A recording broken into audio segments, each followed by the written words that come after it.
We're getting to the tail end of the qualifiers here. European region coming to a close. Just a couple of days left before we find these slots have been filled. And TI has the full array of teams, but we've got to get through some bloodbath matches first, Wagga. Some best of threes in what is the lower bracket of these regional qualies.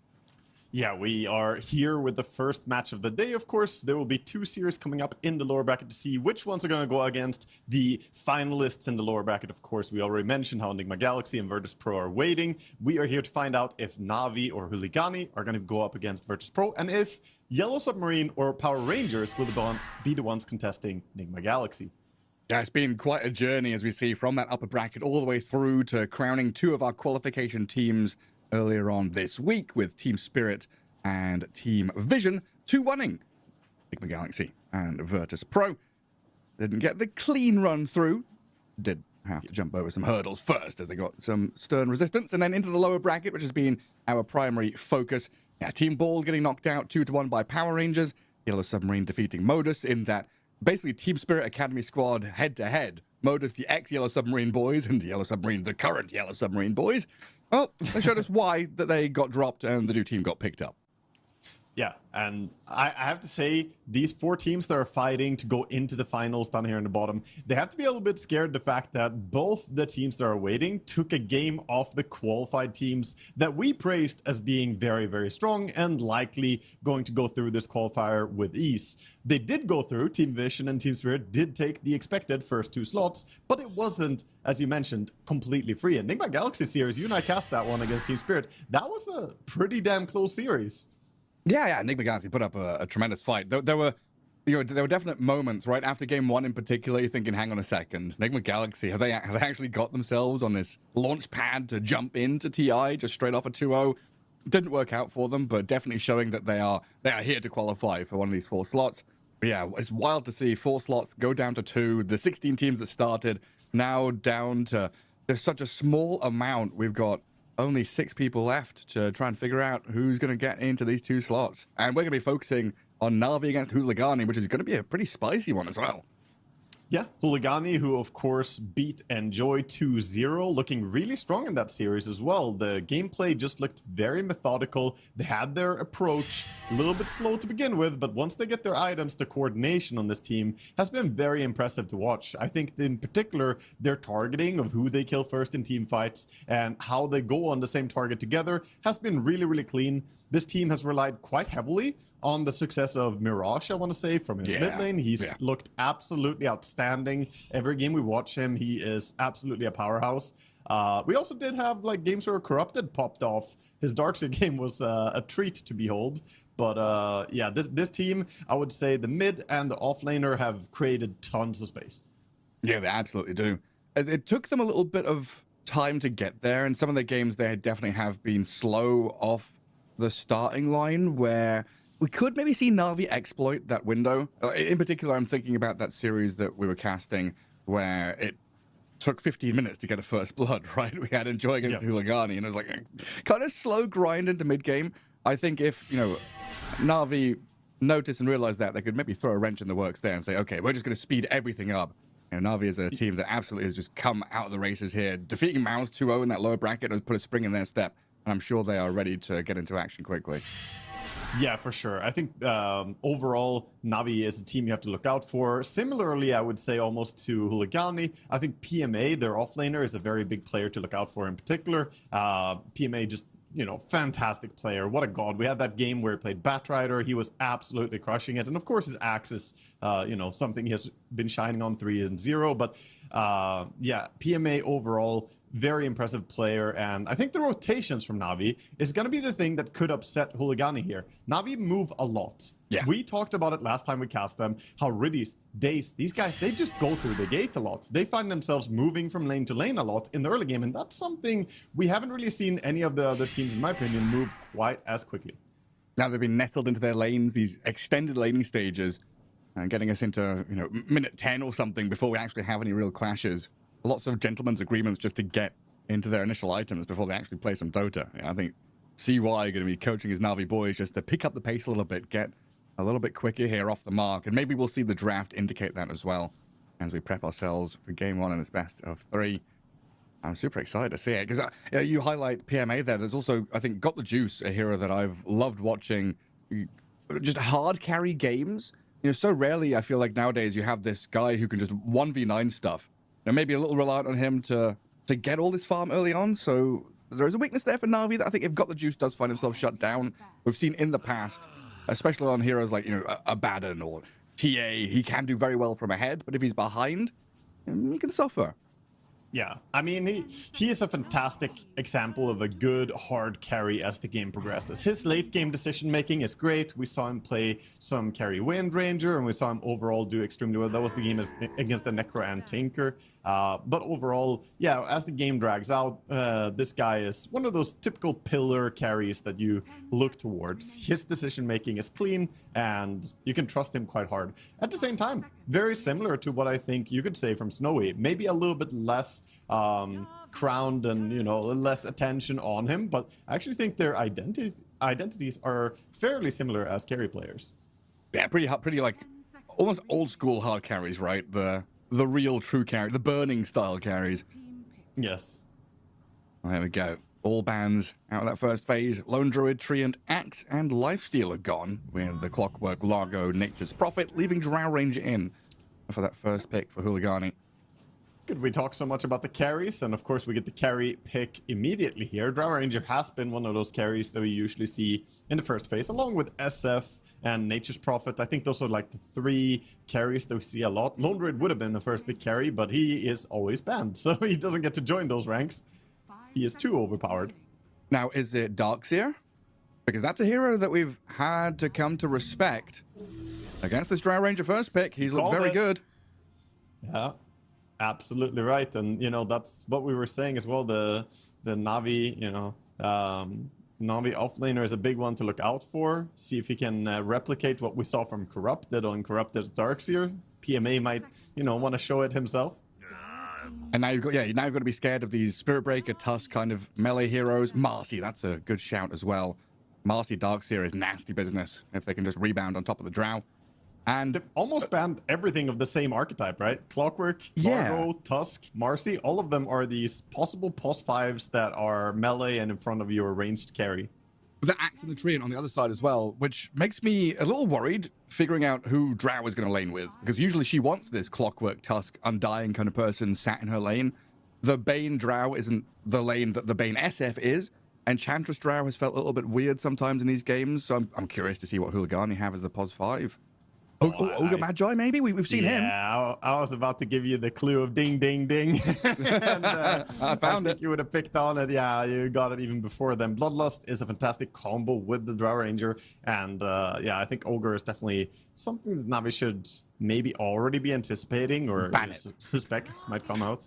If we saw an Ogre ban, I would be so surprised. But take out Undying. Yeah, Undying was one of the other ones I mentioned, and also a potential flex hero into that pos 3. Well, it feels like it's the other way around to what I've just said. Usually it's a pos 3 that's flexed into 5. Yeah. Sound banned regardless. It has been. I even played that one game in my pub recently with Crystallis as offlane Undying, as we had Ghost stealing the carry, but it's a hero that I'm still not warming up to on the offlane. I'm gonna be honest. I hate these fantastic teams with well-rounded players and great late gamers putting themselves in this little corner where they say we have to win early, otherwise game is over. It feels very, very forced, and I enjoy when they have a more clean and rounded approach. Techies. That's going to come out here for days, most likely over on Na'Vi. Let's see why he's grabbed his pos 4. This nasty little hero that does a lot. Like Techies with the laning prowess he's got is very strong and annoying. The roaming through the twin gates that you've mentioned, on top of the fact he can roam into mid to guard runes, and then you've got that mid-game zone control with the landmines. He's a really irritating hero to try and deal with. Yeah, he can be quite obnoxious together with Darkseer as well, because of the Taser. You can run in on the Drow Ranger and possibly even Iron Shell and Surge in. It's not that easy to deal with, so it's a nice enough lane pairing. As Keeper Light gets picked up by Huligani, a hero that has been overall looking pretty amazing in this tournament. He is high rated both as a mid laner, as a support. Overall, Kodo is in a great spot right now. And then Bane, like I was saying, even though it's not a Bane SF, this Bane Drow doesn't have the greatest like synergy in lane. You're still going to be able to stop Darkseer from wave cutting and dragging the creeps around. You're going to be able to, obviously have this level 6 timing with the debuff immunity piercing grip, which is always useful as a support. And you can set up, like most importantly, for your mid laner, right? We're looking at this Kotl pick. I'm looking at the Ember, the Storm, something like that to come out for Huligani. And then you need this +5 hero who can actually go out onto the map, find a target, and start things off for you with a Nightmare and the Grip. So, like, an Ember can catch up and chase you. Yeah, they're great heroes to play together with any of the Spirit-type heroes from the mid lane, but I also like the lane combination with Drow Ranger, because Nightmare, you can follow it up with a Silence later on. Drow Ranger and Bane might actually find kill potential onto the Darkseer if they're lucky on this lane. Na'Vi, though, they're going to be the first ones to strike into one of these Spirit heroes. It's going to be the Ember picked. Quite often, we've seen Ember picked into Storm, or we can see Storm picked into Ember. It's a very 50-50 matchup, so fully possible. Yeah, that's why I really like that pick, though, right? You're blocking away the Kotl Ember. You're taking the Ember when you know the opponent probably going to go Storm. Maybe we see a shift from Huligani and they go for, like, I don't know, Mirage Earth Spirit or something different. Or an Earth Shaker or a Huskar or something, They could go for those lane counters, but I also think Mirage is just so strong as a player, and there's a hero they first picked before that wasn't properly countered, he went absolutely insane with. Yeah. You see a certain little Puck. Exactly. Fairy Puck is Dragon. still in the pool. No, Puck you're is right. still in the pool, and Mirage is a monster on it, so that is an option. Like, looking at the game, Tiny disincentivizes it a little bit now. The other heroes, you don't really care as a Puck. Darkseer doesn't bother you at all. Techies doesn't do much at all to a Puck. Ember is, of course, a lane counter, but overall doesn't stop your game plan. Tiny, however, might spell your demise. Apparently not. Nope, still gonna take it. Mirage, look at that. Face of determination. He's like, I don't give a shit about Tiny. He's all business. Yeah. He's all business. Focused. So, where are we looking at this Tiny going? Carry? Yes, Must be, right? This kind of has to be. It doesn't have to be, but it's most likely a carry Tiny. And then POS 5 also, last pick. Yeah, there's also a possibility still for picking like Shadow Fiend and have this be a POS 5 Tiny. So you gotta watch out a little bit if you're in Huligani's shoes right now. Because if that's a 5 Tiny, SF comes out, suddenly there's a lot of damage coming in that these squishy supports of Bane and Kotl, they could disappear quickly to the bursts. Well, time to ban out some of these teamfight initiating heroes. The Centaur, even the Doom. Big bodies that can get into the midst of battle. Underlord, Tidehunter, there are a lot of options here. And primarily, I'm shouting these out for the offlane because you've got 4 ranged heroes on Huligani, and I know there's a lot of pro players who say it is straight up illegal to have 5 ranged heroes on a draft. Yeah, it pretty much is. You generally... I have this big theory that I've maintained for almost 10 years now or something. Your golden ratio. Dota, yeah, it's the golden ratio of position that you play. It's not even about melee or range, but you think about the effective range that heroes have in the team fights. How close does their hero typically want to be when you're fighting? And if all your heroes are in similar range, that's awful. That means you're naturally going to stack up. I don't care how good the players are, your natural tendency will be to play at your effective range. So one example here would be Keeper, Light, and Bane are pretty similar. They want to sit pretty far back, Maybe not exactly the same. Bane goes a little bit closer, perhaps. But, you don't want to overload on this. And Drow is also kind of in that range. Puck typically dives in. So even though Puck is a range hero, it's actually effectively not playing like a regular range hero. She blinks in, or he blinks in and will be on top of the enemy. So they have 3 backliners and 1 diver is how I see it. They need a frontliner. But how do you set this up like a D&D party in your head? You need a cleric, you need a fighter, a paladin. Is this like a SWAT team? You need some CQB guys to go into the midst of battle with the grenades. You've got some snipers up on the roofs, people at mid-range with their pistols, covering you with lethal. Sort of. And there are a few, I think almost like, you can think of it like that, or think of it like a, formation overall for a fight. And typically it can be okay to have like 1 long-range backliner, but it's hardly ever okay to have 5 long-range backliners, right? Whereas 5 melee heroes can actually be okay, or 5 heroes that go straight in. But you have to understand that that's a risky, that's like old Korean Dota, right? The TI, the Spirit Breaker, you face this void, run at them, PA. the QO style. They played that style of Dota. Every gap close ability you could imagine, they'd pick it. Yeah. Every blink and jump, they'd take it. But anyway, going back to, you know, the actual game and less obscure theories, they do pick up the center, which rounds out the draft nicely. It gives them that frontliner, someone who can shield his teammates and also get them out of trouble a bit with the Stampede. Yeah, then later on you're looking at Drow with a cart, which is always a fearsome prospect to head into. But I think, yeah, mid to late game, this Hooligani draft looking pretty good. I'm not certain on the lanes because, like you said, Na'Vi very good at rotating and causing a bit of chaos, and they've got the heroes that can absolutely do it. Lawnmower Ember Spirit with this Flame Guard Iron Shell, super irritating. Lots of gap close and displacement abilities with Vacuum and Tossback. And some combos there, right? The Vacuum into Avalanche is very powerful. For sure.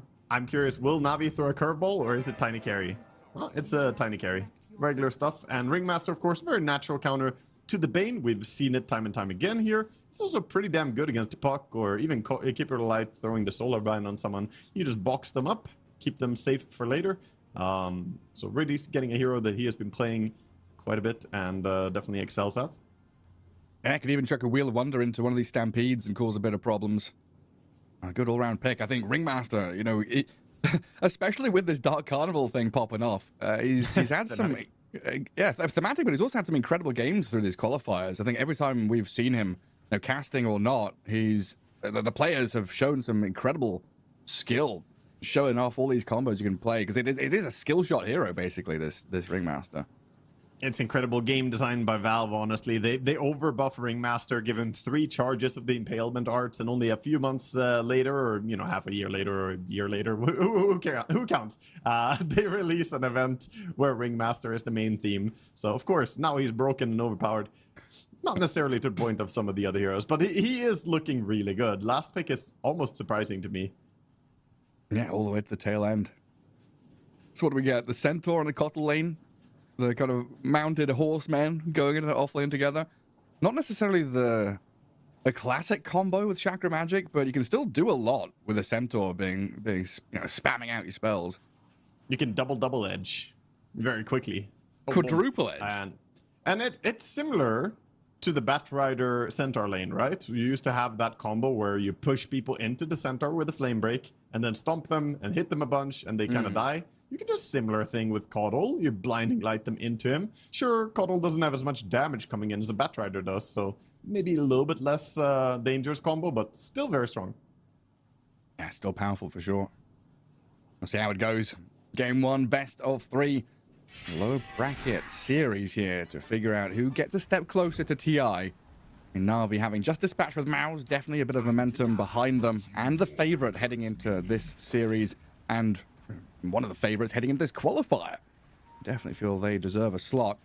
We'll see if they can actually play their way into it, though, as Hooligani have been a firm opponent for a lot of these qualification squads, showing up with some pretty sick performances.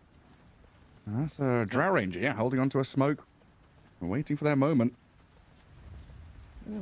Giving her the smoke so that the supports can walk forward without risking revealing that they have a smoke on them. Just a minor little detail right there. Keeping information from your opponents. We see the very common ward. I feel like a lot of teams do this on Dire, sneaking in, putting this exact ward on the high ground. So wouldn't surprise me to see more teams start throwing down the sentry. Just drop a random center in mid lane. Oh, was that Niku who pinged it out? Oh, some pings going on there. Maybe they've got that idea. They want to come and deward it. It was Mirage pinging it, I think. Okay. Yeah, he pinged himself like, I put a ward, guys. Pink and purple are difficult for me. Yeah, no. But he placed it under smoke, so there was no way to really know about that ward, as he didn't break and no sentry. He just wanted some affirmation from his team, like, guys, I did it. You see, I can ward. Is Hero okay? Drow Ranger, can I carry? Is this a good place for a ward? Yes, very good. Yeah, no one scouts out anything. We get ourselves into this laning stage. Ember Spirit against the Puck. I've seen Embers do pretty good with a slight spam against this Puck. Flame Guard, tickle it down. Gather up your last hits. Bit of harassment early on, but very unlikely to get any solo kills in this spot. Yeah, this is going to be a pretty easy farm lane overall for the Ember. Should be having a good time against this Puck. Side lanes, however, could be a lot more interesting to keep an eye on. We have a lot of harass possibility coming out from either lane. The Ringmaster, of course, but he's getting clicked quite a lot by Caudle, who has the help of a creep as well. So Ringmaster has to run away. Yeah, getting run out by a Centaur, getting stomped off and hit by a Cottle. Gonna go back and regen through the tangos. And Mirage jumps up to an orb and tries to play aggressively on Niku. Dire Wave is on him, so Niku's just gonna have to reset on his ramp. Some good hits coming in and harassing this Ember Spirit already, though. Mirage showing why he has had such a good time in this qualifier. Playing aggressively like this against such a star player. Making things uncomfortable.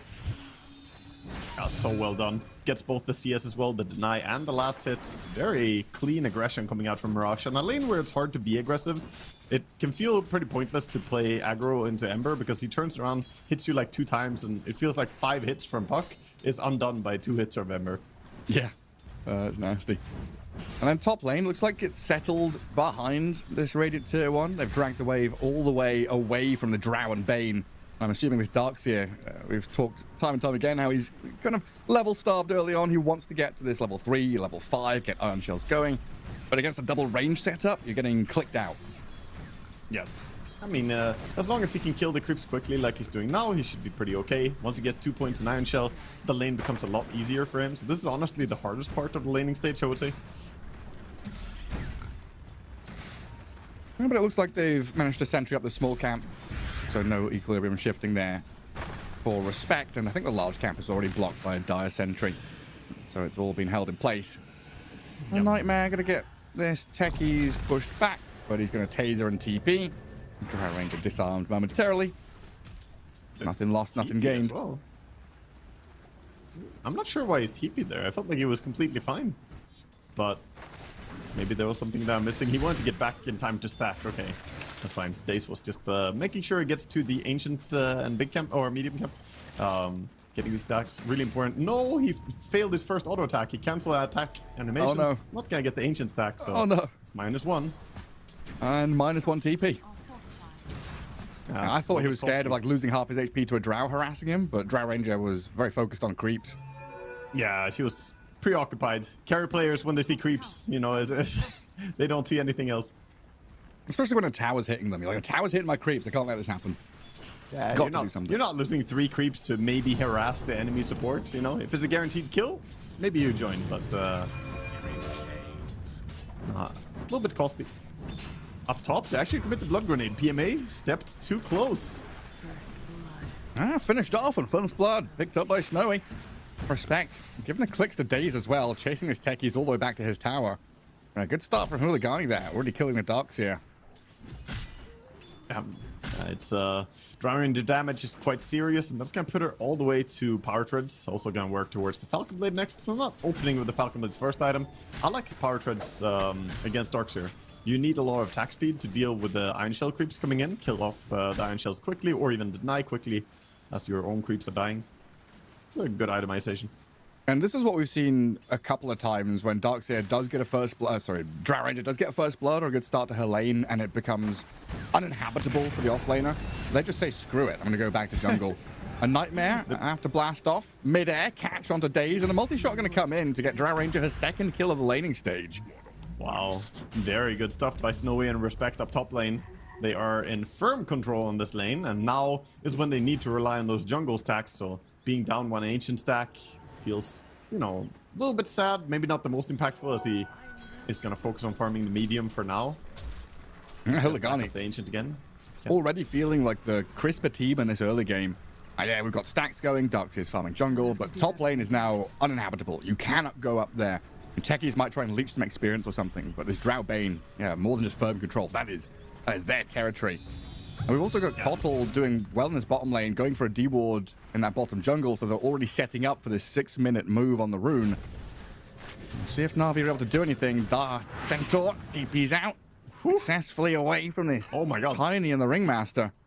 He didn't TP base, so he's actually on the tier 2 tower with very little HP. I understand not wanting to go base, but this HP pool is concerningly low still. Gonna send out Salve, but it's pretty costly. The thing is here, the fact that Daze doesn't have a lane top to play into, it's kind of telegraphed he's going to be playing into mid. So Mirage gets a very good defensive ward in here, right by his tier 1, that's going to spot any of the angles of attack. Yeah, he saw the techies already. He knows what's up.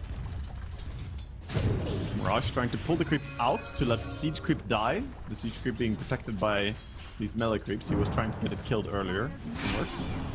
And a coil on the Ember Spirit. Mirage trying to go for this rune, but Riddy's grabs the haste.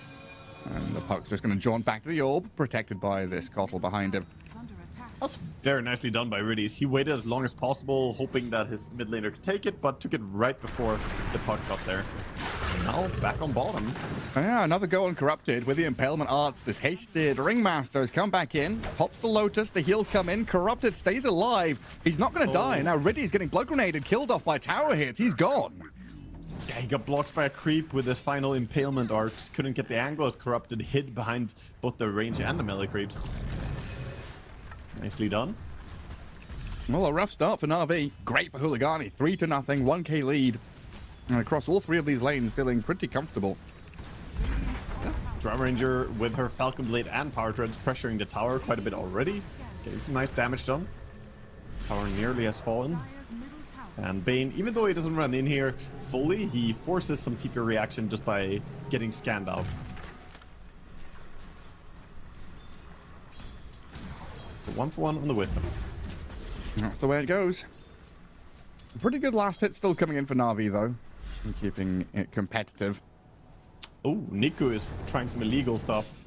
Stealing this would be massive, but Puck is on the way over. This is not permissible. Let's try and take as much as you can. Of it and tons of experience as well, so that was a really good move by Niku. Meantime, Drow Ranger, low HP top lane, got dived, but Riddy has been left stranded. He's like, okay, the 2 supports of Na'Vi going to be handed over to Seosh, who picks up the double kill on them.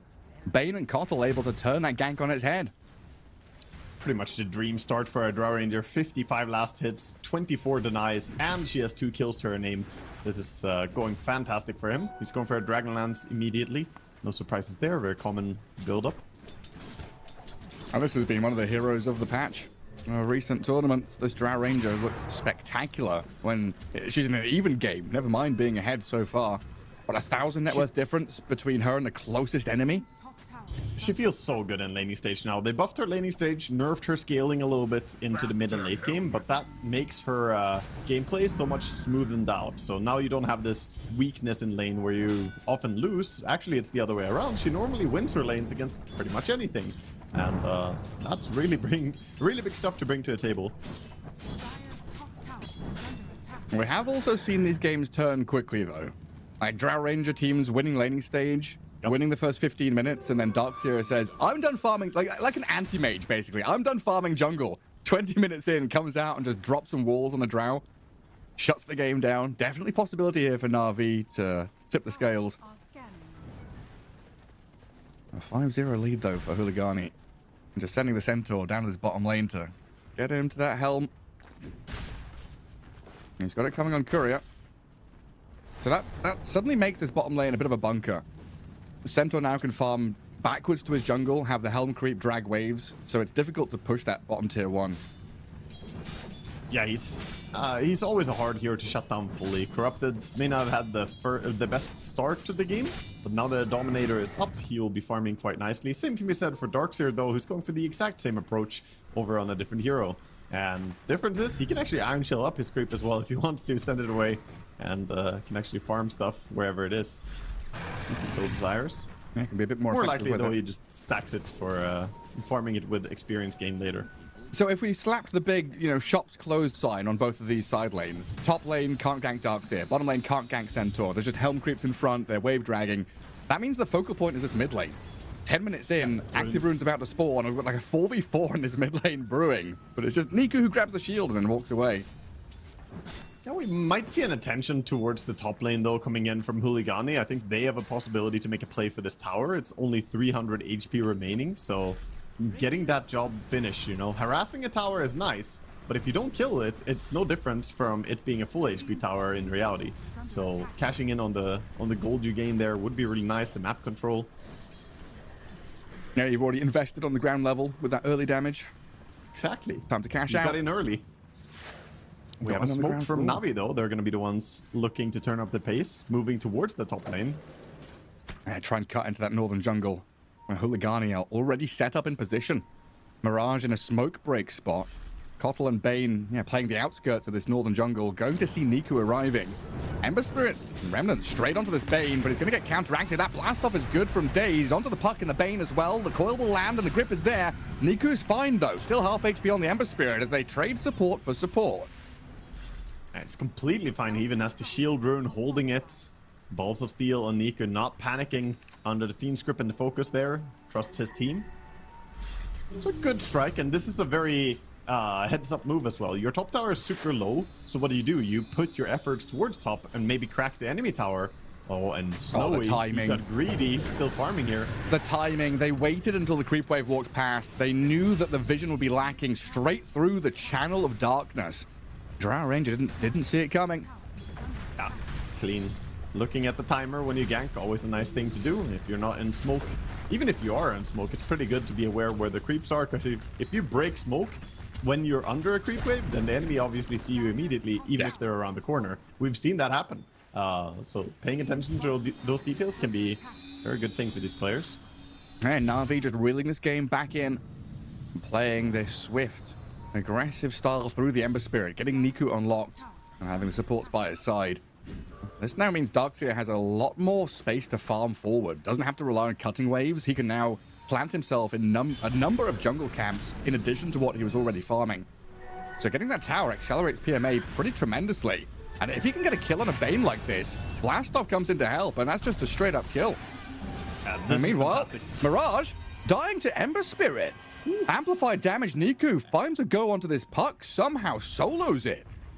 Yeah, Spirit Vessel and a DD rune, that's just so much damage. He thought that he would be fine, but I think he had cooldown for a little bit there as he came around the corner on him. Didn't quite see how it started, but yeah, without Lucer Orb to get away immediately, he just dies. Also, it's maxed level Searing Chains by this point, so 2.75 seconds is quite a bit of time to get some auto attacks going. Sleight of Fist, Spirit Vessel, not much you can do. Yeah, if you already spent your Orb and Jaunt, you're dead. Now Na'Vi going to make a bit of a homestead up in this top jungle. 3 or 4 heroes all milling around. Techies planting mines and forcing Drowned Bane behind their tier 2. Na'Vi playing pretty tight together. There's a dire ward in the area. They saw them, they saw the move right now, so they shouldn't keep bleeding, but have to be careful to make that be the case. Meanwhile, Niku is just getting in there. Holy, he's chasing after a Kotl. Look at him go. There's the solar bind put on him, but a 2-man chains catch. And a pop of the wand. That means he's okay to jump to Remnant. Mirage going to keep poking at him with the Orb Jaunt forward. Good aggressive play still from this puck, but it's Niku who's playing with them. Yeah, Niku is forcing their reactions, making multiple people move after his play, and then he can just go base, refill resources. Doesn't mean he's not in time for the rune control, though. But got the juices here. Guards it. Puck doesn't want to run into a Tiny. Understandable. Not the most fun to get Ava tossed comboed and then maybe Ember jumps in. It's kind of crazy how one move into top jungle to unlock the top tier 1, get Darkseer pressed forward, and then allowing this unlock of 4 heroes sitting top jungle and pressuring Drow has given Na'Vi such a new lease on life in this game. Aggressive play from Niku, continually just cutting across from that top jungle in towards mid, making it so Puck doesn't have any moves. You kind of sat here as Hooligani, farming what you can, watching Na'Vi run at you. Yeah, it's been very passive, but this is also what we expected, right? We've seen these Centaurs on the offlane. They want to farm for a long time, just Dominator, and then farming towards their aura items. They don't really want to go and do too much. And with the damage on their team, Kotl and Bane, they're, not the strongest duo support, whereas Ringmaster and Techies is way stronger on level 6. Like, it's not even close. Techies has solo kill potential, and Ringmaster can set up with his ulti. So, I really think the support power spike is now for Na'Vi, and unfortunately for Dire, their supports are great, but not quite at this type of gameplay. No. Na'Vi, a much more cohesive draft, like given any game state, right? They've got plays that they can make no matter if they're ahead or behind, early game, mid game, late game. Hooligani much more focused heading to these late game team fights as Mirage gonna get jumped on with the Tiny landing right on the Puck's head. They kill the Puck. This is some tempo though. 5-man gank up top at 15 minutes. They're under the tier 2, making plays. We're gonna get a sleep on mid lane, but there's not enough support for Respect to get a kill on Ember here. But yeah, like if you're ahead as Dire and playing forward with a Solar Bind, Fiend's Grip, chasing people, stampeding forward with this puck, it feels good. If you're behind, you're just kind of languishing, sitting, wondering what to do. Ember trying to go for this Illusion Rune, going to get gripped and silenced, damaged by the Drow Ranger, just enough with the Brain Sap to finish the job on Niku. Very nice. Very nice by Snowy to move over for that as well. But yeah, Respect's been setting this up for like a minute now, sitting there waiting for the Ember to make a misplay.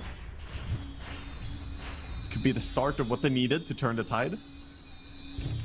And this is also what we've seen from Huligani through this tournament, right? Quite a passive first 20 minutes of play, and then they burst onto the scene, burst onto the stage with a lot of their secondary items, you know, feeling more comfortable to fight a little bit later in the game. And I would say they're getting there. Like, early on here, sure, they're the slower team, but we expected that. We talked about it in the draft already, how that's their style, their MO.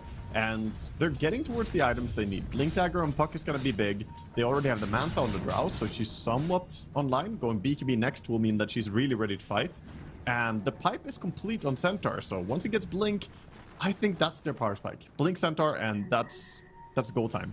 Yeah, it makes sense, right? He's the primary hero who goes in for them. There's a catch on the Bane again, though. Chains into that Wheel of Wonder, hypnotizing the Bane. Off to sleep you go.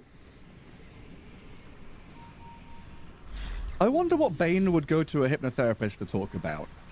Eating cheese before bed? You will not eat cheese before bedtime. You will not eat cheese before bedtime. I mean, nightmares. does Bane... But Bane likes nightmares, right? That's what he's... that's his thing. But does he want nightmares himself, or does he wants to feast on the nightmares of others? I bet you he just wants the most nightmares possible.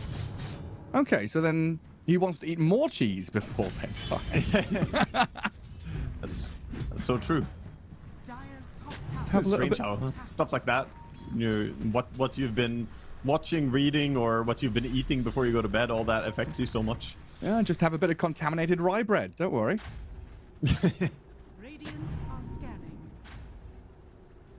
Mid lane, poking for this tower to maybe open up eventually. There's a region up top, but fuck, doesn't really want to run over there. Doesn't see too many heroes. Poking out that mid wave. Start to get some good damage on tier 1. Na'Vi will glyph it, but this is a full move from Huligani to take this objective. I mean, no tier 2 tower available, or no tier 2 glyph available, so tier 2 is fallen 18 minutes. This is one of the fastest tier 2 towers we've seen in this tournament, to be honest. Like, usually you don't see teams crack this early.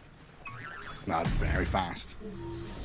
And Darkseer now has a long lane to run down if he wants to stay up there. But it seems like Na'Vi not wanting to sit on their hands, sit in a lane. They are shifting with a smoke gank. Ember Spirit with the Ion Shell, hunting for a target up at the front. Respects Bane and Corrupted Centaur. Helm Creep. Gonna scout them out on the way in. Respect gonna put a Nightmare on the Tiny and immediately get punished as Niku's Ember Spirit closes the gap on him. They'll get the Bane, but that's, you know, the usual suspect. He falls. However, Centaur has his blink. I do believe when Bane respawns, or maybe even before then, we're seeing a group up. Centaur is moving towards mid. We can see activity now from Corrupted. It's time to go. Time to play the game. Let's go, boys. A stomp straight on this Darkseer. PMA coiled up, trying to vacuum wall back on this Centaur, healing himself with the Greaves, but it wasn't to be. I think got caught lacking, looking at another part of the map as he just gets walked at and stomped.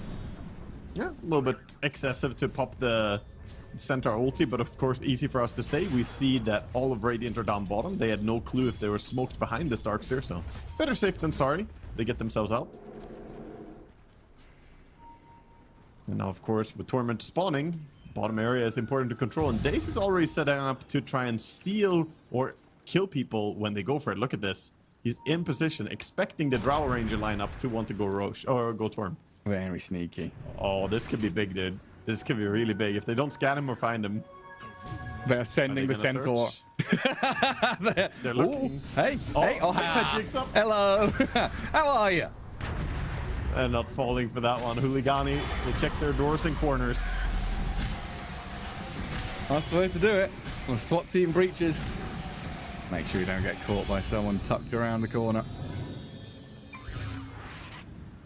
Yeah, just doing a little jiggle peek. QE, QE, QE. Do a little daisy wiggle. Niku, in the meantime, is going to play out through this top lane, backed up by a number of his Na'Vi teammates sat in that northern jungle. I'm trying to figure out where to head, because there's obviously a big showing of Hooligani in the bottom right-hand corner. But usually you have then the spread out across the map to continue farming. But it's been a pretty tight group from Hooligani to play together backwards through the map to farm. Bit awkward for Na'Vi is that their lineup, while it's very rounded overall, does not take Roche that easily, as Tiny is not the best Roche-taking carry. He has good AoE damage. Single target damage is, you know, okay, but not exceptional to burst Roche. So if Dire were to have held the same area, they could have thought about taking Roche, but here they're just gonna have to keep playing the map, look for pickoffs, shove out the lanes.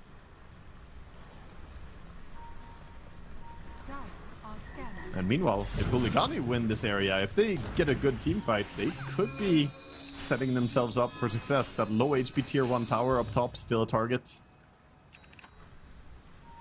The big thing is for me, Hooligani supports have a pretty massive job to do in terms of giving vision. They need to see where the techies is blasting off. They need to know where the Darkseer is counter-initiating from. But I think most importantly, they need all these sentries to see where the Tiny's standing. How many times have we seen this carry Tiny just burst out of here with the Shadowblade Harpoon to kill off a carry Drow Ranger or, you know, the enemy Storm Spirit, or in this case, Puck? You could lose a core hero if you're not prepared with the Ob Sentries. And already, Sayor's going to get jumped by a vacuum, catch him from Got the Juice, Keeper of the Light, trying to heal himself up with the Holy Locket, but that's never enough. Yeah, so much HP as well with the shield rune over on Tiny. Puck saw this jump, but he's like, I can't make anything happen with this. So holds his coil, waits for a better moment. And now Niku remnanting in, going up high ground, or at least attempting to. It's a good nightmare to keep him held back, but he's still going to sprint into action with a surge, and Got the Juice arriving with another avalanche. Takes out the Bane, and the Stampede's required to get Snowy out of danger. That was a good play, just waking the Ember up and allowing him to keep chasing. Nothing exceptional or like unique, but they were on point with that quite quickly, and he catches a kill. By the way, the Ember, I like his item build this game. Normally we see this sort of Spear Vessel, Mage Slayer, maybe BKB, and then, you know, Shivas from there or something. He went for a second item, Bloodstone. They have absurd amount of magic damage on their team. This will buff his own team quite a bit, and it's a very tanky item overall as well. 625 health, bit of spell lifesteal, of course. That's pretty good. I mean, he doesn't need Mage Slayer in particular this game. Yeah, I think there's quite a bit of physical damage from the enemy in form of Drow Ranger, and the rest of them, as we mentioned earlier, the Bane and Caudle don't really bring that speedy burst that the Radiant supports are bringing in, the Ringmaster and Techies. Otherwise, we've seen this kind of Kaya Sanj tankier build. So this is like a replacement for it? Yeah, exactly. It's a bit more team-oriented, I would say, than that. Kaisan's just very good just for yourself, but this does buff your teammates by 10%. It is something to consider. You have a lot of magic damage coming out. And he's going to have Iron Shell put on him, right? So it's going to help that out too. Yeah, he's got it right now. He's going to have it for majority of the team fights or skirmishes. That's the lawnmower. Now they'll clear out that mid wave. Na'Vi sat together, pretty tight group in that mid lane. And the only one out there showing is the Techies further up north. Daze getting himself a Glimmer Cape after this urn upgrade. The old Distiller, very handy. One of my favorites, I think, without a doubt, one of the best new items from the get-go, this Essence Distiller. Oh, for sure. Yeah, just automatic purchase in every game. Yeah. I mean, it's fantastic. I love the active of it. I love the stats of it. 6 armor is, you know, I can hype it all day. 6 armor for a support is so nice to get. You become a lot tankier against these random physical damage dealers. Like, even this Techies, if he gets auto-attacked by Drow, he's not going to feel like absolute paper. And then, of course, the active is amazing. Being able to scout into Fog of War or even have a bit of reveal without buying dust all the time is super quality of life.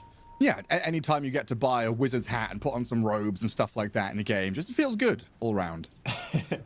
My wizard hat and my chainmail.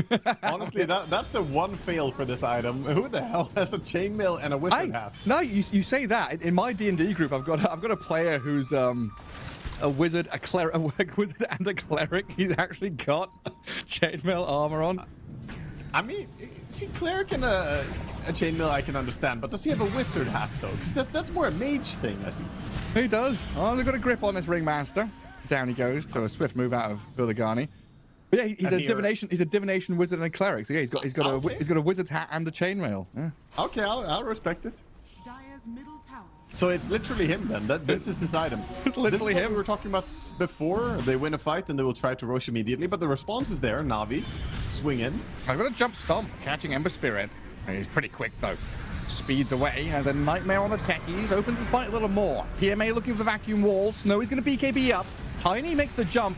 Got the Juice trying to stand and get damage down onto this drow, but she's giving it back to the Darks here now. Snowy from the high ground is raining the frost arrows, but another toss into the sky clears her out. There's a silence and a catch on the Ember Spirit with that solar bind. Na'Vi lose their Ember, and now they've got to back away. Huh. Very interesting fight there. So very dominant from Huligani, but they lost their carry, the most important hero, and now they cannot go for Roche as the reward for the one team fight. Still win for sure, but that 9-second BKB kept the Drow Ranger safe. Very good reflexes by him. Snowy got the BKB out before the Avalanche stun came in. If he didn't, that fight could have looked quite different, as Tiny would burst her much quicker and could turn his attention to help his team. Yeah, that was that one moment, right? That one BKB, you're right. A big difference maker there. Because if Tiny gets that jump on Drow and is able to combo her down, it's fight over. Yeah, she just BKBs the moment the vacuum wall comes out, realizing that this is good enough. 9 seconds will buy me enough time to deal damage, and he straight up pretended like Tiny doesn't exist. Just keep dealing damage to everybody else, and eventually he does, of course, die. But I think it was the right call anyway. Man, with the silences, they've got enough lockdown for this Ember Spirit. He doesn't have a way to break free before that BKB. Yep. That's the concerning part about this build, because Bloodstone does not have the Dispel anymore on the active. If it did, it would be absolutely amazing, but they removed that when they changed the Bloodstone a little bit. So, unfortunately, he cannot remove the silence for himself. A little upsetting. Dire are scanning. There's Gust and Waning Rift. Pretty annoying for him. I'm double reading the tooltips this time, making sure it's not the third word in the tooltip or something that they put it back. But yeah, no, it is gone. Well, that's all. You know, Twitch chat calls you out once. now you're like, okay, I'm reading. I'm learning to read, guys. I'm holding Alt. I'm looking at the entire tooltip. Don't you worry.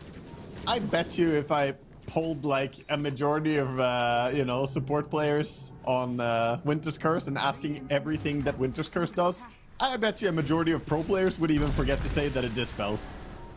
If we had, I'll give it to Slacks, you know. I'll give him as a little trivia thing for one of the events. I have him sit down with some post 5s and have them list what Winter's Curse does. See how many mentions that it dispels.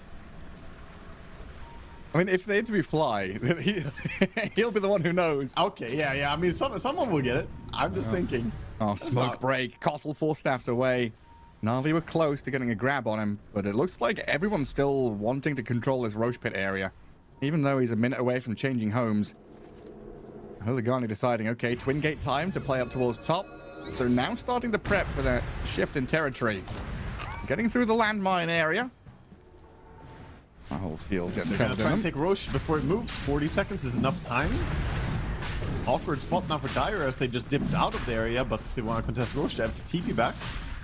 And Roche already half health. They're smoking out through this mid lane, trying to get there in time. Na'Vi might They're a have bit this late, no? before they connect on it, though. Try and finish it as quickly as possible. Roshan's bashing and stunning and hitting them back, but it's going to be ages for Got the Juice Tiny. A jump in. Corrupted starts on Got the Juice. Already he's looking down from the high ground with a Wheel of Wonder there, daggering into the Centaur, tossing and blasting off in towards Corrupted. He's been hypnotized, vacuumed back, walled and killed. And now Sayur's trapped down in the low ground against the Tiny, who wails in on him. Forcing forward, the Harpoon there gets Tiny a little closer to another target. Tiny's still chasing. But it's Ember who's chasing onto Respect, forcing the Bane all the way back. While Got the Juice, yeah, was chasing the Drow by the tier 2 tower, but he's going to give up on that for now. Now he thinks better of it, says, you know what, we won a team fight, not gonna throw away my Aegis for no reason. And just scared the Drow Ranger back to base as well. Very impressive reactions there. Na'Vi just don't hesitate. Immediately target down on this tanky Centaur who's meant to be the frontliner. The one guy who can tank the damage, but with a quick Ringmaster ulti from the high ground, it was beautifully positioned. We see why Riddy's, I told you, he's comfortable in this Ringmaster. You can see it here in the replay. Oh, for sure, just standing there waiting so patiently. Yeah, look at this. One searing chain, and then from the high ground sets up together with Tiny, and they can just burst this poor Centaur. Yeah, even with like a full Holy Locket, some heals coming in, not enough to save him. Couldn't even get the Stampede off. And then the chase is on, right? Harpoon forward, you force that BKB, you've got Remnants to keep going. If Na'Vi get that initial kill, dogpiling onto the further kills is quite easy with all the gap close tools they've got. And You know, to start that off, that's all because of techies, right? The early warning system, Mines by the Twin Gate, they had all the information in the world that Hooligani had moved. true. Yeah, very true. Techies gives you a lot of that random intel against even smoke ganks can be absolutely amazing. I want to say that that fight looked a bit similar to something Team Spirit did, fighting into that low ground, dangerous area, literally the same spot that Team Spirit took the fight. But Na'Vi actually got away from it pretty okay. Like, yeah, they lost 2 heroes, but they didn't actually bleed too much. They did get a kill on the techies, and they got out without losing the Drum Ranger. So they didn't overcommit and lose important heroes, I would say. Yeah, cut their losses pretty nicely. Don't get caught into any... Get stuck into any situation, lose any core heroes. Tons of pressure on Mirage's shoulders, but he does have Octarine and Gem, so at least he's pretty hard to gank at this point. Got the juice Tiny, just going to give it to that tier 2. He's going to try and finish off his Daedalus for this next team fight. I love Tiny with Crystallis and a Gunpowder Gauntlet. He can do a lot of damage in one punch out of nowhere. I sure can. Well, he's going to go straight up to high ground and get some damage on tier 3 already. Na'Vi feeling that with this Aegis, they can force the hand of Hooligani to get them to come back and defend. And Puck, Drow, Centaur not giving into this. They are just farming jungle camps and watching their tier 3 die. Yeah, it's actually just disappearing right now. Bane got Enfeeble on Tiny once, but doesn't want to walk up and get caught himself, so doesn't go for it the second time. We'll try again here. Look at Bane sitting sneakily. Enfeeble, backs away. A little bit annoying. Power's still Glyphid as dropping, well, though. but they can just keep going for this. There's no indication that Centaur or Drow want to come back. They're throwing Will-O-Wisp, Enfeeble, the spam of the Brain Sap as best they can, but with a jump in from PMA, they'll get a vacuum back onto this Bane. And Respect, blown up with no buyback. Hooligani just going to lose a lane of Barracks, Wanga? I mean, there's nobody home, Gareth. Bane is not dead, no buyback on him, and now fighting looks pretty difficult. No tower, no Bane. I think you just have to let it go. Tiny will go in and swipe at it soon again. Hello, what's going on? It's Saturday morning, someone's ranging your doorbell, you're hiding behind the couch, you don't answer it, and there's no adult home. Where's mum and dad? Where are your parents? Finally, we're going to jump on this Tiny to blow up the Aegis. Now Will-O-Wisp, but a vacuum. PMA trying to get the catch. Stampede disengages, though. That move from Corrupted allows them to split and spread away and now get the kills on the Na'Vi support. Ember Spirit trying to get away from this one. BKB'd up and TPing home. He'll get back to Fountain. While PMA's Darkseer still being hounded by the Puck. No stuns, though. Means that he's also safe to TP home. Yeah, unfortunately, no Yule Scepter on this Puck and already committed the coil earlier. So they get out. Decent escape, though. They lose 2 supports. When you're ahead, though, that does give quite a bit of gold back the way of Hooligani, who needs every bit of injection they can get right now. And there's a good steroid injection right here in the double damage rune as well. Puck, Octarine, double damage. Can definitely pop off. That's pretty tasty. Yeah, melee barracks, bottom lane.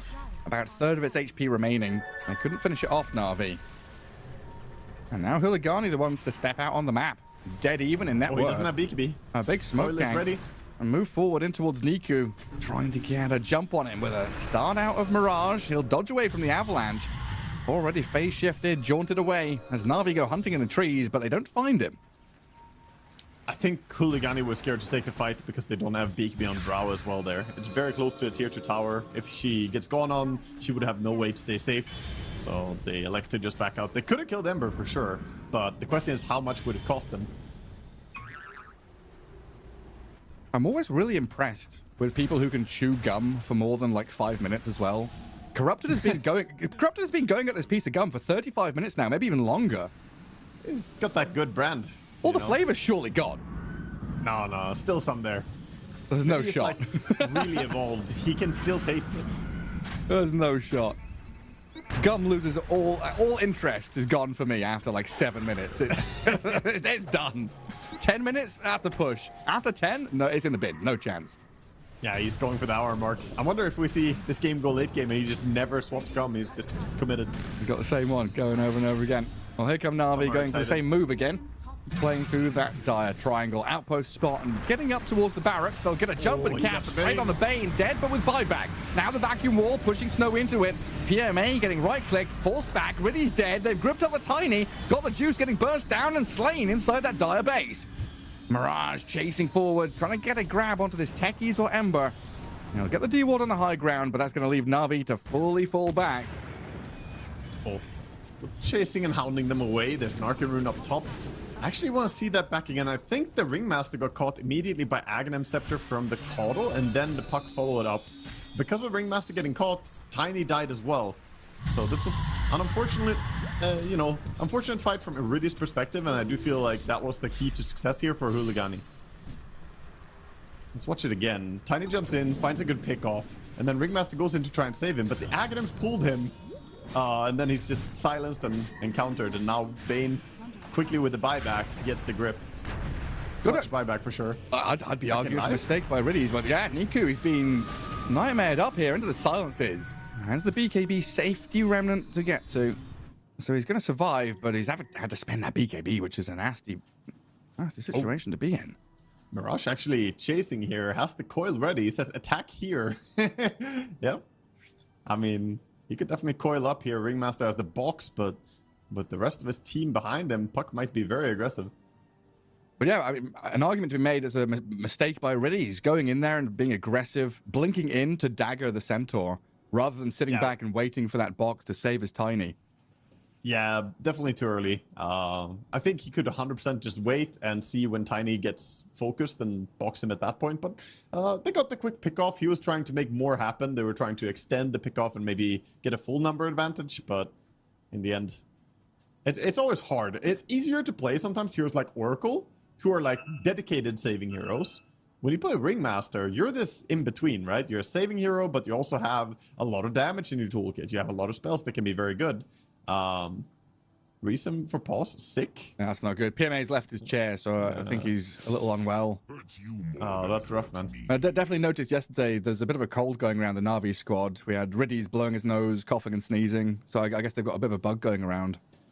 Dude, it's everywhere. I'm sick too. My girlfriend's sick. Everybody's, yeah. It's here too. It's infested Sweden.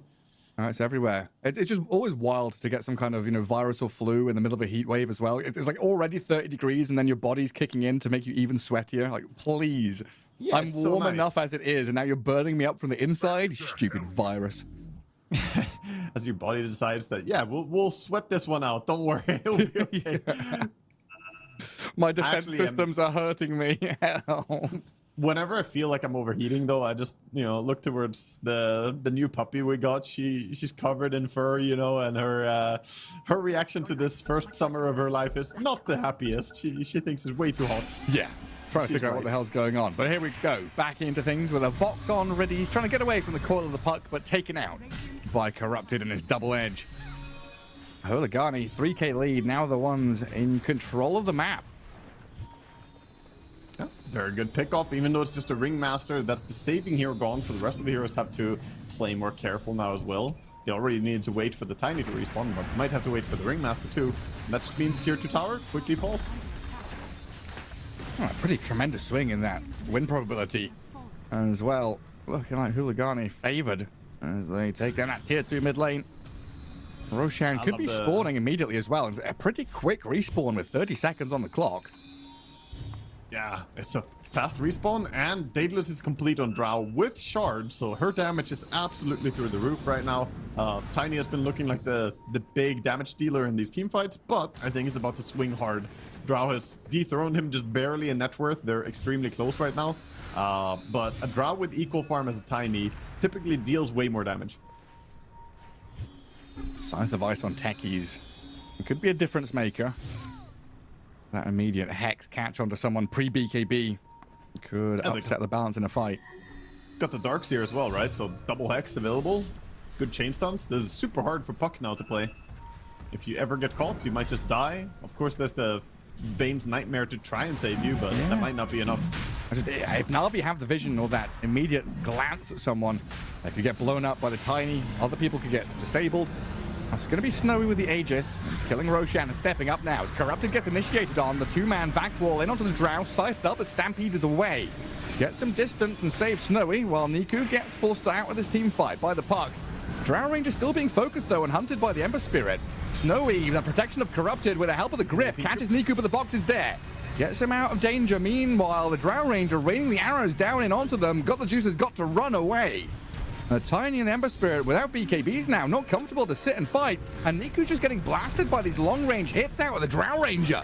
And a jump in onto Techies. Corrupted finds another go. Mirage into the backlines on these two supports. Riddies and Days, Techies and Ringmaster in serious trouble as they get chased up to high ground, killed off one by one. Mirage picks up a double. Oh, that's so rough. You try and help your Ember, and then you lose one more, and then you try and help, and you lose one more as the one-by-one feed coming in. I think they could have cut their losses a little bit earlier there, but now it's a very, very wide open base. 3 heroes dead.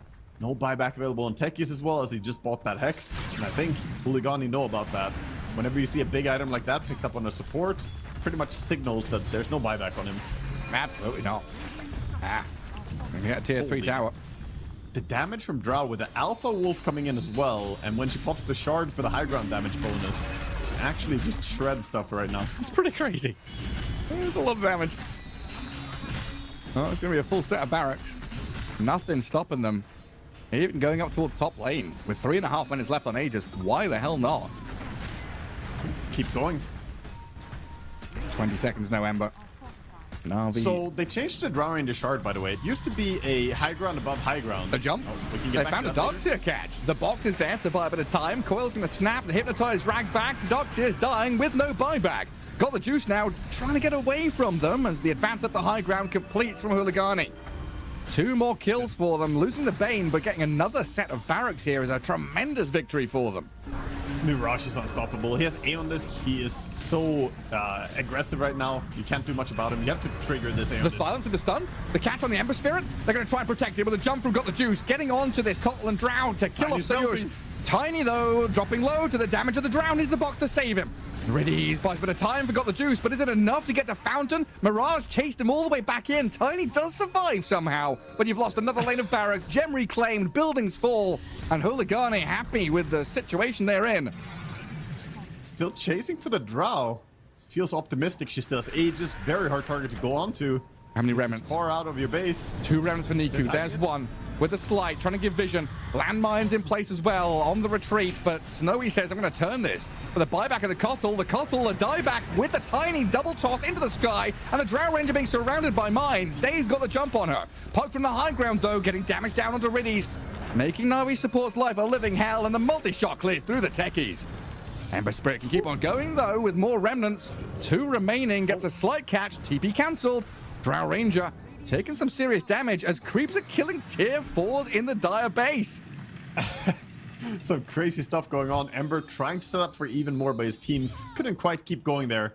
In the end, they do force a dieback from the Kotl, but losing 2 lanes of racks now, being down 2 lanes, is going to be very hard for Na'Vi. And yeah, we see why Drow Ranger has to be the focal point for all of Na'Vi. Her damage output is absolutely insane. And by the way, Tiny, living when he ran to Fountain there, he lived because the Aeon Disc triggered for Puck so that Paraspa stopped dealing damage. Oh no, his you auto attack serious? stopped dealing damage. Yes, the Aeon Disc backfired really hard there, unfortunately. No way. You know, it's bound to happen at some point if you buy Aeon Disc in a game. Obviously, you want it to keep you safe, but in that case, it actually kept Tiny safe. That's wild. Yeah, he had 100 HP, and the Aeon Disc came in for a Puck, and Tiny's like, thank God, I'm fine. Tiny counting his lucky stars. There he survives. And Na'Vi, they live to fight another day. They're a lane of barracks down. 11k, 12k lead for Hooligani as well. But we're still in a situation here where that next Roshan fight, that next kill, could actually upturn the apple cart and swing things back the other way. They still have Tiny with basically about to hit 6 slots soon, so they can upset this very, very quickly. If they win one team fight, they can take Megas. So, still anybody's game here. And with the Hexes, initiation is everything. However, Techies, he's been spotted. Oh, yeah, straight up grip out of the Bane. Damage from the Drow Ranger, plenty to kill him off. This time he's got buyback if needed, but I'd assume Na'Vi just going to go and try and keep waves away from their base right now. Yeah, makes sense. Let's try and shove it out. However, going to be hard for him to get out on the map, contest any of the objectives, like Tormentor. Going to be pretty guaranteed going the way of Dire here. Yeah, maybe shard golems. We're going to go and do something, boys. Send the little lads out on the map. Yeah, while they go Tormentor, we just see them go out and grab whatever farm they can, finish up a little bit more items on the side of Na'Vi. They walk so Disc funny. Aeon Disc is the target for Ringmaster, 500 gold. The little golems. No, you can't do it. Don't fight it. They've got the classic gamer lurch going on, right? Where one shoulder is hunched over, you know, their right hand on the mouse, left shoulder hunched, walking forward. They look like me. So relatable. One arm stronger than the other. My people. The shard golems. It's literally us, Wagga. It's literally us. Yeah. I mean, wasn't that the meme, Golem Get You Gone meme? It was back gods. in the day with Parker. Yeah, it's Parker, yeah. That's the one. Well, that was the big Yeah, golem, not the little shard golems. True. I would never Mini call someone a golems? shard golem. Does that mean Parker is our dad? Yeah, apparently so. Somehow related. I don't know what kind of spawning mud golems do. We've got to catch on this. Oh, the side device immediately on this Temptor. Hang on a second. Can they kill Corrupted? No, he's got BKB Stampede. Wall is dropped in on the Drow Ranger, but Huligani, they've forced Navi's hand here to spend a ton of spells. Puck completely alone. Gotta be fine with the Aeon Disc triggering though, and ultimately nobody dying. So how many resources did we use? BKB on Tiny was used. Ember still has his. Darkseer still has his. Puck used BKB, Drow used BKB, and Centaur used BKB. So actually, a little bit of advantage for Radiant here. Yeah. Oh, I mean, I genuinely wasn't expecting that fight to kick off in the way it did. We were yapping away, talking nonsense, and all of a sudden there's a big old clash.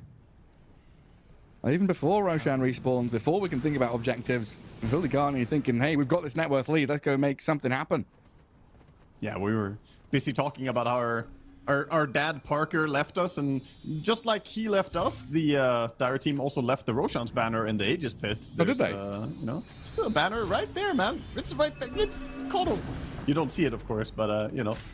There's a in mad there. mine. Right in the road Yeah, pit. Radiant see it, I guess. Kind of, maybe. I think it's just... Is it in their vision? It's shiny. Hard to tell. I think they see it, yeah? Well, it becomes shiny, right? Yeah, So I can yeah, see they it. see it. Go there. It's not a trap. Definitely not a trap. That's crazy.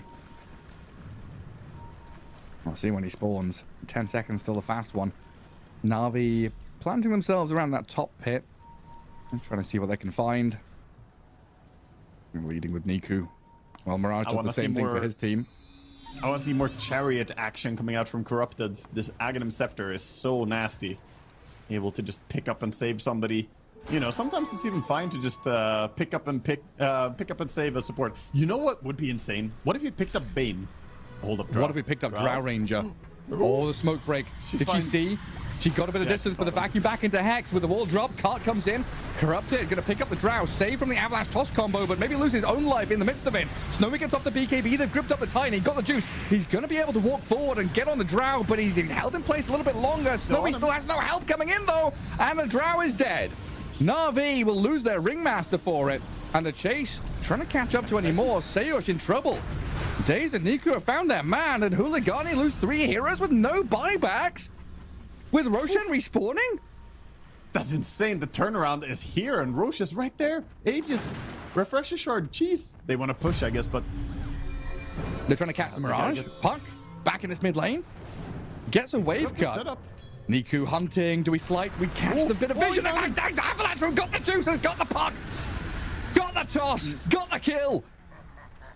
The blind slide of fist. He's like, he has to be here somewhere. He finds him. Niku on point with the catch, and of course Tiny quick with the reflexes as well. The lads are doing it, and now 90 seconds on the puck. Yeah, you have buyback, but spending that is basically opening a massive win condition for Na'Vi. Na'Vi are gonna go for this Roche as well. DD on Tiny. The Nahaz effect. The amplified damage in front of the Roche pit. Yeah. It's always there when you need it most. Drop the Juice just smacking. I said they didn't have the best Roche lineup earlier, but now with Daedalus, with double damage, Tiny is definitely able to take this out. He absolutely is. And this Roshan's got all the goodies. That net worth lead completely diminished now as Huligani lose a massive team fight. And we've got, what, multiple Roshan banners, Aegis, Cheese. I think the items coming in are really helping Radiant a lot here. The not the Roche items, but like the Aeon Disc that we saw on Riddies, having him not get bursted quickly, because some of the fights they have lost have been on the back of Riddies just getting caught out or picked off. Now he can stay alive, get his spells out. And it's off cooldown again. The combo breaker. They are straight up to high ground. Quite a bit of damage straight onto Got the Juice, though, makes life a little uncomfortable. Going head on into that tier 3 with everyone from Huligani being alive. Oh yeah, they got the... Did they get the double banner in there? Yeah. I sure did.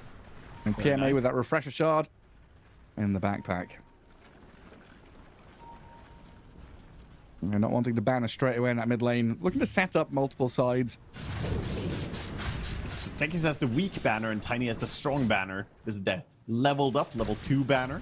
It actually does get a lot better on levels. It used to be kind of irrelevant, but now 600, 900, 1200 range on the max one. This is, of course, the 900 one. It changes how far the enemy have to run in to, you know, upset the push. It makes it so that, like, the level 1 banner, you can kind of, you know, aggro, drag the wave, bring the catapult forward. The other banners, you can't really do that. Not safely, anyway. You can do it if enemy heroes are standing there. In a funny way, heroes can actually be detrimental to the push. If you walk up and you get attacked, then the creeps get angry and run after the attacker, right? So sometimes you see de-aggroing happen just because they could hit the hero that was there. Of course, the heroes are usually the biggest pushing power, though, so...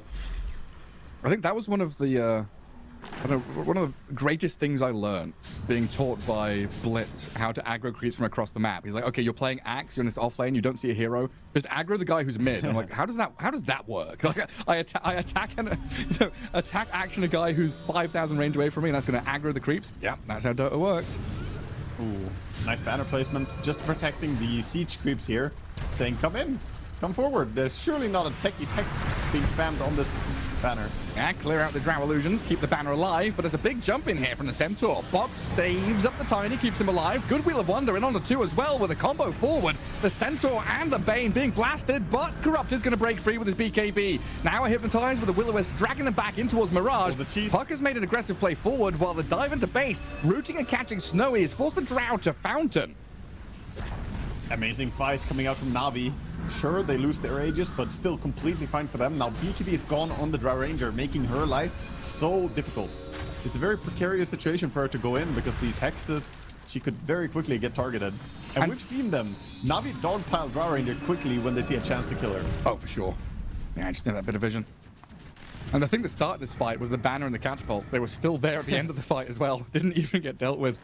We're finally cleared by Huligani as they defend their high ground. Smokers 5 now, trying to find any stragglers as Na'Vi have left the Tiny out on the map. They might realize. Oh, he's been jumped. BKB TP. Is there a grip? No, it's on cooldown and wasn't even nearby anyway. Yeah, don't you miss the Dream Coil pierces Nope. debuff immunity? Nope. Unfortunately, it doesn't have it. Do not miss that. Does anybody miss that? Puck players? I do. Puck players? Honestly, I still took the Waning Rift radius distance, though, because that shit is amazing to play. You just get so much mobility. The Waning Rift becomes a little blink on its own. As he did take that talent here. Puck has plenty of movement abilities between that overwhelming blink and illusory. The techies. Some pretty tremendous damage onto Corrupted. Going through the minefield. Taking around half his damage and magic burst out of these mines. Trolling them a bit as they recover their area. So what's left? Suddenly, They use the Aegis, the cheese. yeah, they have one banner. I think that they have a refresher shard. Never mind. Refresher shard. Darkseer still has his shard. Double vacuum walls. Yeah, Bring you back talents to the are coming in. checkerboard. Some high levels. Level 28 on the Tiny. Radiant are Can we get him to level 30? The avalanche toss cooldown is... Or avalanche cooldown is insane. Minus 8 seconds. Becomes a really good AoE denier. Oh, smoke up. The hexes are looking for something, but the Aeon Disc is off cooldown on the puck. Aeon Disc also on the Bane, of course. Radiant are scanning. Not the best targets. Such a difficult fight to find out who to target first, who to get the jump on initially. And it's Niku who gets stomped upon, but got the juice with a 2-man avalanche. Toss up. Snowy's already half HP. Trying to grip anybody up, but as a box save out, and got the juice to get the Tiny to distance. Na'Vi just resetting back down to the low ground. They forced the hand of Huligani here, and Daze is still chasing this techies. He's kept tabs on targets on the right-hand side, chasing supports down, popping Aeon Disc on respect already. Bane gonna get hunted by the Ember Spirit. No one to save him. They've left him stranded, gone for 100 seconds. Yeah, he's dead, and they know he doesn't have buyback. This is a massive power spike to play, 4v5 Dota. And it's not easy with all these abilities coming in a fight. If you don't have your Bane to save and disjoint stuff, it could be a massive opportunity for Na'Vi. And you've got no BKBs, right? You keep pointing this out. When Dire have no BKBs, it's just such a rough time to actually take fights head on. Yeah, they have to be fast to abuse that though. 50 seconds, 40 seconds now on Drow. She'll have it in a little bit, but Tiny with the shield rune, that will encourage him to go onto the high ground and get the damage done. Dota Plus is wilding with these win probabilities. Yeah, 81% for Dire. I think not. That is pretty optimistic for sure. I'm ready to be Dota proven wrong. Yeah. It knows there's some sick comeback about to happen. Na'Vi, they're going to get a vacuum on 3. PMA. And he doesn't drop the full combo, and he's still got that refresher shard. Stampede launches Huligani in back onto this. Techies and Tiny. A little bit awkward for Na'Vi as they lose their techies. Ember Spirit at half health has to run away. And Huligani with a good strong hold. Fantastic defense there. A little bit of a whiff by Na'Vi, not really connecting their spells together. The Ringmaster ulti didn't land together with some Hex and Disable, but that was fast reaction to getting 3-man vacuumed. I thought when the vacuum came out that they would be in trouble, but Force Staff and Hurricane Pike get themselves out of trouble.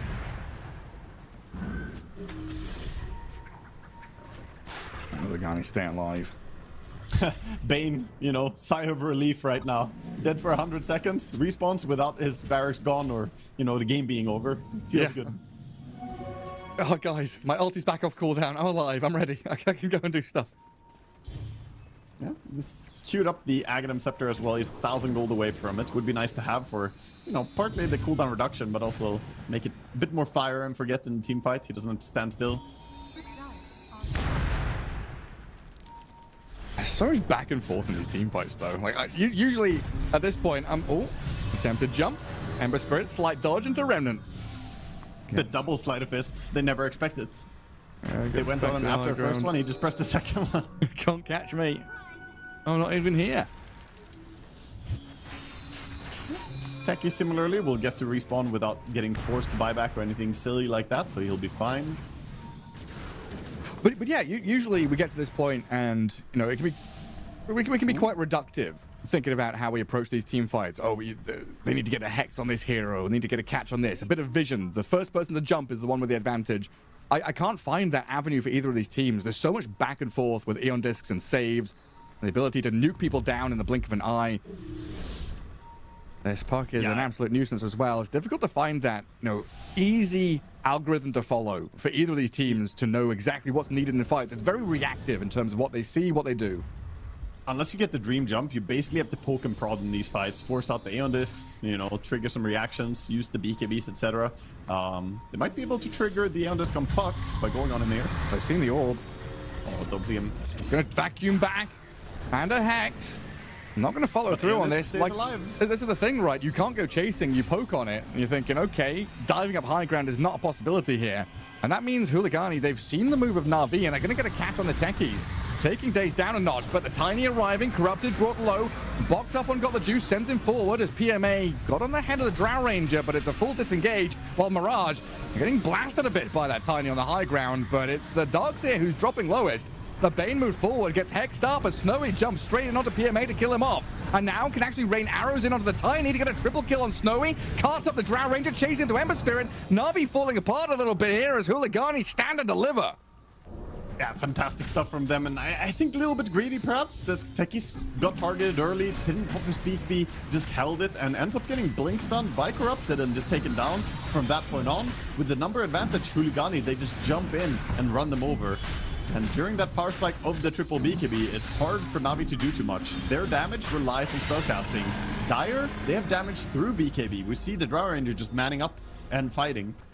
Yeah, look here. He's got the BKB, but he feels like he's gonna be fine. And then suddenly Centaur gets him, and he's just dead. And then you've spent your tiny jump on a Centaur who just walks away. Awkward. The process there from Na'Vi, reacting to what they see and trying to do something with what they're given, but it's not ideal by any means. And maybe Dota Plus was right. Maybe that win probability. They knew what was coming.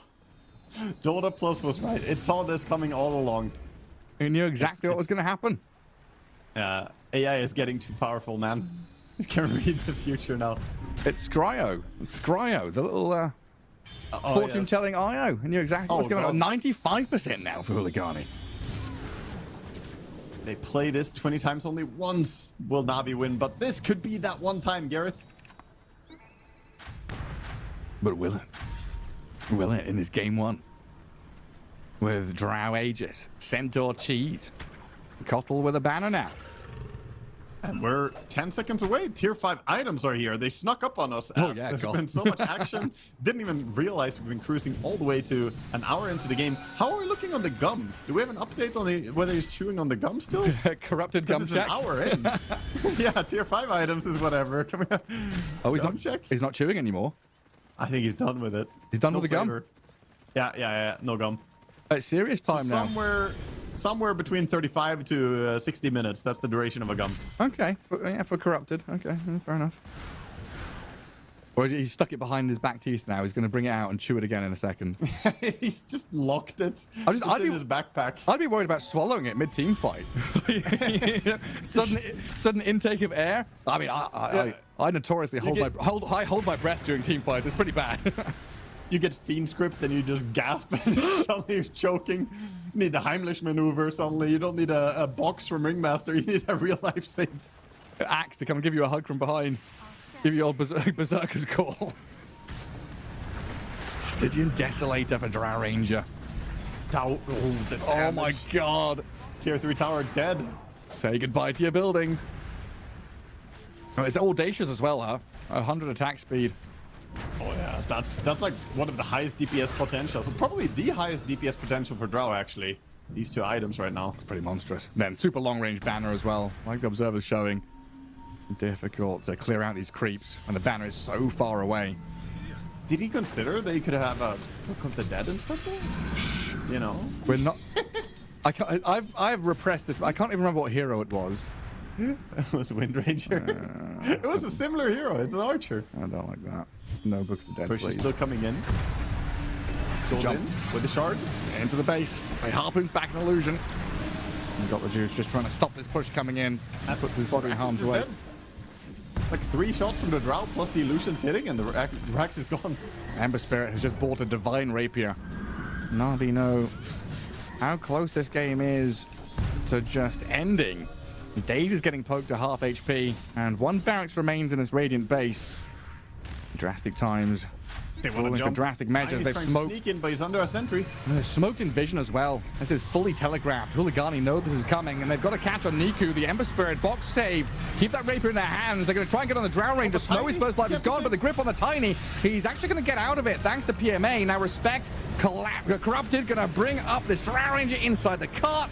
Save it up and kill the Tiny off as Mirage grabs the double kill, diving in the back, slaying PMA.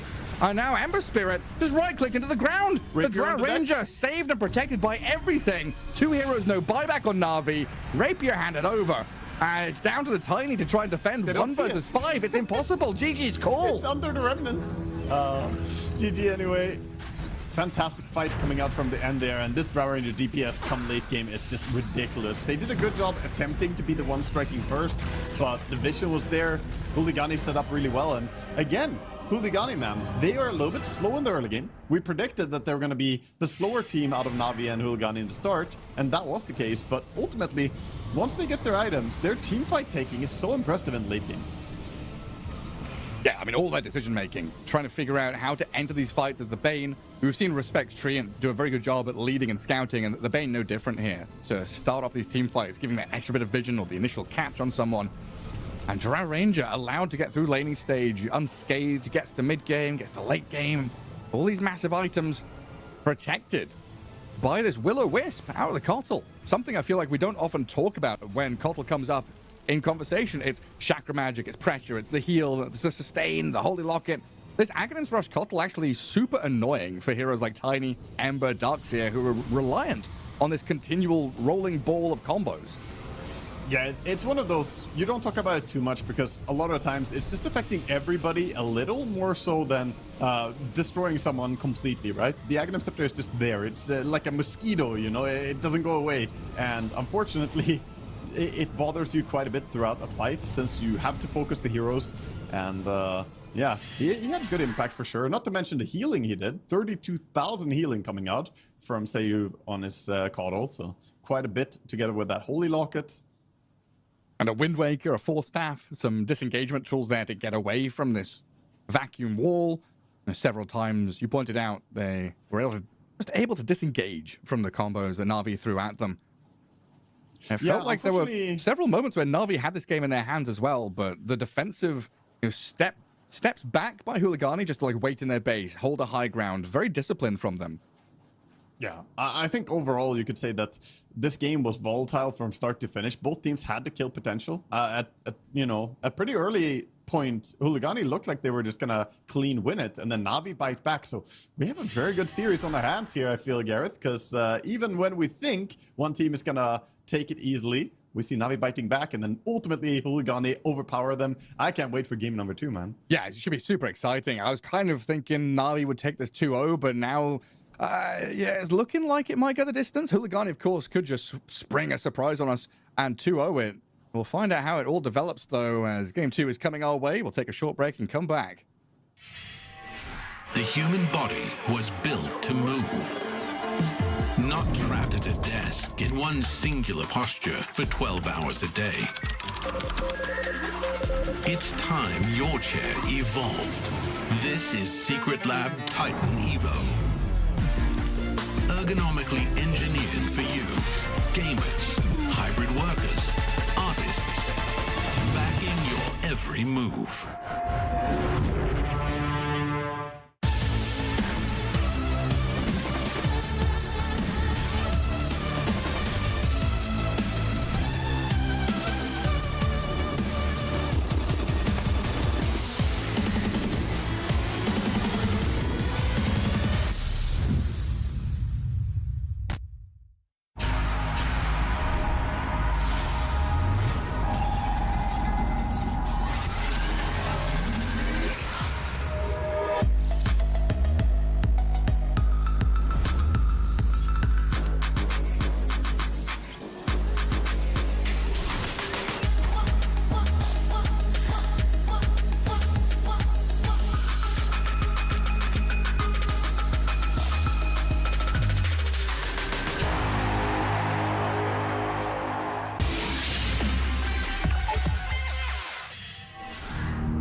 Welcome back, folks, as we get ourselves into game 2 of a best of 3 lower bracket, heading towards qualification slots TI 2026. It's Na'Vi against Hooligani. In game 1, Wagga, pretty back and forth, but Na'Vi unable to find that grip and consolidate any of the team fight leads they got. Hooligani were able to wait till late game, strike with some swift Roshan takes, and just end it. Yeah, Hooligani, their power is mid to late game. They are exceptional at it. Early game, they dodge quite a bit. I wonder if maybe the antidote to Hooligani is to find some lineup that can run away with the early game hard enough that you don't enter this territory. But super impressive stuff from them, how they took the fights. Overall, though, it was not a one-sided affair. It was definitely really close. However, this does put a Na'Vi in the uncomfortable spot of being one game away from dropping out of the chance for TI. I guess super tight now. And I think you're right. That's what I was calling for game 1, was Na'Vi to play faster, upset the balance, make sure Hooligani don't get into the late game situation with all their items, because it feels like Hooligani just have a very good read of how to set up the map, push out lanes, play through Twin Gate to get to the opposing side, to then control a Roche Pit or control a Tormentor. They're super good, I think, especially through Respect movements. This Pos 5, Treant or Bane, whatever it is, gives so much information to Hooligani, which allows them to do those moves, which then leads to them winning. Yeah, for sure. I think I was just about to, God damn it. I'm sorry, I have to shut up more. They need to cut into the idea of playing even faster, and this is what you do. You pick Nature's Prophet. I want to say Nature's Prophet Spirit Breaker was on my mind after the previous game and thinking, what could be the antidote? And Na'Vi, they're on the same track, man. They're thinking about, how can we break Hooligani? They're so good when the game kind of develops into having a few items, but early on they are very, very slow for a team of this caliber. So Na'Vi are looking to abuse this. Setting up with the Nature's Prophet is a good opening. That's not a great win rate, though, from Nature's Prophet that we've seen during these qualifiers. He's had a pretty rough time so far.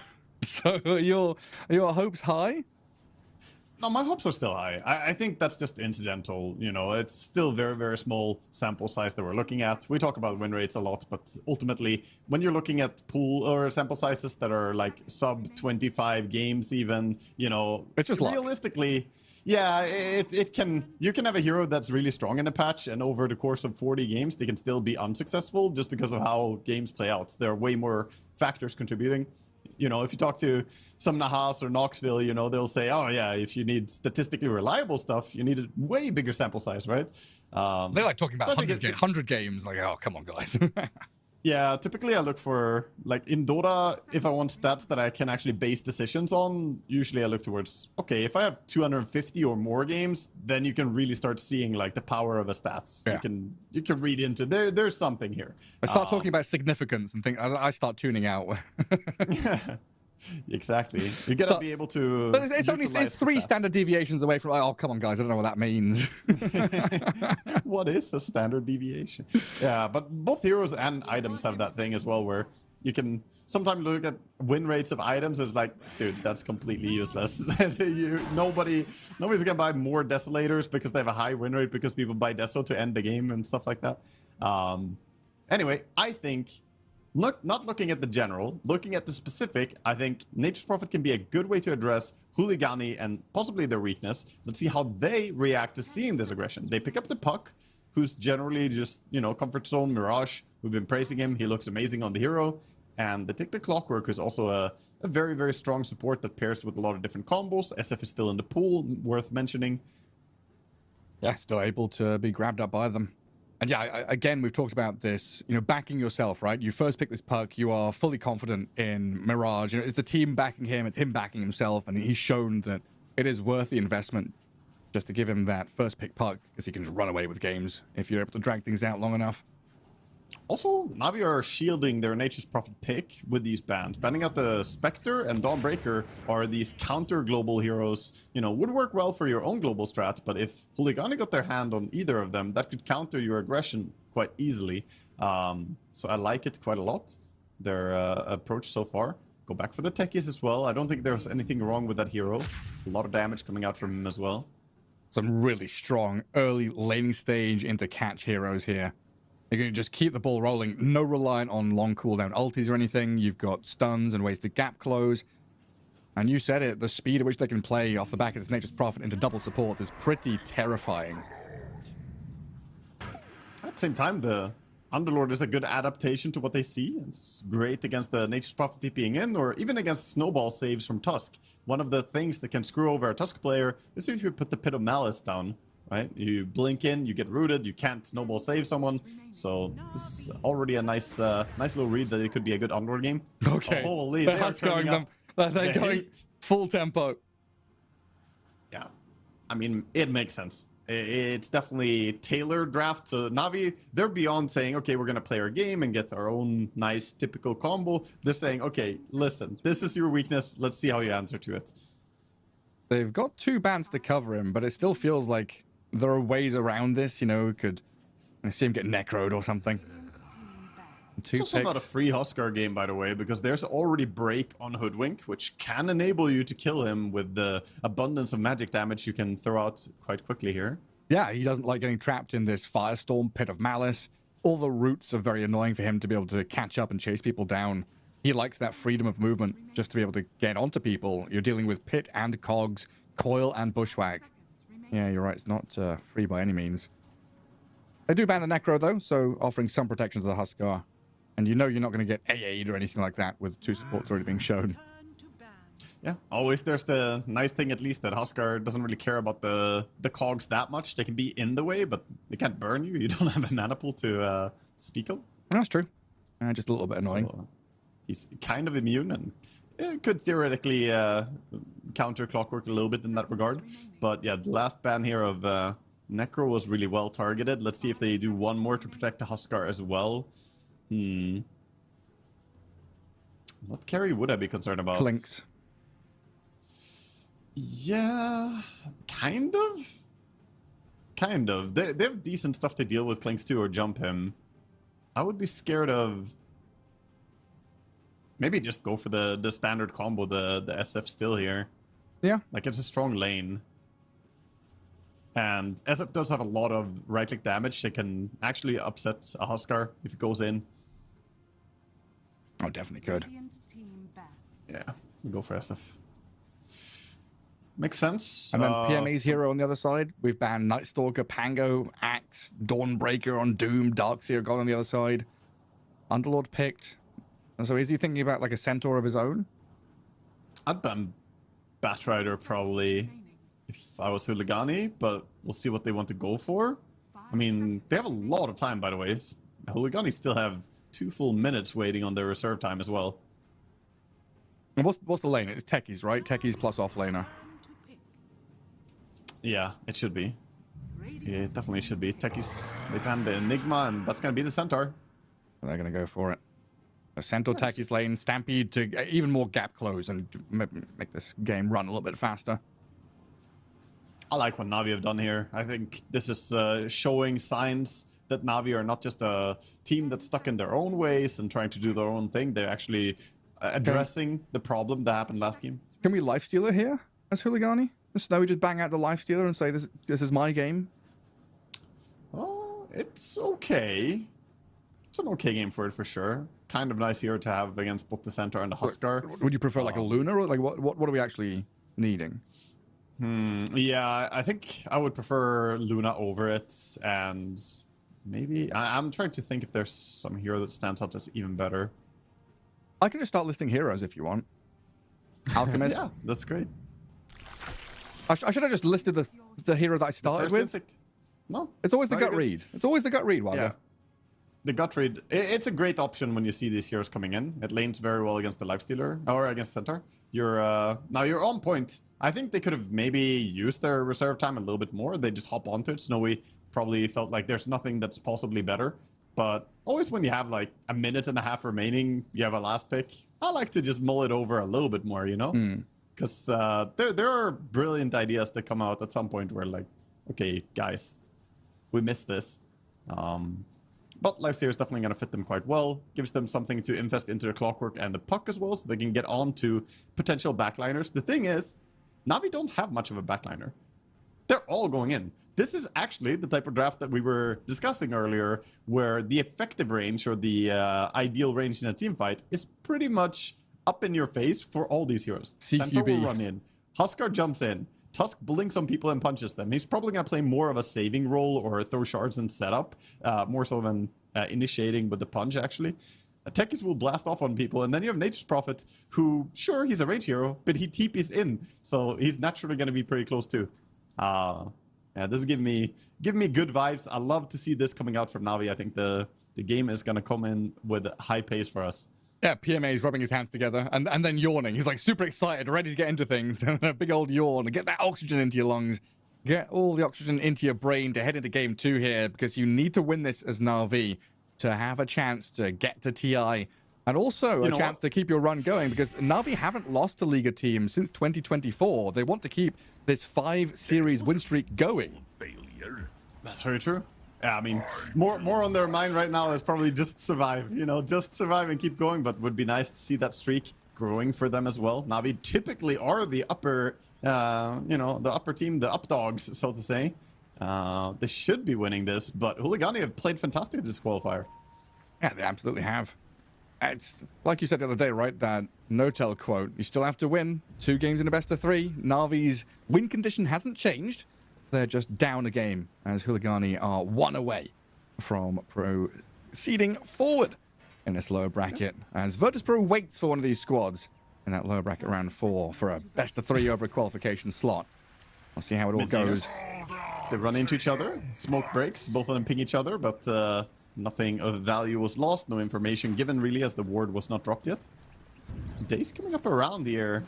Snowy should be quite fine. He can always get away if he wants to, using the rage. Worst case scenario. Now, expectations-wise, guys, I think everyone should buckle in, because I think this is a pretty wide difference in terms of how these drafts have functioned or will function. We've seen this Lifestealer Park, Underlord kind of thing, slow and steady from Huligani. They're very much waiting for 25 minutes in, where they've got a bunch of items, they've weathered the storm, and they're ready to fight, versus Na'Vi, who are just gunning for you from minute 1. 100%. Yeah, they want the Radiance Armlet, they want the Blink Witchblade for Puck, they want, maybe some form of Aura build on Underlord, see if he goes for that or a Rod of Aethos. Either way, they all kind of need some items coming in, whereas Navi's draft doesn't really need much. It's here to go. Also, I want to say it's pretty reassuring and nice to...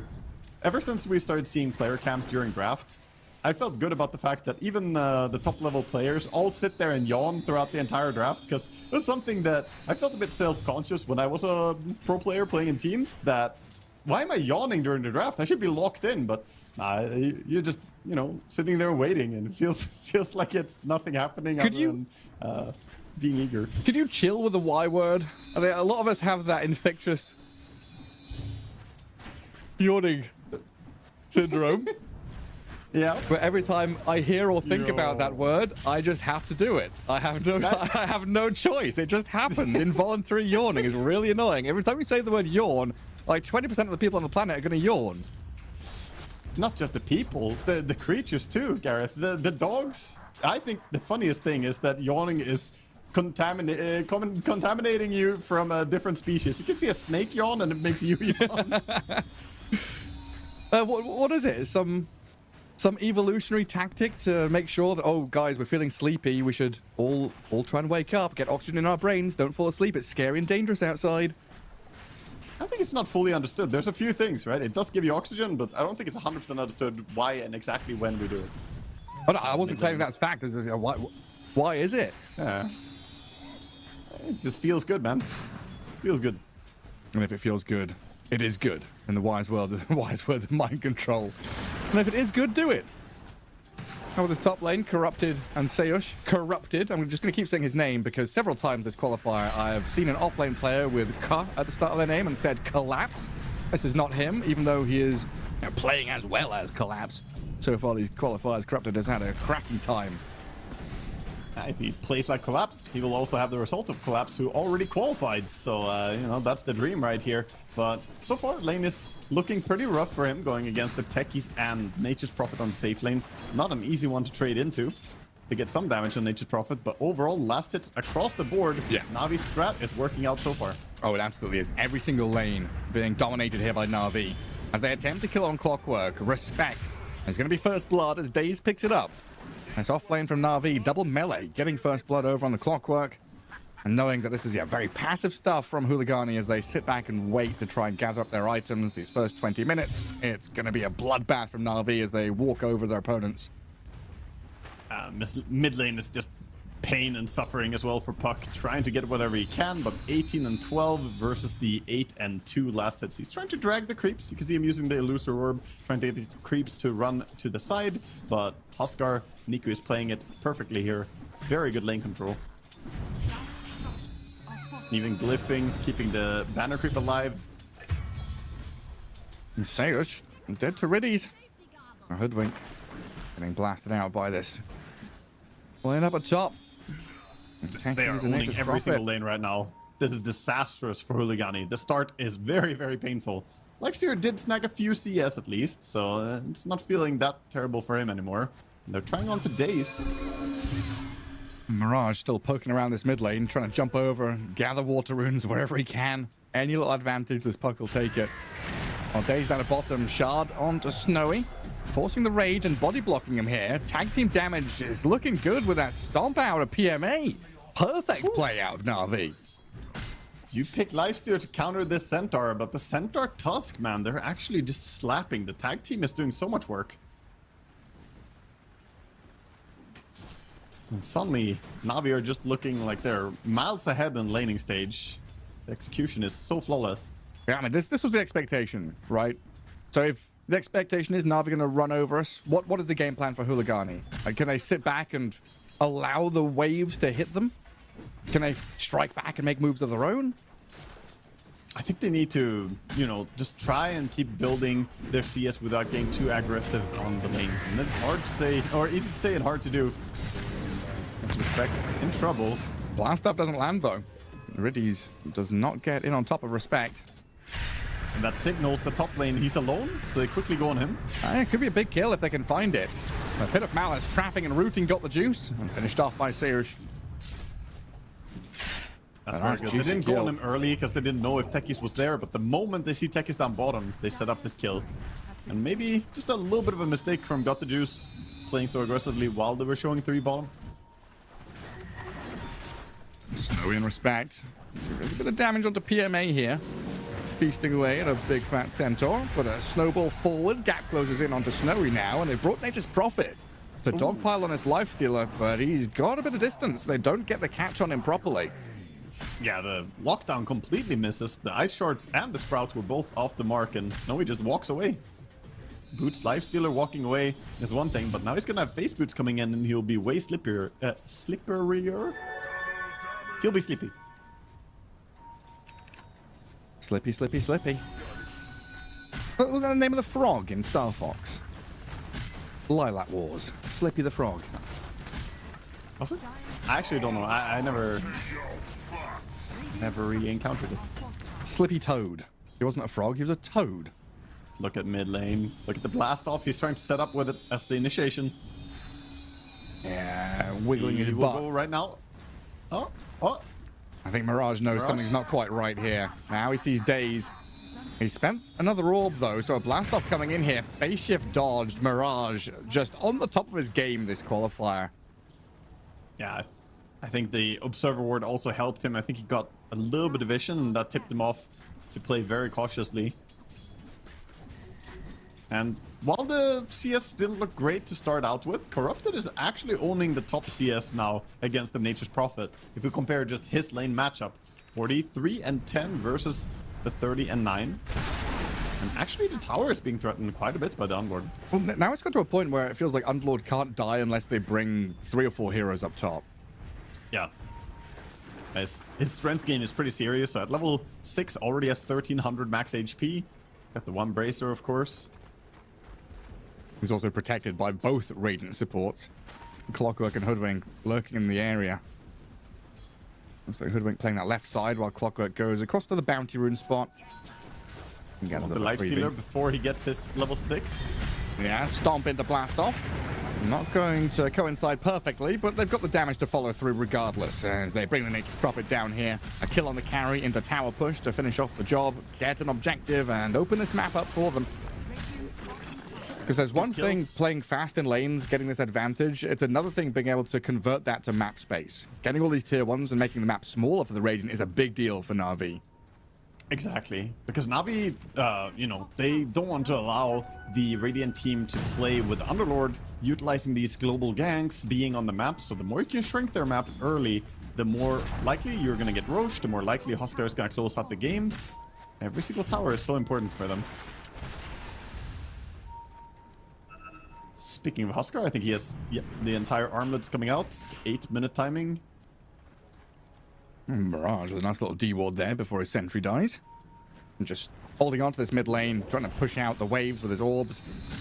Always under threat from his techies and the Tusk, but everything's very telegraphed from these two supports. So as long as the puck has a bit of vision or the wherewithal to understand what's coming, you're able to react with the jaunt and the shift. Yeah, there's no Rubik, no insta-lift like that, no way to really catch the puck, so he's gonna be fine. He also has the bottled illusion, which is fantastic to have against the Huskar silence. Of course, I believe it timed out now. I'm going to use. So what's the vibe in terms of heading into mid or late game here as Na'Vi? Like, they need to shift into 5th gear early on, apply this pressure, play fast, but are they also comfortable if it does drag out a bit? Oh, a little bit, I would say they're fine. There's a problem later on where if Lifestealer gets big enough, they don't have great stuff to deal with him.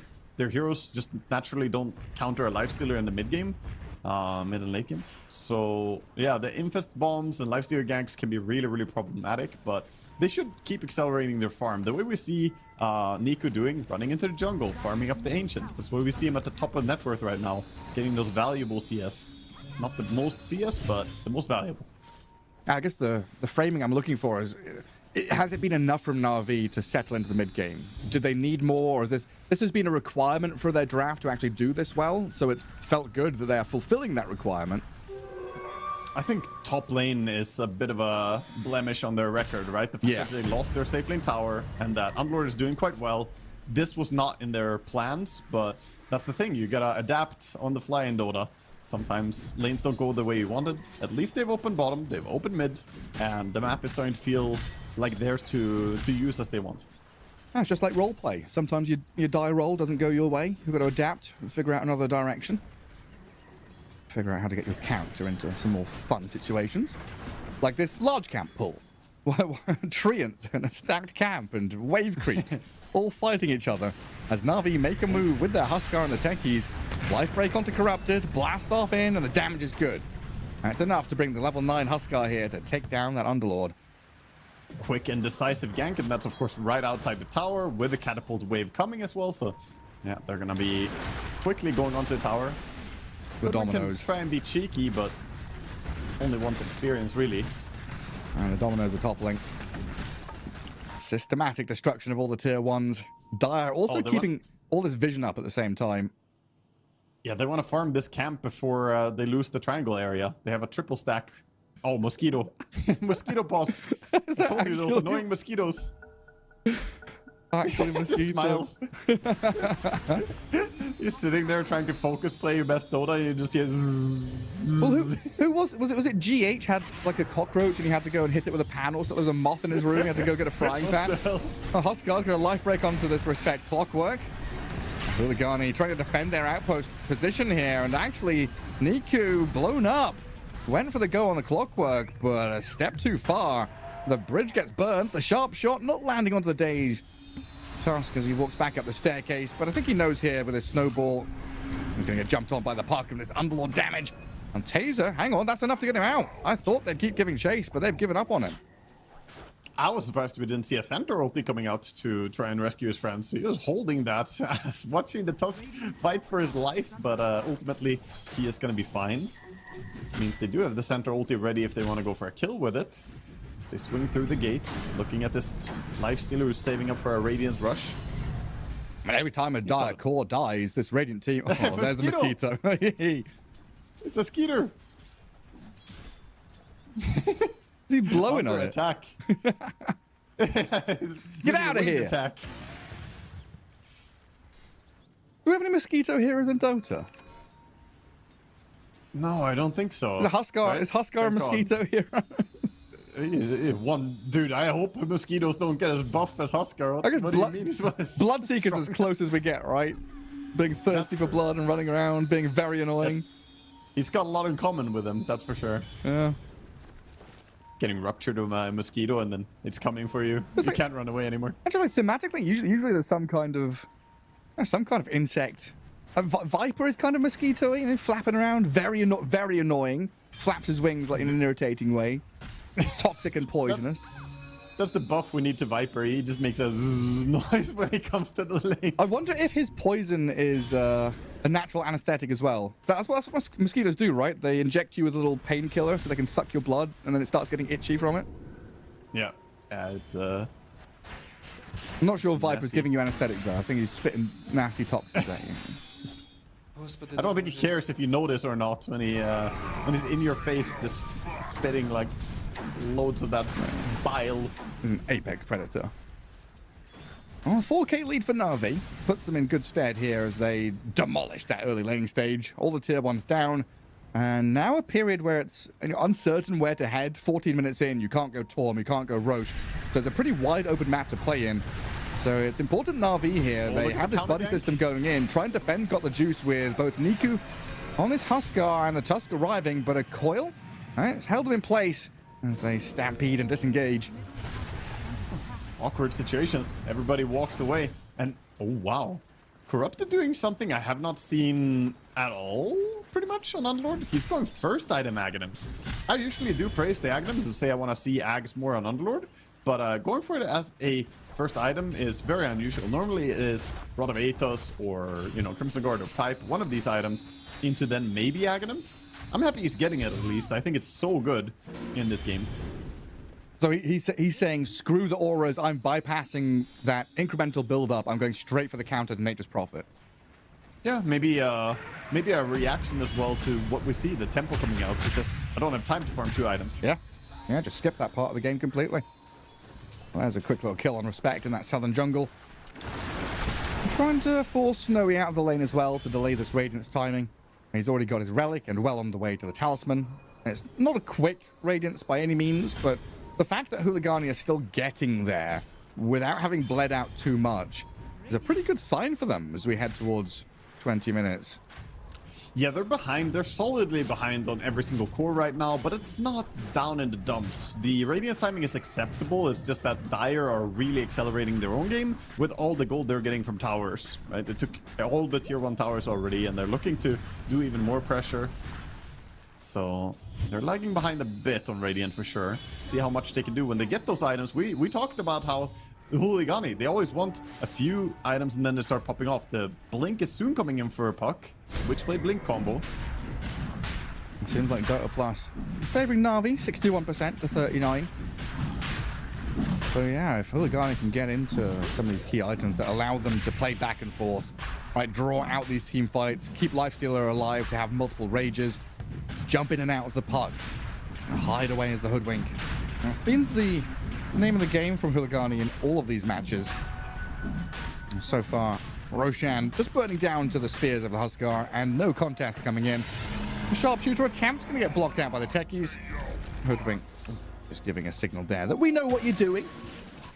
We'll let you do in it. a position to try and hookshot there, but he didn't have the vision yet. Of course, Rocket was still on cooldown for 5 seconds, but if you try to blind hook, could have been a potential steal. Mid lane. Another orb and jaunt gets Mirage out of danger. Again, kind of challenging to catch this puck without a hex or anything like that. Yeah, a little bit hard with the snowball only being 0.6 second duration. Maybe need one more point just to guarantee that you can get the Walrus punch after the snowball's done. That's a 17-minute Aghanim Scepter, you're right, on Underlord. He's getting it delivered. It's really early, and that's pretty impactful because this early people do not have a Dispel. Most people do not have a way to get out if you root them. A Lifestealer. Oh, there we go. Chainstones come in with a damage blast to the Huskar. They've got Snowy down. Underlords come into this one with a Firestorm on the Huskar as a tremendous amount of damage burning through Niku's first life. So the Aegis gets claimed up and Hooligani just step back, reset in behind the tier 2. Mirage will keep poking with the orbs. Niku still standing strong, and with Got the Juice having a Mjolnir, their DPS is super fast on this tower.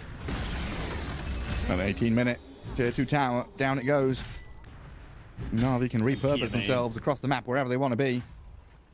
The full heart already on the PMA. The Centaur build also difficult to deal with. And I think it's a nice build against Puck in particular, who's this poke and prod type hero. Puck goes in, jumps out, deals damage over time, and Heart just keeps you nice and healthy throughout all that. Makes you so hard to kill when he just plants himself in a lane. Oh, it's been a slow one for Snowy. 3 deaths, 0-3-0. Not happy times for the Lifestealer. But he's got his Radiance now, so he can start scaling, getting that farm a little bit faster. They're gonna scout Daze. Can they get him though? Puck is a little bit far. Oh, he cancelled. Oh no. I think he's dead. Yeah, Mirage is going to coil him for this. Get the freebie kill on the Tusk. Who does it belong to? Mirage? Yeah, there we go. Unfortunately for him, if he did keep channeling, he would probably have lived there, but he doesn't have that vision. Lacking critical information. He really did. Huskar is queuing up a shard immediately after the BKB. So he's gonna cauterize himself, dispelling now with that. It's obviously insanely strong. For a while, he had it without buying a shard. That was one of the most busted things I've seen. I still think it's a mistake to give Huskar a second innate dispel, you know? The hero has one on the ulti. Don't necessarily need to have one more, but at least now he has to pay for it. Yeah, let's just give Huskar the hero that's countered by debuffs. 3 Vessel, dispels. yeah. Exactly. What a Yeah, wild. once he gets the Satanic, he'll have 4 dispels this game. So those Rod of Atos or Pit of Malice plays, they're not going to do much to him. It's still an honorable hero, though, the Huskar. Very, very honorable hero. So honorable. So honorable. So regal. As he jumps on the hoodwink. He takes out the squirrel. Lagani gathering up their forces in this mid lane. They're kind of herded across here by the Centaur. Attempted jump stomp from the fog. Not going to catch Snowy off guard this time. Quick on the finger with the rage. Just a non-stop situation here where you have to maintain that bottom lane. Right, it's the knock-on effect of losing your towers early on. You need to have someone bottom to push the wave to stop the high ground tier 3 taking damage just from creeps. Mid lane is a little exposed as well because you have that eastern jungle as an approach point for the Dire. You don't have any vision there, so it's kind of spooky. The only place that Snowy can play is that top lane, left side of the map, so it's down to Mirage and Corrupted to do what they can with the scraps. I think right now it makes a lot of sense to just be aggressive for Huligani, go out on the map. You can see that on the post 1 and post 2 both shoving out lanes because they know Tormentor is being taken right now. So this is a chance for them to get some breathing room, get the lanes out, push as far as you can, make the most out of the situation even though you're not contesting the Tormentor. Little update, Nico actually skipped the shard for now and says I just want Satanic as soon as possible, so it goes for the Reaver first.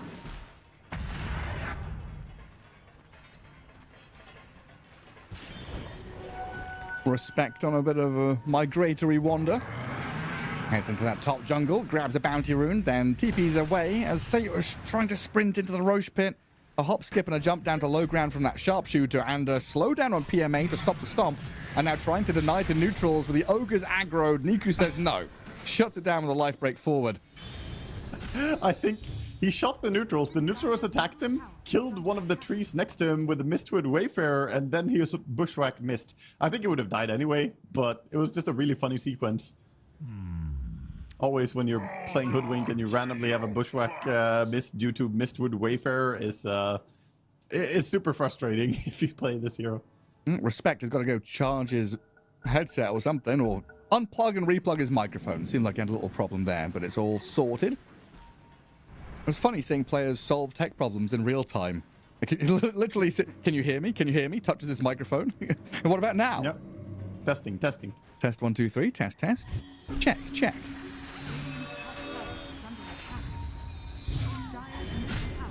Big push coming in top. Tier 2 tower is going to drop pretty quickly as there's nobody who wants to defend this. A 10k lead being developed by Na'Vi. 3 to 10, 22 minutes in. And we knew this was coming through the draft. They've held on to every part of the map that they've walked into tremendously well, while keeping Nectar's Prophet back on the other side of the map. He's raced up to the top of the net worth now. And got the juice playing this role to perfection. And still we see the same from Huligani, right? Their draft may have changed, their itemizations may have changed a little bit, but they're still playing their same style that we see a lot. They're just kind of farming, playing on the back foot. We saw the Aghanim's purchase from Underlord, but he's only used ulti a single time since then, I think. So Na'Vi, their counter has worked out really well so far. They just need to hold on to this lead. Yeah, it feels like some weird combination of... Oh, Respect is going to get scouted and killed quickly. Some weird, like, collaboration between Falcons and Spirit, where Huligani love these very tanky cores or unkillable heroes that cannot be found. Mirage's Puck, in particular, in that mid lane. Snowy on these tanky heroes.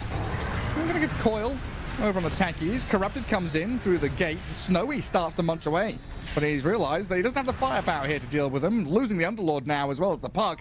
Na'Vi just swarm around that techies, allow Daze to die, and then say, cool, and then what? Fantastic pickoffs, and also that Lifesteer had to TP Fountain means that he's not shoving out the lane right now, so they're getting the squeeze on them right now. Everybody's stuck in base, and this is a great chance to just start poking high ground. You got creep waves coming in all over the place. And straight up to tier 3. Ah, no real defense could get mounted here by Huligani. Yeah, there's the Blink Snowball save available as well, so Daze can now take more of a defensive role. Doesn't necessarily have to initiate in these fights. And I like this from Na'Vi. Don't have to crack the high ground entirely, just poke a little bit, go back, play for the next stage's timing, and just accelerate your farm even more. Build on the lead that you already have. Even the gem now, just to clear out all the vision. Daze on his Tusk is going to be feeling good about that. But yeah, that like weird collaboration here. The tanky cores out of Falcons, Huligani pick them up and say, okay, that's what we're going to rest our draft on. But then they also have this team spirit effect of who cares early game? We're waiting for that one moment to strike, right? That we've seen from a lot of these really exciting top teams like Spirit or Old Beast Coast, where the first 20 minutes literally doesn't matter. All they're looking for is one team fight around an objective, around a Roche pit to actually level the playing field. Now, there's 13k lead for Na'Vi. It's there. They're settled in a good groove. As long as they can keep, the cogs oiled and the machinery moving, it's going to pay off. They can actually keep going aggressive, keep playing forward. But if they lose a couple of fights, that can all unravel pretty quickly. I think that Huligani overall, if they manage to work out a way to be a little bit faster and decisive in the early game, they would be a super fearsome team. Like, talking absolutely capable of taking games against anyone. Because their overall team fighting is impressive. But even with that, even with their ability of good targeting, communication, whatever, you're falling behind a lot now. 13,000 net worth disadvantage. Roshan is going to spawn pretty quickly as well. 15 seconds to go as the map gets smaller and smaller for Huligani. Trying to cut out waves with Puck up at top, bodyguarded by the Clockwork. Cutting a wave here, farming jungle there. Hoodwink on that right-hand side also trying to find what farm you can on a pretty dead map. It is barren, arid farmland out here for Huligani. Very little to gather up, while Na'Vi the entirety of the map to soak up with all that gold going into their pockets. Yeah, they're doing a great job, though, getting whatever they can. So while the lead is significant at 13,000, it's not really building that quickly. So definitely finding farm wherever they can. Big credit to Mirage for his work out here on the top lane. Actually, Underlord ulti, trying to delay this. Poke their head around the corner, while bottom lane, Respect has been pummeled by Daze and got the juice. Niku will grab the Aegis. He could take the gate straight to enemy base. Get on the high ground. He's not going to take the opportunity. Declining the Uberlord? Yeah, apparently. There's a part of me that misses that old Underlord ulti. Only a very small part, though. It was a silly one. It was very funny plays with it. It was funny watching the timing sometimes, right? Because you'd have this Underlord putting the AoE. Someone missed it. Someone gets missed out of the AoE of it. You're like, oh shit. The carry like gets left behind. Blinks in and kicks him right at the time when it's about to trigger, and like half the people go out and half of the people stay. Yeah, there were some really cool outplays.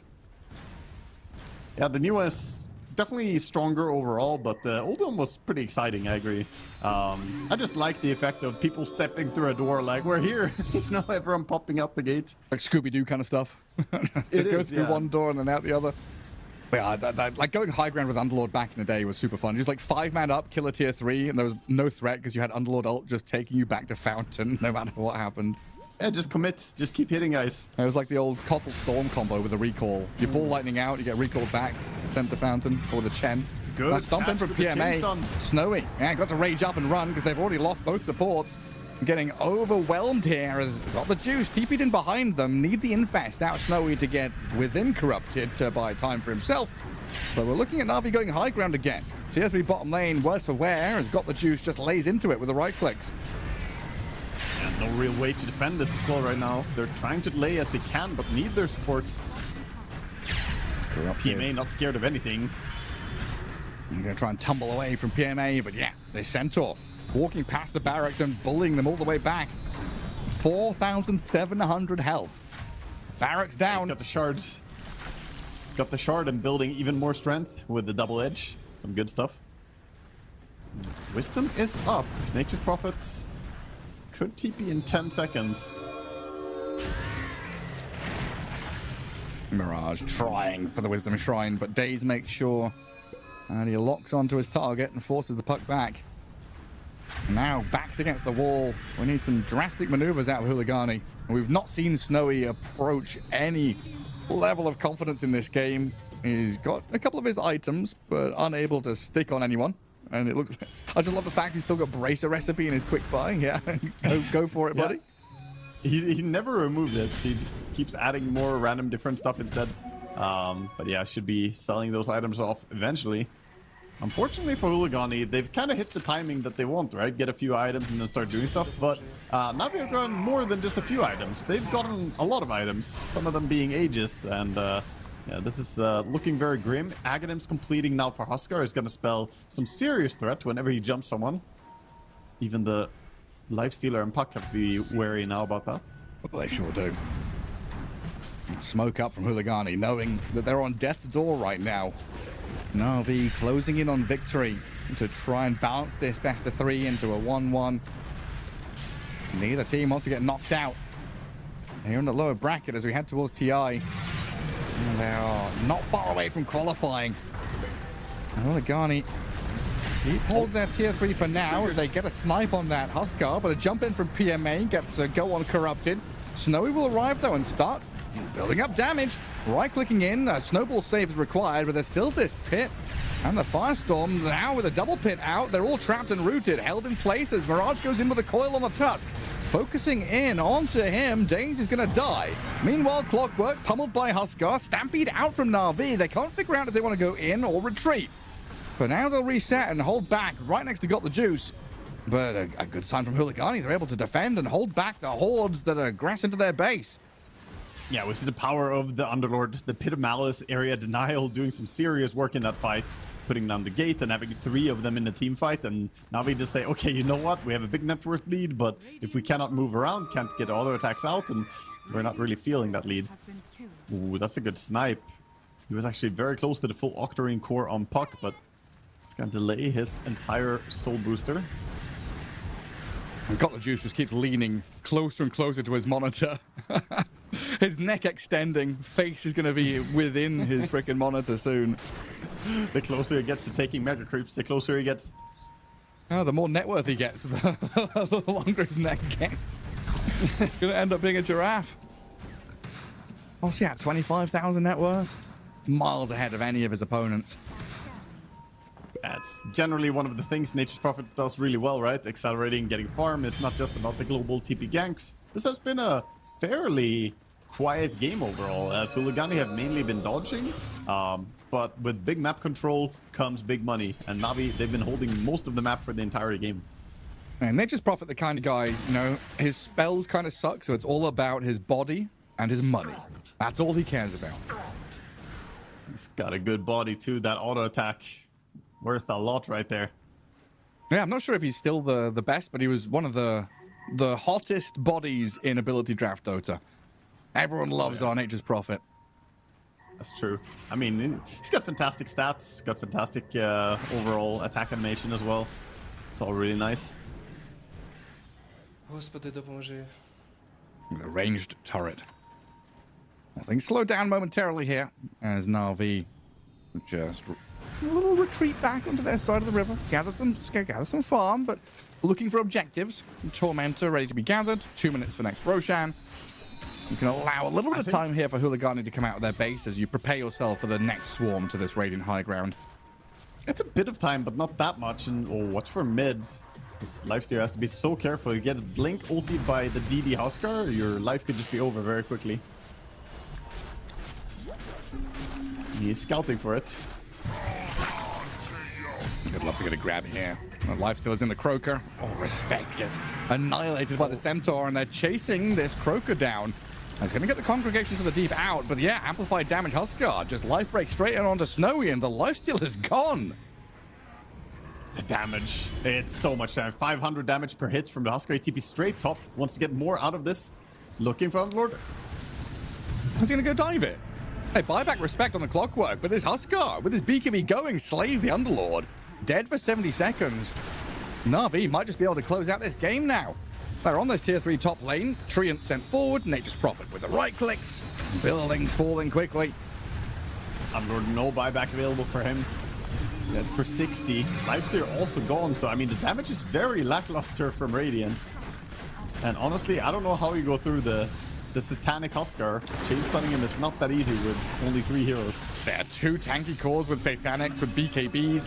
A massive challenge here, but the majority of your damage, hell, if not all of your damage as Huligani, is magical.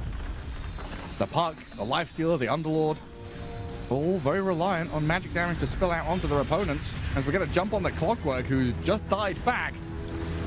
A situation where Huligani are without a number of their heroes, just watching Na'Vi hit their buildings. It feels like it's inevitable at this point, as Niku just stands there in front of tier 4s, protected in the back by Techies, Centaur, and Tusk, ready to strike in and save their buddies if needed. Yeah, they have Smoke Snowball, out. they have Carts. Huligani, Last-ditch effort. 4v5, they've got to do something. They've got to make a move right here. Your throne is half health. Pit of Malice in onto Niku and got the juice. The BKBs are up. Huskar in the cart, though, trying to get sent forward to deal with this Snowy Lifestealer. He's going to infest into Corrupt It.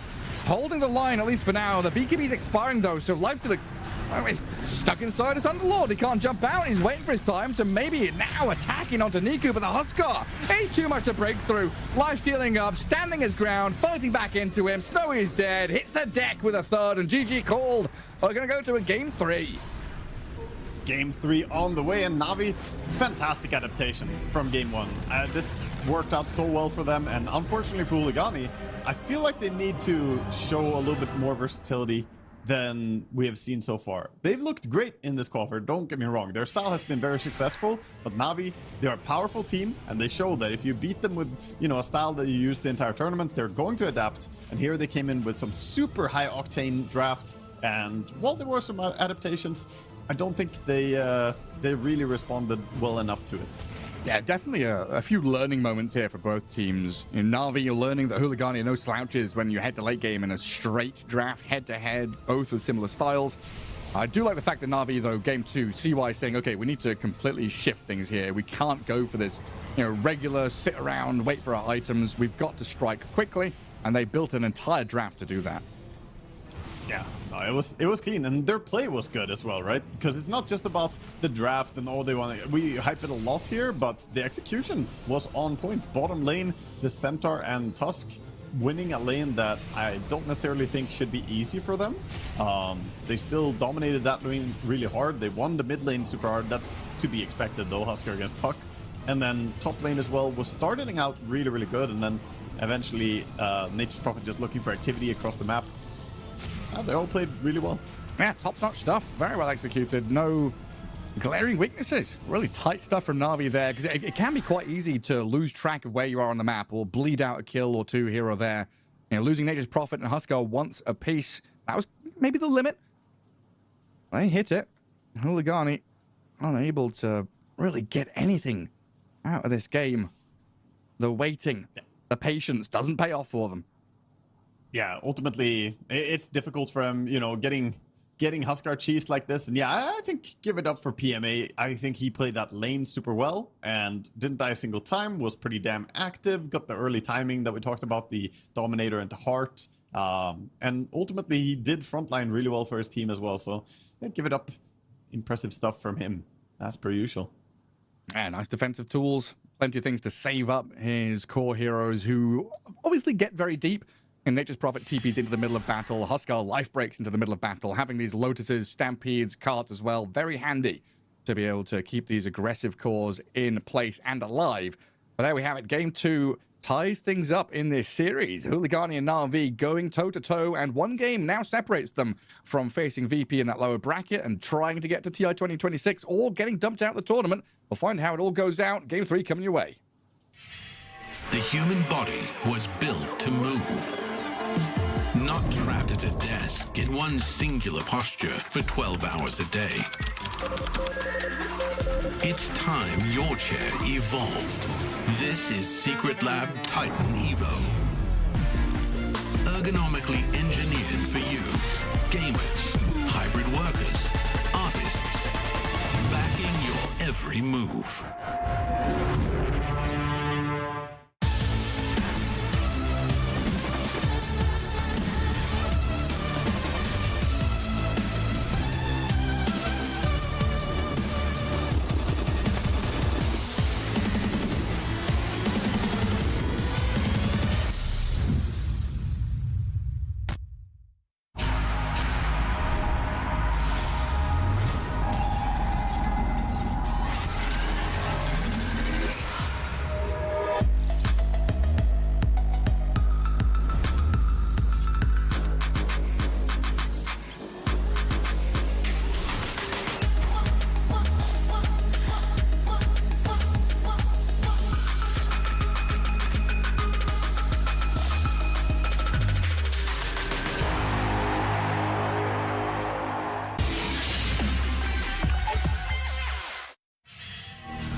Hey, it's time for a game 3. Super hype here between these two teams to get to that final single individual game that will take them a step closer to a TI qualification slot. It's Na'Vi against Huligani as they try and figure out who's the better team here to face off against Virtus Pro to battle out over one slot for TI 2026. And Waga, so far we've had long dragged out game. Huligani playing their style, looking for these individual moments to strike, and then Na'Vi say game 2, no. This is our time to shine. Yeah, I think overall Huligani, they've been very impressive throughout this qualifiers, but this will be the first big test for them. Going up against Na'Vi, we knew it was going to be a big test, but here it feels almost like Na'Vi, you know, they solved the riddle, the puzzle that is Huligani's approach. Let's see if they can do it again, though, or see if Huligani, they have two choices, right? Going into the draft for the next game, Huligani can either try and stop the high activity that Na'Vi relied on. Obviously, Nature's Prophet is a massive hero for that. Or if they will just try to adapt their own gameplay. Both are difficult things to do. We'll see exactly what it's going to be. Yeah, like, do we find a way to slow things down even more? Do we try and speed up to try and match them? Does Na'Vi even go for a draft that is super fast and action-packed? There's a lot of mind games now involved, right? Where you've got these two very disparate styles. The adaptation could come in. But so far, ban-wise, pretty similar story. Drow Ranger getting picked up early, then getting banned out. And I feel like we're going to see Nature's Prophet again, dude. There's no way they don't pick it if it's not banned. It is such a good hero for, you know, addressing the style that Huligani are playing. So I am a bit surprised to see Huligani rating all these heroes over Nature's Prophet. I get Lone Druid, I get Treant. To a degree, I understand Drow Ranger over it too. But Axe? I feel like at some point the Natures has to be prioritized over that. Yeah, it definitely felt like it, especially with that earlier game where you're just dogpiling on top of you over and over again. But if you've got something in your mind that's going to be able to adapt this draft and configure a way to deal with it, I feel like Huligani's got something up their sleeves. Like what kind of hero matchup could we expect to see against Nature's Prophet? Who does well against him? It's funny enough because Nature's Prophet is actually countered by a lot of the same heroes that are good with him. You know, Spirit Breaker, for instance, a hero that quite often is played with Nature's Prophet to get that global gank going. You can actually pick it against him, and it's really, really good too. So I would like to see Huligani turn up their aggression to meet the aggression coming in from Na'Vi. I don't think that they're, you know, incapable of doing it. And Puck is already a good starter. You get to silence, get to coil. This is good to catch Nature's.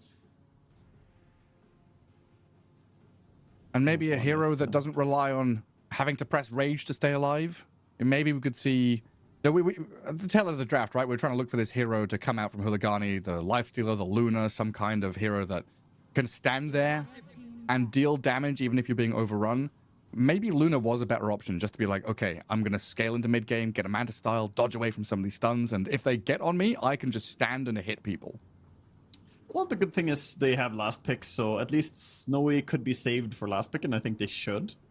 Yes, they banned out a little bit of counters to him here, of his hero pool, the Spectre and Dawnbreaker, same bans as previous game, coming out from Na'Vi. But I think just save last pick for Snowy, let him get something that really suits the game, and let's see if he can pop off with it, because I think he has a pretty wide hero pool, to be honest, and a lot of them are not bad against Nature's Prophets. Like, Illusion heroes typically do quite well against Nature's, since he's so physical damage oriented in the early game.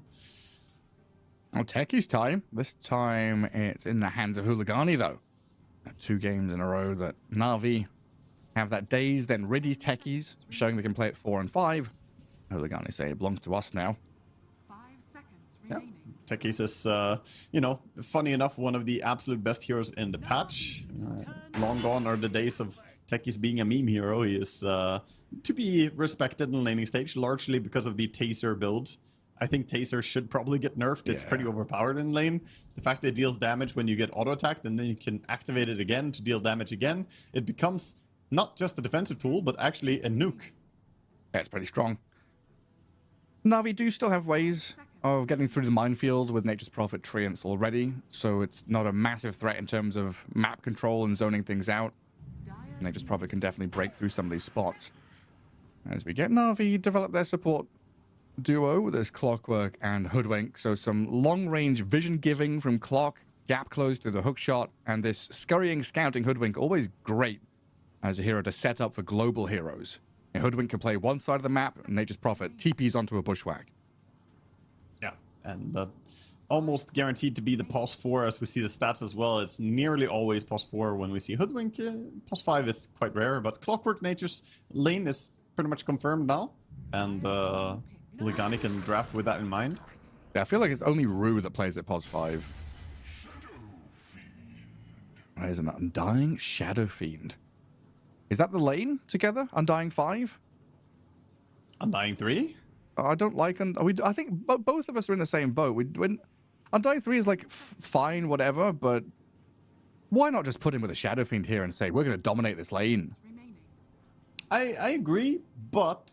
I don't know who they're laning against. Is, okay. The thing is that offlane Undying, if there's one thing he's good at, it's the early game, right? And if there's one thing that Navi want to do right now is demolish Huligani in the early game, at least from what we saw in the previous game.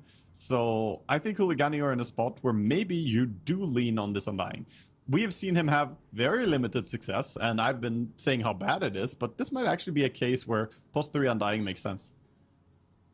But Navi still have this opportunity to shift, right? They don't necessarily have to all in on early mid game. They can still go late game. With Nature's Prophet carry, you're still pretty happy doing it. They've not shown this Huskar or whatever in the mid lane just yet. Yeah, this is where Navi gets a chance to show themselves as an experienced and versatile team. They came in, countered Huligani really hard, and now forced Huligani's hand into this Undying pick. Kess comes out. Is a hero that Undying does not really enjoy playing against that badly. Kills off the tombstone super fast, can also clear all the zombies easily, and has tons of damage. Ulti is great against Undying's ulti. There's a lot of good things about it. And laning against Puck? I mean, I'm assuming this is Niku Kez to head into that mid lane? Most likely, yeah. Niku plays it most of the times that I've seen. I've seen Got the Juice play Kess as well, so they have flexibility, but the lane against Puck is quite easy. Yeah, I saw Got the Juice play Kez, where it was like 7 months ago, 8 months ago. He played Kez once. It was one of the qualifiers, and then he lost and didn't play it again. Yeah. It was then Niku who played it pretty much every game from there on out. Yeah, Niku has been one of the pioneers of the mid Kess in the pro scene, I would say. He was one of the Kess players who looked the best early on as well, and he's kept that up pretty damn well. So we'll see if he goes for the full Deso Rush build on mid Kess, or if he still goes for Mage Slayer. I think Deso Rush is very strong against Puck due to the low survivability of the hero. Yeah, good against Undying as well. Yep. Final ban's going to come in here. Both teams looking at offlaners potentially. Navi definitely. But that flexibility of the Undying could put a little seed of uncertainty into the Navi heads. But they're going to ban 2 offlaners regardless. Remove the pool of Corrupted. So PMA's got to dig deep here to find his offlane hero. Everyone's been banned.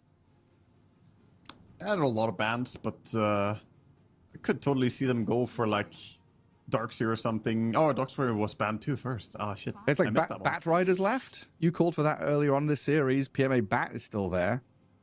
True. I mean, they put themselves in this spot. They're the ones who banned the most offlaners here. They removed so many Darkseer, Doom, Dawnbreaker, Centaur, and Underlord.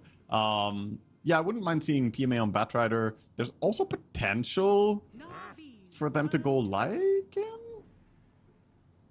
Like, PMA Lycan is pretty damn good. I don't love having no team fight because they lose team fight ultis, but Enigma? It's a possibility.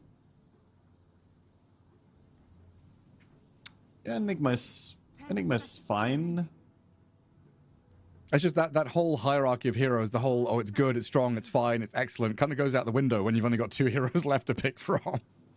Okay, you could list out, the Bristleback, the Enigma. There are some options out there depending on what kind of hero you want to slot in. Beastmaster, obviously, a guy you could grab, go for that Helm build, and you've got that big old Roar just to throw in onto someone like a Shadow Fiend.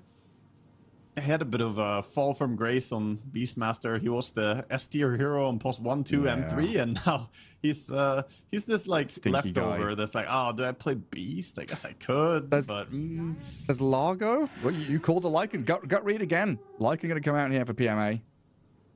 We've been on point with these teams, dude. We've watched them for a few games now. All it takes is, you know, having the qualifiers play for a few days, and we kind of resonate with the teams. Of course, BMA Lycan is nothing new. This is something that he's been, you know, one of the enjoyers for quite a while. No. I was also an enjoyer of Lycan, but unfortunately, he fell, Gareth. He had 98 KDA in this tournament. And then he played 2 more games since then, and now it's like some horrible 21 KDA or something. Pathetic, tiny, minuscule, piddling numbers. It could have gone to 100. Could have been 100 KDA. 100 KDA would have been historic. Been spectacular stuff. Into reserve time. A minute and a half left for Huligani here as they try and figure out where the Undying goes, what kind of hero they pick last. If it's off lane, I don't know, there's like Timbersaw out there as a corrupted hero we could maybe see, but Beastmaster is going to come back around, cycle through that topic, and it comes out as the overall last pick here. So that is Undying Shadow Fiend lane, Techies Beastmaster together, and the puck in towards mid for Huligani. I don't know which way to lean. I do like the speed of Na'Vi again. I'm just happy that we see Huligani adapt a lot. This is a different approach from Huligani. This is not necessarily their typical draft, and I do think that they're identifying the danger. And now Beastmaster, I think, was a great last pick because they do get a way to cut the trees from Nature's Prophet. So Sprout is easier to deal with. They have a lockdown against the Kess, and Beast typically does fairly well against Lycan as well. So all of it's, you know, all the cores are basically dealt with quite nicely, but the core support Undying as well. We'll see how it plays out. Do you think pro players ever get bored of playing the same hero over and over and over again? Like Mirage is now, this is 4th puck game in 5 games. Oh, the puck, if that question is for puck, no, never. Depends what hero it is. We had you know, metas where Dragon Knight was popular, Viper popular, and stuff like that. If you get forced to play these heroes and you don't like playing them, then for sure there are pro players who are sick to their stomach about playing the same shit over and over. But if it's broken, they'll do it. However, puck, I don't think I've ever heard anyone say that they hate playing puck every game. Okay. That hero is just too much fun. If you're a puck player, you're playing puck. There was a conversation, I remember, I think it was Blitz talking about keeping Boxy happy. You don't want... There was a meta where, you know, Boxy and POS4s in general were just playing Tusk and Clockwork over and over again, or Tusk and Shadow Demon, whatever it might have been. And Blitz was like, yeah, we've got to keep him entertained, enriched, give him something different from time to time. It's like, you can play a bounty hunter this game. Have a bit of fun. Enriching your support player, whether like terrarium or something. Yeah, we should add some stuff here, you know. Well, you have to treat your POS4 like a toddler or a pet cat or something, right? You can't just let them sit there and do nothing. You have to give them, you know, you don't want an iPad kid. You want to give them some enrichments. Give them a little, you know, put the square block in the square hole kind of business. Give them some paint, make some macaroni pictures. Not the TikTok rot brain POS4 player. I want the listens to Mozart POS4. You know, the Subway Surfer POS4. Yeah, I want a Zai POS4, a true intellectual. That's where management has to come in and say, no, you can't have multiple monitors as a pro player. One monitor only. You cannot have anything open on the left screen. No YouTube, no Spotify, no Blue's Clues. No Bluey. What if you take 6 screens, put them next to each other, and just project Dota onto all 6 screens? You just have a massive field of view. You see everything. But that was tried by some people, right? With the extra wide monitors, or putting the mini map on one of your side monitors as well. I used to play with someone who did that. He got I think it was like a 38-inch screen, like absolutely ridiculous. He said he could see both the runes at the same time if you looked at mid lane. Like both the runes show up at the same time. I'm like, what? What in the world, brother?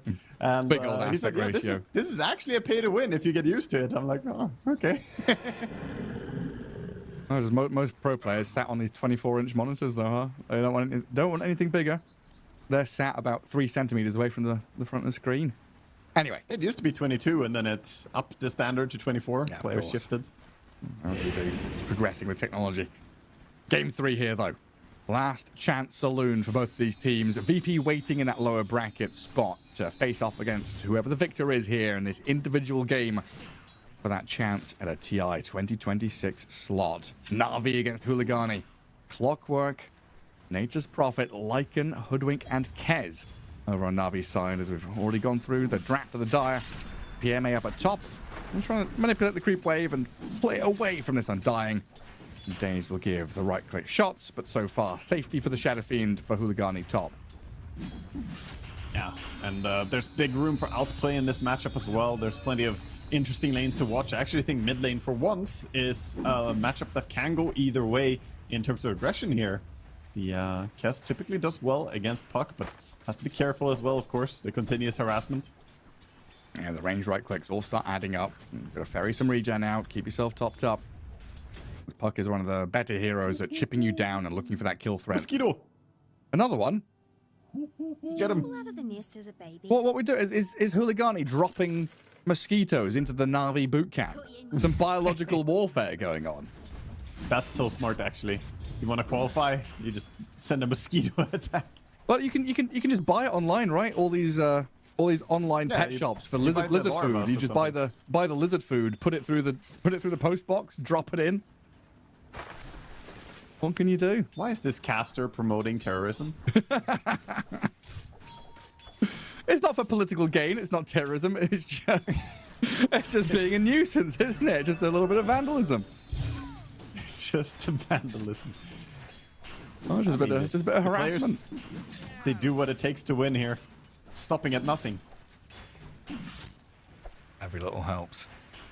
Mosquito's definitely been annoying Nico, but it looks like he's locked it in here. 13-3 against the Puck, 7-3. Kez getting the upper hand out of that mid lane, while Respect gets harassed back by Daze up the top. They've reset the lane right by their tier 1 tower, but Respect has got to respect the Wolf and the Squirrel who keep giving chase. It's honestly a bit problematic lane for the Undying. Losing a lot of health there. But had a Water Rune and an Orb. Sorry. Yeah, he knows his limits, holds the Fairy Fire as well. But you're absolutely right, this mid lane, like I pointed out earlier, it can go either way very quickly. Yeah, my nervous system told the line. I thought something was happening there. And then down at bottom, got the juice. Nature's Prophet, 13-4, having a pretty safe time here. Lined up with a Clockwork support. And Techies and Beastmaster trying to do what they can down there, dragging wave back, giving Beastmaster that control over the wave with the boars. But this is a big move. Snowy up on top lane, getting dogpiled by Got the Juice. Riddies and Daze set it up to go dive the tower, and now Respect's Undying, getting munched on by the Wolves. The full array of heroes has arrived with a quad lane up top, 4 minutes in. They just moved the entire safe lane up here. Normally we see one of them go through the gate, but with Nature's Prophet, of course, you can be pretty decisive in your move, and he actually stays. He doesn't want to go down bottom, a little bit scared right now. Hop through the gate, so stays and takes the tower instead. Of course, they're going to try and defend this. Yeah, because they're pretty low on regen on Na'Vi, so not able to top up and return to lane. Sticking it out, bringing this tier 1 to half health. Radiant are scanning. Not a comfortable position to be in, a Snowy in Respect, because this is meant to be a lane that dominates. And Shadow Fiend, he should be up at the top of the last hit chart, getting shut down already. Yeah, it's still a pretty costly move for Got the Juice, though. He left the lane, and meanwhile, Corrupted kept backing the lane, denying a lot. So not much experience for the Nature's Prophet now. His last hits are lagging behind a bit. And still a lot of attention towards top lane. They haven't seen his techies yet. Sayers hiding in the tree line there, but the wave has already pushed across the ramp past the river. It's kind of difficult for techies to find an opening. I think they suspect he's there. Yeah, they've got an idea. Something's not quite right. And Clockwork has gone through the gate, then back again. Returns to bottom. And Niku and Mirage still having this head-to-head in the mid lane. Both of them are always very low on resources, but they're holding wand charges or fairy fires to make sure that that kill threat isn't quite there. Yeah, sending out boots now, so Nico going for the no bottle build. Pretty classic on cast mid, just relying magic stick heavily. And Corrupted tipping the Clockwork. Oh, Daze just kills off Respect up at top. The Hoodwink, Radiant's top tower. I'm assuming with the help of some wolves, chases this Undying down as Sayush trying to get the blast off with a blood grenade to start things off. He'll launch himself with the bushwhack. That holds him in place. Now raise damage. That's just good enough. Optimistic TP from Daze gets shut down. Middle tower is That was a cute play with the bushwhack though to stop Sayo from his blast off, but yeah, damage taken, of course. Got right click down slowly there, the Undying as well, struggling against Hoodwink. One of the things about Undying is he's really low armor, so the continuous auto attack of a Hoodwink harass is not that nice for him. Dire's top tower is under attack. Bottom lane is hard to get a grip on again for Got the Juice, so Corrupted is still free farming here, killing a lot of Treants too, accelerating his levels. I would ideally like to launch Got the Juice into another one of these early skirmishes. Active Rune is an invis for Riddies down at bottom. He got tipped by Corrupted earlier on.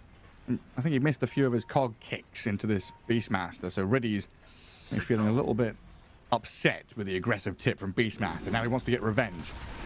Ooh, he's gonna get level 6 soon. Very close on Corrupted. One creep and he will get it. Maybe even the Treant can give him level 6. He's trying for it.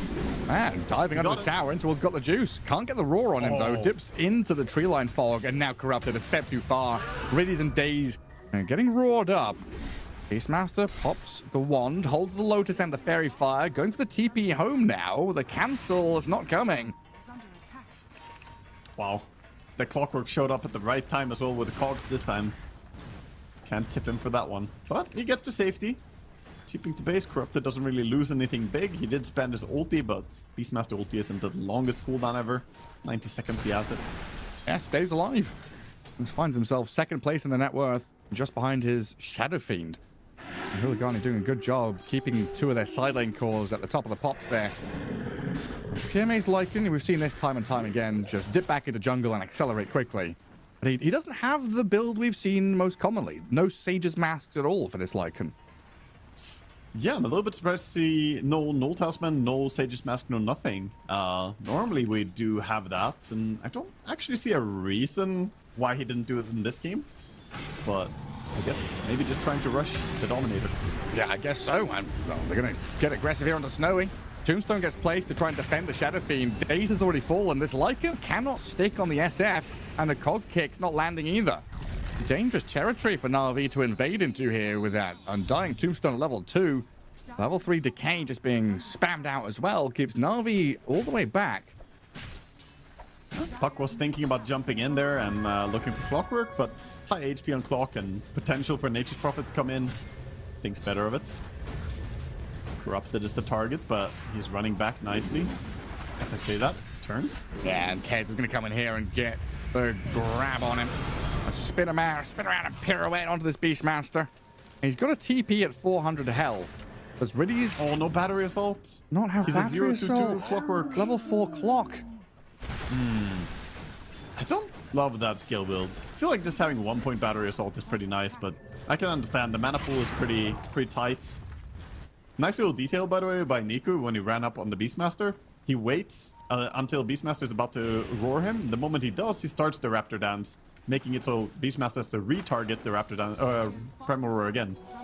The invulnerability timing Clever stuff. stops the casts. That's a smart way to do it. Just min-maxing. You can see he's comfortable on the hero. That camp is pretty notoriously hard to stack. Techies, don't worry. I've found myself in that situation as well. Stupid little creeps just do not want to stack. And there we go. Sage's Mask in the Courier. PMA is going to bring 2 of them out after finishing the Helm.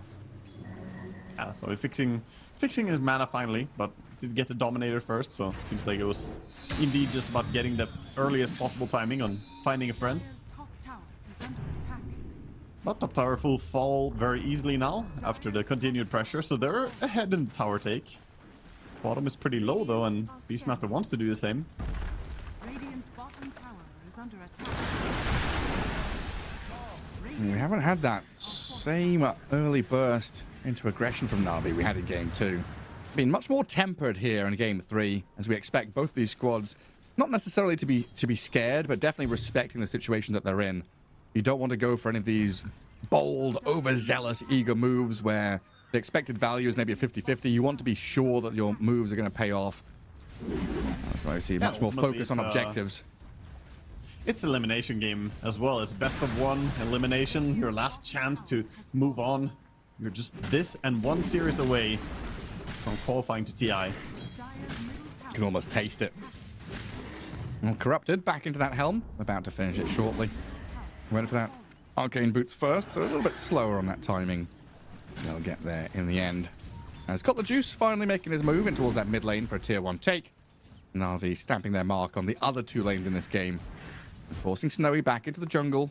A bit of a step back from Hooligani as they try and gather information, gather their wits, and just make sure they're not being run at by this Lycan Nature's Prophet. It's going to be a man-style rush from the SF, not going for the Mask of Madness build.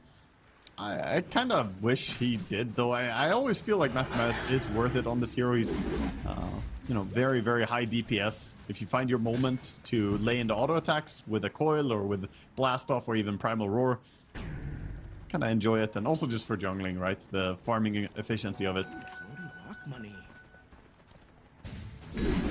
Floating rock Speaking money. of farming efficiency. Got the Juice is about to finish a Maelstrom in 400 gold, so Nature's Prophet will start ramping up a bit, because for now, Radiant Course is still struggling to keep pace with the SF and the Beastmaster. Coil onto this hoodwink mid. I'm trying to get the follow through with the techies, but Seosh kind of struggling here, wiggling his butt. Day's going to dodge away. Blood Grenade's not going to finish him, and now Got the Juice comes in to punish. With Nico arriving, the Kez just gives him one slice and kills the techies. And so far, I feel like Seosh hasn't looked particularly comfortable on his techies compared to Days and Reddies in particular. I agree. I think he got a little bit in his head there earlier with the bushwhack on top lane, and now he's second guessing, but with the puck silence, he really should have committed for the blast off. Unfortunately, missed out on a kill and died as a result. Good recognition by Got the Juice that he could TP in there. What? So, Kaz just said floating rock money, like and says, gold for me. What is a bounty rune made of? Is a bounty rune just a floating nugget of gold? Worthless, useless gold. Is that all it is? This is straight cash. Any currency. You want dollar, you want euro, it is what you want. It's Bitcoin. Some BTC floating around. Decentralized. You're not relying on any ancients to print your money. No inflation. Just get the bounty runes going. I was wondering, because, like, you know, creeps drop gold. Where do creeps keep it? Is it in their pockets? Do you have to lift up, when you kill a creep, do you have to lift it up and shake it down for the coins to fall out? I imagine Who's counting the money? There's like an automatic sell of all their vital organs. This is full Rimworld. You kill a creep, you take whatever you can harvest, and then it's sold automatically. We have teleportation in Dota. The organs are teleported. Just automatically applied. You kill a creep, it scans your barcode. You know exactly where the money's going. But then Kez getting coiled. Yeah, silenced and stunned. Taken down a notch in that bottom jungle.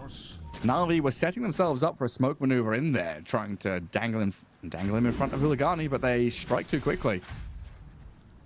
The SF is coming through the gate as well. Redis will see it. But he also gets spotted now. Clockwork just gonna go to the TP home. Radiant's middle tower. Leave Hooligani to their own devices down here. Well, Na'Vi come back to defend their tier 1 mid lane. Got the Juice will hold this area for himself. A very close game though. Nothing in it net worth wise. We've had this aggression back and forth, finding individual kills. Do you feel like there's a certain mood in this game? Like, are we leaning on Na'Vi to feel more comfortable heading into mid game with this Kez and Lycan? Or Hooligani happy?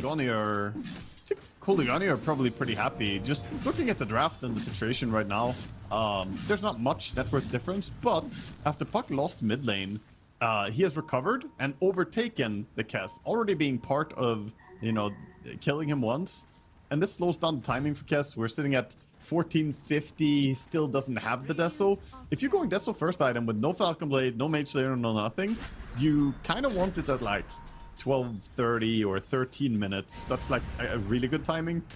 He's kind of lagging behind now. Shapeshift out of this Lycan. Seosh already getting annihilated by Daze, but PMA's being surrounded here. Corrupted, getting spun down by the Kez though, and taken out by PMA as this Lycan shapeshifted up and took some names. A beautiful defense right there. They bring everybody and react in force. That's one of the strengths of this team as well, having the mobility. Nature's Prophet TPing in, Clockwork can hook in, and even like him bringing himself over and having the Helm of the Overlord. Good usage of the power spike they had. And a very quick group up as well. All of a sudden there's 5 heroes there from Na'Vi just ready for you. Hurligani walking into that high ground thinking, we've got a tombstone, we've got this Beastmaster with summons. Na'Vi had 5 heroes ready. That's the power having the tier 1 tower, and thanks to it, they will keep that mid tier 1 tower as well. This dire scan does successfully land. Kess has his Desolator now, of course, his damage is pretty high. And I think the Undying is about to walk into Daze. Get spotted. And the hook shot there from Riddies. Long range connection to stop the bingo. TP. Some fast damage as well coming in with Nature's Prophet joining. Dominator creeping up here. I think they're losing tier 2 tower. So at least they're going for a trade on the mid tier 1. Did you just say that's a bingo? That's what she said. I'm just mimicking Hoodwin. Okay. That's a bingo. I can't the- think of anything other than Inglorious Bastards when I hear that phrase. Oh, right, yeah. And that's a bingo. Bring out a baseball bat as well for the Hoodwin. Oh, get rid of that nasty little squirrel. Now, Hooligani trying to pick up a bit of speed here. Ahead of steam as they get into the Roche pit. Puck is cutting off that bottom jungle, just trying to give a bit of information there and making sure that Clockwork doesn't have easy access for a steal or a snipe. But it's not been the fastest Roche. Still at about 30% HP, and that's allowed Na'Vi to reposition around the pit. Ooh. This is very precarious situation. Now, both teams could take it very quickly. Nature's Prophet is going to do what Nature's Prophets do and split push the map, trying to force a reaction. They could swing immediately for Roche as Nature's TP top. He's got 10 seconds on that TP. And now I'll use this. Clockwork, can he get the hook steal? There's so many summons in front of him. It's kind of hard. Kez is going to make his way towards the pit. Snowy's picked up the Aegis, though, as they roar and kill the Kez. Niku's gone. Nature's Prophet, he's still up at that top lane as Na'Vi embroiled in a long-duration fight in this pit. PMA has found his man in the back, killed off Seosh, and the Aegis has been claimed up. Shadowfiend's about to respawn and surrounded by Treants and summons, but he's going to get out the Requiem. Fear them all back. Mirage, Zone's got the juice down to the south, but Snowy's stuck in the pit. Can he try and manta his way out of this? Because Na'Vi have got him under lock and key, but the damage flowing through too quickly. Snowy stays alive. Blows up, got the juice. Now PMA with no shapeshift. The poor werewolf has turned back into man form, and that's not where he stands tall. He's going to get shredded down by Corrupted, the master of the beasts. Mirage just playing the field in that team fight right there, being everywhere, dealing damage. I wonder how much damage he did total in that fight. Actually, interested to see. Good stuff coming out from Beastmaster as well. As we see the fight recap. Yeah, look at that. 3,000 damage by the Beastmaster, 3,000 damage by the Puck. Just coming in and laying in thick damage. Has some heavy hits. two gold. Two gold change. Here I was thinking it's all doom and gloom, but not one, but 2 whole golds. That's just an awkward approach, isn't it? Granite Golem goes up, zones them out, and then Niku in the middle of 5 heroes with no Nature's Prophet arriving, just alone. Yeah, I think he was a little bit late on TPing in as Nature's Prophet. I think he was looking for the angle where the TP makes sense. And overall, the fight looked like it was going to be good. They pick off the supports really fast. SF dying with the Aegis, but ultimately, none of the cores were brought out fully. Yeah, SF died with Aegis, but they're all in fighting shape here. And Lycan without ulti, as you mentioned, turns pretty useless. Yeah, slowly walking away from them. Gets walked down. Corrupted puts the leash on him. And brings him back in. And you said it, Mirage doing a very good job there, just keeping tabs on people and tracking back to make sure there's no entry point for the Clockwork, seeing where the Hoodwink is, forcing Nature's Prophet to disengage. And Mirage on this Puck, an absolute pest in every single one of these team fights.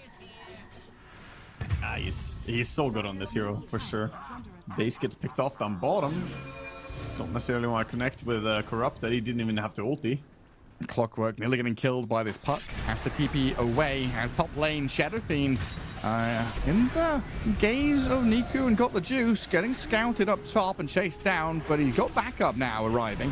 Undying can't heal up the Shadowfiend though. Lycan has shapeshifted in to boot the Shadowfiend out of the game, slicing into respect for another couple of kills for Na'Vi. Flipping that table. Just getting a little bit too far out on SF without any friends showing. I mean, they had Beastmaster down bottom, Puck was showing on mid for a while, and then SF up top. So the classic, if you show on 3 lanes, it's shameless. The opponents are gonna look to punish you, even if you're ahead.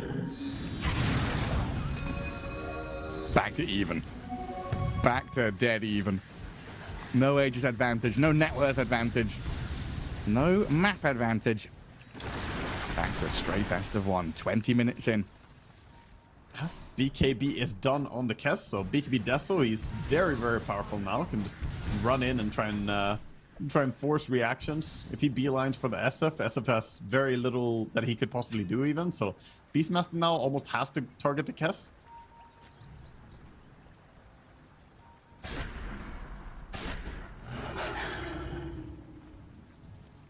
Hooligan just going to gather up their forces bottom. It looks like they want to try and play towards the Torm. Kind of difficult to boot Nature's Prophet out of the top lane, and there's no objective up there that you desperately want.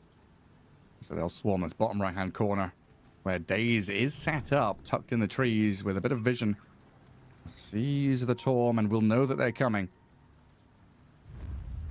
Yeah, he's sitting in a very good spot actually on Daze. Where are they going? They're not Torming. They're going through the gate instead.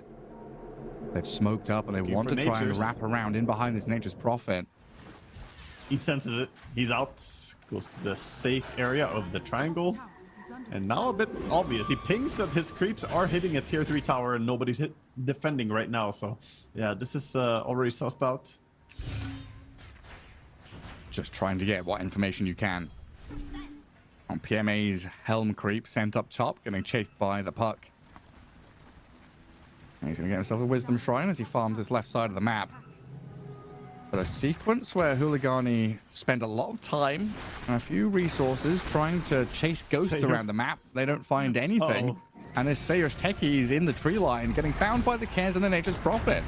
Easy pickings for them, as Na'Vi now the ones to set up for the Torm for themselves. Yeah, easy kill. Even more Deso charges. He's got 6 already. This is not one of those sad Desos that we've seen a few this tournament, where you end up getting no charges at all. Already building that damage.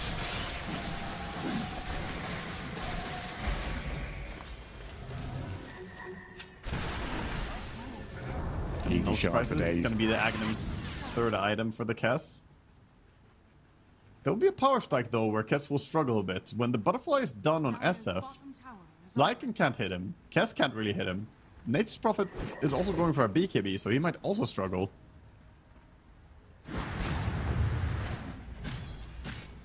And then Assault Crest coming in from Corrupted as well will mitigate even more damage. So I do think they have a very big window soon coming up. Even Octarine Core is about to complete for the puck. So yeah, when all these items come in, I actually think Dire are quite a bit stronger. But they need to make stuff happen within the next 5 minutes of that when they get these items. Yeah, strike while the iron's hot. Get those items working for you. Yeah, no sign or no sniff of a Scythe of Ice or an Orchid or anything like that from Na'Vi. So Puck has a pretty good time.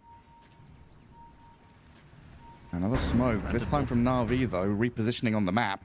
Playing up to that top jungle where Corrupted had just pushed the top lane, and it would be an easy guess to make that he's going to farm these 2 neutral camps, but it seems like Corrupted is a step ahead of the curve. Yeah, he understands. He gets out of there. Played safe. I like that both the offlaners are essentially the same hero doing the same thing right now. Helm of the Overlord into AC. Same item build coming out. Just minor differences. Mana boots or the masks. SF was spotted walking under a ward. A little bit too far for them to pick him off though. Was it Snowy we were praising the other day with the Shadow Fiend? Playing confidently, just walking up high ground, making these really strong, decisive moves. Exactly. Yeah, the moment that they get ahead in the mid game, Snowy has been doing great. Just how they crack high ground and how they push in and take the advantage. They need to get there though. Right now the game is super even, but with the power spike mentioned coming up very shortly, Octarine is done on puck. SF just needs a few hundred more for his butterfly timing. And with this timing, they could flip the game a bit, because it feels like Na'Vi have been the aggressors in the recent time here. That could all change. And Na'Vi the ones with the easier access to the map as well. Like Nature's Prophet, just ghost pushing top, Helm creep with the Lycan Wolves. A little additional help there keeps all of the waves across the river on the Dire side of the map. There's a bit of a situation where you've got to do some pruning, some putting out of fires here as Hooligani. And there'll be another 2 minutes of it we know that Roshan is a while away from spawning. Yeah. Beastmaster is queuing up a Blink Dagger next. I wouldn't mind seeing him go for a Shadow Blade either, just to try and, you know, get some value. They didn't go Shadow Blade on SF. It's always nice to have one at least to force the opponents to have a lot of sentries on lanes. Shield rune for Puck. That's pretty big for Mirage. They're going to set up around that bottom right corner. A big old circle drawn around the Hoodwink and the Kez by the Puck, but no moves just yet. Holding onto this area of the map. It's just if you do tighten up and group like this, you're having both side lanes pushed in.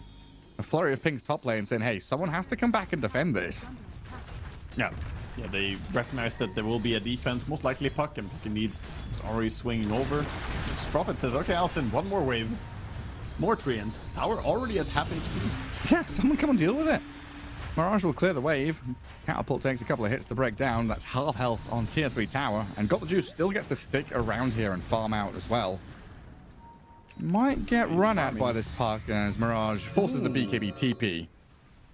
That's big info. Scared. Yeah, skittish there, so paid off for his aggression is Mirage, who was completely alone but forces the Nature's Prophet. That's BKB down now. And 20 seconds for Roshan to spawn, so another pretty big timing for Hooligani to exploit. Already he's around this Roche pit, just looking to see are there any enemy heroes nearby. What can he find?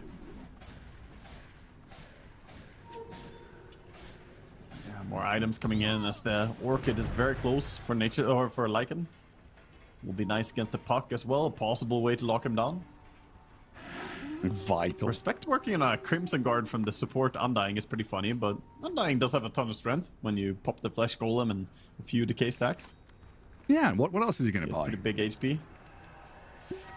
You make a good point. Maybe 4 stuff against Clockwork, but other than that, yeah, I think it's fine. You can go for this tanky build. Like Force against Clock and Nature's Prophet would be good. Like Ghost Scepter is always a good item in this game, but it's kind of greedy for a support to just go Ghost Scepter and say, I'm going to save myself. And Crimson, much more of a team item. He's trying to coincide the power spike as well a little bit, right? If he gets to a Crimson Guard with the Assault Cast, with the Butterfly, with all these things coming in, they could possibly try and close out the game. So it's not so much about going late game, it's more about going on a timer. Somewhere between like 30 to 40 minutes, they want to make some serious progression. Well, even with the items hitting here for Hooligani, Roshan respawning, Nature's Prophet BKB on cooldown, they're still tentative to make any sweeping moves. Smoke into smoke is what's going to connect these two teams as Na'Vi have prepped themselves around that middle lane, looking for the wraparound into enemy outpost. Mirage, smoke breaks on him. The Puck phase shifts already and blinks away, waiting Rift to get the distance to rejoin and collect up with the rest of the team because PMA has shapeshifted. That's an ulti spent. If they don't catch anybody here, it's rough for Na'Vi, but the pressure is on. Top lane's pushed into tier 3, mid lane's on the tier 2. The Lycan is scouting and sending these summons to give vision and information. PMA shifting away as Hooligani realize they've got to make a move. Riddy's the first point of contact. Clockwork getting blown up. Final touch of damage comes out of Corrupted now, but your base has been pummeled. Top tier 3 is dead to Got the Juice. Tower down. Roshan roaring. They know they've got to do something, but you're losing a lane of barracks to this Nature's Prophet. And Na'Vi getting the upper hand, it feels like, in terms of map control here. Sayosh has to dip back towards his fountain as the Furion going to BKB TP out. Hooligani, they'll get days, but they lose a tier 3 range racks as they desperately scramble to get that Roshan and gather up the Aegis. Yeah, I think it's still fine overall. It's painful to watch, right? Just losing base like that, but they did get 2 kills. They got the Roche, so they have Aegis now, and they lost, sure, tier 3 is gone. They lost their range racks, which isn't really that painful, but now they have to be very on their toes. If Nature's Prophet keeps pressuring that lane, the melee racks being exposed, that's the big threat. On my way. But with the Aegis in hand, they can now look for this power play. I said they wanted to close the game pretty much on 30 to 40 minute timing, or at least make serious progress. See if they can do it. That first step, tier 2s. Lining up in this mid lane to try and get a push through with the Beastmaster. And PMA getting harassed by the Puck. Has to be wary of his positioning. And the rest of Hooligani just storming down that top lane. They're trying to set up for a situation where they can plant themselves by the outpost and pivot from top to mid, get multiple lanes shoved in. Na'Vi have already set up for a split push, though. Got the Juice has his own butterfly now on the Nature's Prophet, so as if he's not the only one anymore. And he's pushing pretty fast. If they can stall out the Hooligani high ground, then Nature's Prophet can force them home very shortly. This is an identical move that we saw Hooligani pull. TI15 just walks up high ground, says, I'm ready. Snowy wants to hit the tier 3. Glyph is up for Na'Vi, and they are shoving the other 2 lanes pretty heavily, though. Trying to delay the push with the Juice cog. can TP top. He's not going to go for it just yet. Oh, he goes base. I thought he would force them home for sure, but okay, they're committed for a fight. Wow, they want to fight and defend this. And Roshan's banner needs to be dealt with. It's there onto some catapults. That's going to be Got the Juice's job to kill it off. Their own tower is taking some serious damage, though. Down bottom, double catapult. Hook wave. shot. Riddies. He's found an opening on this Undying, so they've defended their top lane, and they get a catch on someone here. Respect. Trying to run into the trees, but Got the Juice will catch up to him. So Hooligani, they walk up high ground, they get a tier 3, but nearly lose another one of their own. You're right. Yeah, very, very costly. Nature's Prophet didn't want to commit for full-on pushing because respecting the Blink Beastmaster TP back would maybe just ward him and he dies. Doesn't want to risk dying as he's the highest net worth on the map. Got the Juice is playing the game really well. This entire game on a knife's edge, though. In a situation where, like, one team fight into, oh, we don't have buybacks, or we bought out a certain item. That could lead to barracks. Very complicated spot, and we'll see how the next fight will play out, as well as the Blink Orchid on Lycan makes him a little bit more of a threat as well than before. Able to pick his targets and go on people on the backline. Yeah, because Snowy... Remember, there's still no BKB on the Beastmaster, for instance. If he gets silenced, he could be in trouble. I mean, Snowy doesn't have BKB either. He's got Manta Style and a Hurricane Pike to get a bit of distance, but in comes the Kez, slicing through 2 of them. Respect's about to die. Snowy's falling quickly, but the Kez, he's going toe-to-toe with the Shadow Fiend and still stays alive. BKB'd up with Static Charge on him. Kills Snowy off the once and then back up to high ground to play defensively, but Mirage dives in. Slays the Kez, who's dead for 70 seconds. An opening for Hooligani to do something big here with no Kez, no shapeshift, but they're stepping back. Stepping back again. Don't have a creep wave right now. It was cleared out, so also probably will have to go back and defend. Nature's Prophet, this constant threat. It's so annoying. Thinking about going and summoning. Mirage has to come and contend with the wave. Not easy to force the 5v5 or force a fight where you want it. And unfortunately now, that was with Aegis advantage. It will become a bit more complicated without it. Hey, Na'Vi doing a great job at target acquisition. Getting right on top of that Shadow Fiend, taking him out of the game. Get that Aegis out of things. So no more confidence there for Hooligani. Enjoying Dire's position a little bit better here. I wonder what it is. Great spells. Is it just Puck? I think it's again like ease of execution in team fights. Like Radiant's lineup is not easy to play in a team fight. Like look at the spells they have. They got like Hookshot and Bushwhack. That's their best lockdown. Meanwhile, you have Coiled, you have Roar, you have Blast Off. There's way stronger spells overall for locking people down. From Dire. A snap of the coil onto this clockwork. Riddies hookshot back towards Daze, but that's going to leave him open to potentially die with Mirage's jump forward. Keeps tabs on the Hoodwink to dive high ground and get the kill. Mirage now waning rift to low ground, so it's perfectly safe. They blow up both Radiant supports. Level 25 Puck. 2 gems in this, man. I said it's hard to force a team fight, but now with 2 deads, they can put the squeeze on this mid lane. Send Snowy up to high ground. Yeah, hit into that tier 3. Tombstone placed defensively. Looking for the lane here. As Mirage just keeps dancing into the back line, giving vision so they know where Na'Vi is standing. A scout out got the juice. They'll understand fully here that Na'Vi will just relinquish control of this mid lane, lose the barracks. And Snowy, he's going to back up now. They still have the bottom tier 2, so they couldn't keep squeezing for the entire Mega Creeps push. And have to back. Na'Vi in an uncomfortable spot now. We are 8k leads. Final game in this qualifier for one of these teams. And Na'Vi, they're pressed to do something. Something drastic has to change. They cannot allow this Hooligani lineup to approach their base with this steamroller. I've got to slick the roads, put a banana skin on the floor, something to trip them up. They'll lead out with Niku. Their smoke breaks, Mirage, perfect vision, sees them all coming. Respect walks straight into the middle as Niku backstabs into Corrupted, but the Roar comes out onto the Kez. They're focusing in onto the Bird, trying to blow him up, but he's going to parry and run back to safety, surviving. Respect, Daze, and Riddies with Corrupted dying. We get a bunch of trades, but no massive core kills on the big heavy hitters just yet. Yeah, and still not quite safe. PMA tries to gate through, tries to TP normally. It's gonna be fine. No stuns. I think this was a little bit too far away and didn't quite have blast off yet anyway. But SF, he's feeling it right now. Going towards this high ground, he has Satanic. Might just play for the Roche as well. Map control is worth a lot right now. As Roche is coming off cooldown soon. Yeah, you don't want to spend a buyback on this Beastmaster. Just get him to respawn naturally. And dying. It was a little sad, but he's already spent his Roar. He had those summons to go out and push waves, so it's not a massive loss for the Beastmaster to die. Close to Aghanim Scepter on Lycan. 600 gold. He can have Aghanims bite the Kess and then hope that Kess can dish the damage. What? We've had a Rock Wolf, Lupus Rupus, and now we've got the Bird Wolf? The Wolf Bird? The Wolf Bird. Oh yeah. That's beautiful. Wolf Bird, it's one of the most powerful mythical creatures, Gareth. That sounds very strong. Imagine some kind of chimera wolf bird coming at you. What is it? The head of the bird? The head of a bird with the body of a wolf? Or is it the head of the wolf with the body of a bird? Add a bit of Medusa to it too, a snake tail. Yeah, give him the legs of an ant. Did you ever do that as a kid, trying to form the best animal you could imagine?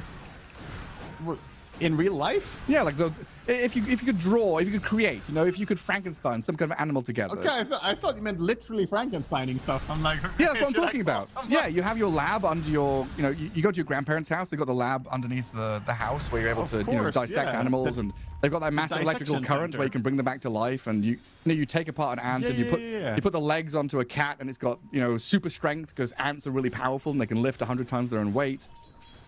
It's got the roar of a lion, you know, you've got the voice box of a lion. Shut up, Gareth. They're going for a team fight. They are. Big smoke up. Hooligani coming in behind Na'Vi, who have set up on the high ground. And going to get onto the Lycan. The first point of contact is PMA, who's going to turn Niku into the Wolf. The Wolf Bird's coming in. He's already losing a lot of his HP on that Lycan, though, as the Beastmaster moves forward. But this Kez shredding into Sayush, looking for the techies, takes out a support. Snowy stood his ground, though, and the Kez dies and right-clicks. Oh, he's on 1 HP, but the Waning Rift jumping from Mirage finds the takedown. Around the Tombstone, Corrupted, dropping to the real Lycan. The Wolf comes in, kills off the Beastmaster. Clockwork TPing successfully, gets home somehow at 1 health. Shape-shifting Lycan, coming to an end in 10 seconds, blinking back safely, gets a bit of distance from the puck. Top barracks being absolutely bodied here by a bunch of Treants. They will come to the rescue, quickly clear them out. And the fight's not completely over, as Mirage was looking for more, but not gonna be able to find any bonus kills. Hectic stuff there. Big combo coming out from the Kess. Looked good to begin with, but he doesn't have MKB yet. His damage, it isn't really there yet to bring down this Butterfly SF. He's had Butterfly for a long time, Gareth, and there's still not a counter yet. Unfortunately, Kess is struggling in the 1v1. Nah, it's real challenging when Snowy can just stand there, launch right clicks into you, and there's nothing you can do about it. And even when he's turned into that wolf form, also didn't really get to feel the impact out of Got the Juice. Nature's Prophet with, you know, a tremendous amount of net worth, 30,000 gold to his name, 6-slotted Nature's Prophet. Also can't stand and deliver when he's being harassed by a puck, chased by this Beastmaster, someone's getting roared up and pushed around. I kinda wish he went MKB instead of Daedalus. Because a lot of times I'm with it, you know, oh, enemy has Butterfly, but you go Daedalus, it can still be fine. Here I think they need to address the SF. They need to be able to kill him, and MKB would just be better for being able to achieve that. Like, I get it on Tiny or something, you don't really want to buy MKB, you go for Daedalus because you're damaged with Aghanims or something, you know, like, I can see it. But here, I'm still lacking a Shadow Fiend killer on Radiance. Shadow Fiend is invulnerable, basically. Yeah, can't be touched. Can't be touched. Sata and Butterfly combo. Roshan alive again. The third big man returns to his pit. And Hooligani going to start it. Scouted a little bit here by the Wolves. They've got Tombstone in the Roche Pit and the Shadow Fiend wailing away at him. Na'Vi have got to make a move. They cannot allow this to happen for free. So Niku gets into the Roche Pit. Roche about to die. Aegis on the floor. Who's going to pick it up? It's Niku's Kez who grabs it. Around the Tombstone, though, it's a difficult fight for Na'Vi to make. Corrupted trapped in the cogs, but with his Shadow Fiend just whacking into the Kez, he'll try and Echo Slash back into Snowy, but this Shadow Fiend, even with that spin out of Niku, cannot be contended with. You were right. There's nothing to stop Snowy, and with the Congregations of the Deep out of them, they find Nature's Prophet. 4 dead on Na'Vi, and there's no buybacks available. Hooligani on the verge here as they step towards the Radiant base. They're close. So close they can taste it. Na'Vi are not calling it, but they're dead for so long. 1 minute, 90 seconds. These are monstrous times with the SF and Puck with the Diderun in your base. They're just going for tier 4. See how you can do this. I mean, they're going for the qualification. Well, it's not qualified yet. They have one more opponent if they win, but I think Na'Vi are about to be knocked out here. Straight for the jugular, straight for tier 4s, run straight down this mid lane to look to end the game. 60 seconds, no Nature's Prophet, 45 without your Kez. 2 heavy hitters out of the game for a long time. And Hooligani exploiting it. Roar up the Lycan. Clockwork's going to try and hook shot and cogs to buy some time, but that Congregations of the Deep, the tendrils connecting, and the throne is falling. Shadow Fiend just opens up on the buildings to close out the game, and they know it's over. It is now. GG called. Hooligani take the series, step a little closer towards TI, and knock out Na'Vi. Hooligani, man. Strong Dota coming in from them. Very impressive stuff. And again, Mirage with one of these stellar performances on Puck gets to knock out Na'Vi. 10-0 and 8 on him. And yeah, just fantastic teamwork by all of them. Get some highlights here of how this game played out. But honestly, dude, I thought Na'Vi had like at least a 70% chance to win the series from the start. Yeah. But Hooligani, they're proving to evolve throughout the tournament. Getting a bit stronger, adapting to the challenge. And showing, that they can drag games out, take it late game, play in those frantic, chaotic moments, but also bring it back, play faster, get off the mark with some heavy hits. And in these Roshan team fights, you're dealing with Tombstone, Beastmaster summons, Shadow Fiend just standing there and delivering. Na'Vi really did struggle to get onto Snowy. Yeah, they did. They brought him down the one time in that fight, but ultimately the Beastmaster and Puck impact, I think all 3 cores pulled their weight entirely. And you said it at some point, we're not really feeling, you know, the Nature's Prophet for his net worth. I also don't necessarily feel like the Kess and Lycan always really punched as strong as their net worth was currently at. So just more value being enabled, and I think a lot of that comes down to the lockdown they had. Like, looking back to the drafts, the team fights are just easier for Dire. They have good lockdowns. Look at this. A roar, and boom, we lay in a bunch of damage very quickly. The fact they also have this Mirage Puck performing some spectacular gymnastics to like dance in and out of dangerous positions, jumping out, smoke breaking, giving information to his team. This fight, I actually thought Snowy through. He first left himself out of the Roche pit right as Roche is dying. Niku steals it, but the positioning is so good for him. He can just stand here and auto-attack freely on the SF. Yeah, it gets completely ignored. Yeah, got the juices too far out of range. Then Kez gets the Aegis, respawns, and dies immediately after. This fight was over as it began. Yeah, these poor heroes could not deal with the power of the Dark Lord as he fights into them. And here we have the final story of the game. Very impressive stuff. Again, Mirage, dude. How good is he on Puck? He actually is looking so phenomenal. Always, like you said, going in first, giving a bunch of vision. He did by far and away the most damage in the game. 42,000 damage dealt. Is exceptional. So yeah, just clean play from him. Yeah, spectacular stuff, honestly. One of the most patient, clean, decisive Puck performances through this qualifier. Spectacular stuff from Mirage and great stuff for Hooligani as they make that step forward in the lower bracket. So they'll be up against Virtus Pro for a qualification spot, one of 2 remaining. And the other spot, we'll find out who's going to be facing off against Enigma Galaxy for that one as Power Rangers take on Yellow Submarine in the next series coming up. That's it for me and Waga, but enjoy the rest of the Dota. The human body was built to move. Not trapped at a desk in one singular posture for 12 hours a day.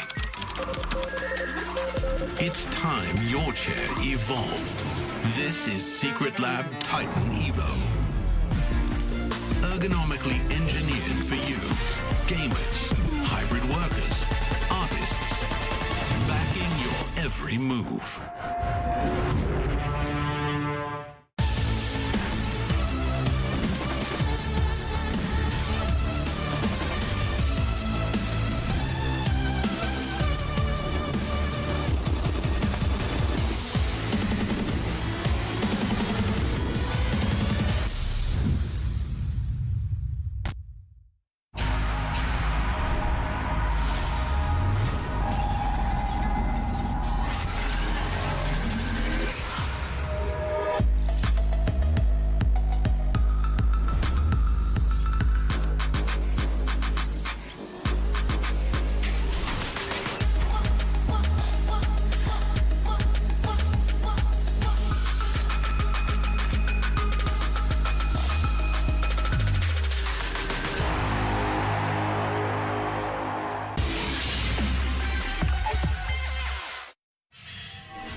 Welcome back, ladies and gentlemen, to the European Regional Qualifiers for the International. I'm Pixel here with Lacoste, and we're getting ourselves ready for the second best of three of the day. Lacoste, how are you doing? We're about to go into Yellow Submarine Power Rangers. Looking forward to this one? Oh, absolutely. I mean, watching the previous series as well, I thought Navi's going to win. And unfortunately, they are out. Huligani, they made some really nice comebacks in some games. They And did. they caused a massive upset. And I don't know what's going to happen in that lower bracket round 4, because I could potentially see Huligani also taking down Virtus Pro. Absolutely. It's going to be a very entertaining best of 3 between those two because VP they've had some incredible highs, but they've just also had some incredible lows. So it really is a question of what's going to come out from them on that all-important best of 3 tomorrow. The best of 3, as you saw on the bracket there that we've got going on now, Yellow Submarines versus Power Rangers. Draft has just begun, so I'll be able to get it on your screens very shortly. Winner of this gets to go up against Enigma Galaxy in that last round, which is also going to be a very entertaining end towards this qualifier. So very much looking forward to that. We've got to see, of course, first who's going to get the chance to move on and make it there with this game playing out. Draft already underway. First pick coming in, the SF. In terms of the ban, standard stuff, apart from a bit more of a higher priority on the Huskar. We're getting an early Huskar ban here, Lacoste. Yeah, an early Magnus ban. This is not something that you would that's do, true, yeah. but Power Rangers, Naive, he played yeah. it 2 or 3 times, and he did win most of those games. I believe it was 2 games, and he owned yesterday. What a performance that he had on that Magnus, picking up Scotty with level 15 talent. He was just becoming super tanky, sitting at almost 5,000 HP, and also looking at the bans, Lycan getting banned out against Yellow Submarine. Yellow Submarine, Batyuk also completely owned yesterday on that Lycan, made it look kind of like a broken hero. It gives you so much tempo, it gives you so much momentum. So and again, you are playing against Bane as Lycan. You're going to have a really good time. Your offlaner is going to have a good time. Send the Wolf, send the second Wolf as well. Can't really deal with it. Now, I do want to see probably a Ringmaster ban from Power Rangers, because as I've been saying, Yellow Submarine, they've got this Hakoda lad. He is amazing on the Ringmaster. And I think Ringmaster's been one of the better ways to deal with these Bane support picks. So I would imagine, I mean, what have they got coming out of this? They've got one more ban before going into the picks. So I think if you're Power Rangers, you have to ban that Ringmaster. And we'll see if they do it. If they leave it in, I think they might make a bit of an error there because Yellow Submarine have been that good with it. Yellow Submarine, their bans, again, kind of different here. Banning up the Darkseer and the Tiny. The Tiny, of course, a bit of a specialty from Power Rangers. They've got Nicky Cool. He can run the Tiny in the mid, so it is a hero that they can be flexible with on Power Rangers. And yeah, do have this fun, different style of playing it in the mid lane. Hasn't necessarily had great success, has lost a couple of games here when he's played the Tiny mid, but definitely potential there. And potential that Yellow Submarine respect. No, absolutely. Tiny looked good. He looked good in other positions as well. Yeah. Darkseer is a respect band. This is something that Yellow Submarine used yesterday as a counter to Shadowfin, so they are giving it priority, which I kind of like it. Batyuk, he had an amazing game yesterday, getting these 3-4 man walls. You create illusion out of Shadowfin. It's going to be super strong. And they got another hero, another like single target oriented hero, long duration and the long cooldown ulti. So removing that Ringmaster that you were talking about. I would also love to see another saving support. I know this is not the most popular hero, but it's a really good, like, as a replacement. I think Shadow Demon works really well as a replacement for Ringmaster, potentially. Because I would imagine. We never see it have really, something. but... Yeah, it's either that or maybe you want to go for something like a Tusk. Hey, they do it. There we go. So it's a good shout, but indeed, this is a rare one. I will be able to get the stats on this. I want to say we haven't seen any Shadow. Maybe there's been like one game or something on Shadow Demon, but... Or maybe it's just been at least I don't think I've casted any. Okay, it was picked once and lost, so it must have been in one of the other series early in the day on one of the other days. But yeah, nobody's touching this hero. But do you kind of see that there could still be reason to look back and take this as your defensive support? It's a bit of a forgotten hero, but Ringmaster seems like a better option. But some of the fundamentals of Dota over the past 20 years still haven't changed. Like, you see these heroes, you need to have something to try to counter it, and there aren't many these type of the same heroes in the game. That's why I mentioned Shadow Demon. And also position 5, there's going to be Hakoda playing Lich. He had 3 games on Lich. He did win 2 out of 3, I believe, and also looked very, very good. It's not the best hero against the Beastmaster in like once he gets that helm timing, because it's going to be bouncing around. It's not the best against Puck. We're talking about Chain Frost. The pool is going to be good, but they need some stun. I feel like this off lane needs to be able to lock them down, because Shadow Demon, Lich, and Shadow Demon, I don't know which Shadow I said, whether Demon or Fiend, these three heroes don't really have much lock, and it's very difficult to play the fights. So I think they need to have a very active hero from the mid lane. I would be down if they want to play it for potentially for Rain to pick up that Earth Spirit as a counter to Puck, so that you have something. And maybe for the off lane, I would be looking into something like a Centaur, just some beefy boy, something that builds into Lotus Orb. It's very good Lotus Orb game. You remove everything pretty much. And Shadowfiend is going to need that extra bit of a backup from the off lane. 10 seconds remaining. Yeah, absolutely. Absolutely. I think in particular that Earth Spirit call is very good. Because, yeah, it was yesterday, right? Rain was the one crushing on the Earth Spirit. That was Rain. Yeah. I'm trying to remember which. That was it. him. Was. Yeah, here we go again. Yeah, you're absolutely right. I mean, honestly, seeing how good he was on it yesterday, I think this is quite a confident move from Power Rangers to still pick the puck in this situation when the Earth Spirit's still in. Because, yeah, yesterday, or the day before, whenever it was, he absolutely just destroyed the puck. You know, every single time he's in there with the silences. Like, this guy on the Earth Spirit, he's very good. 5 seconds remaining. He looked very confident on the hero. I'm just looking at the offlane. I mean, if they want to go for something different, I think Axe could be really good. It's not the best against Bane. A lot of the times you will jump in, you will get roared, you will get slept, you will get Fiends gripped afterwards. But this is Carrie Windranger. She really hates to play against Blade Mail buyers. So I could see Axe, I could see Centaur. I'm looking at Batyuk's most played heroes. A lot of those don't feel the same role. Like, it could be very good Mars game, but Mars is really not a strong hero at the moment. It's kind of like No. C tier, maybe even D tier. Yeah.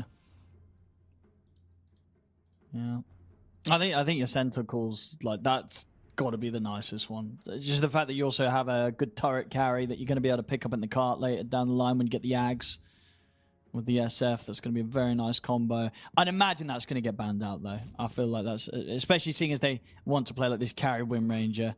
You know, nobody wants to play carry Wind Ranger against a Centaur. It just becomes this one target that early on you can't really kill with the focus fire. So yeah, it can build. I would hope to see a ban from them. They can build into, like, he can build into Blade Mail, Lotus Orb, he can build into Crimson Guard. All these items are very effective against Wind Ranger. It's a blink stun, it's a control, it's a good scaling, even though we are seeing a bit of a different build on Centaur recently. So they are thinking that this Wind Range, I mean, seeing the Ursa ban, it also screams Centaur, because it's one of those heroes that the stacking damage, the build that I was talking about, it's going to be...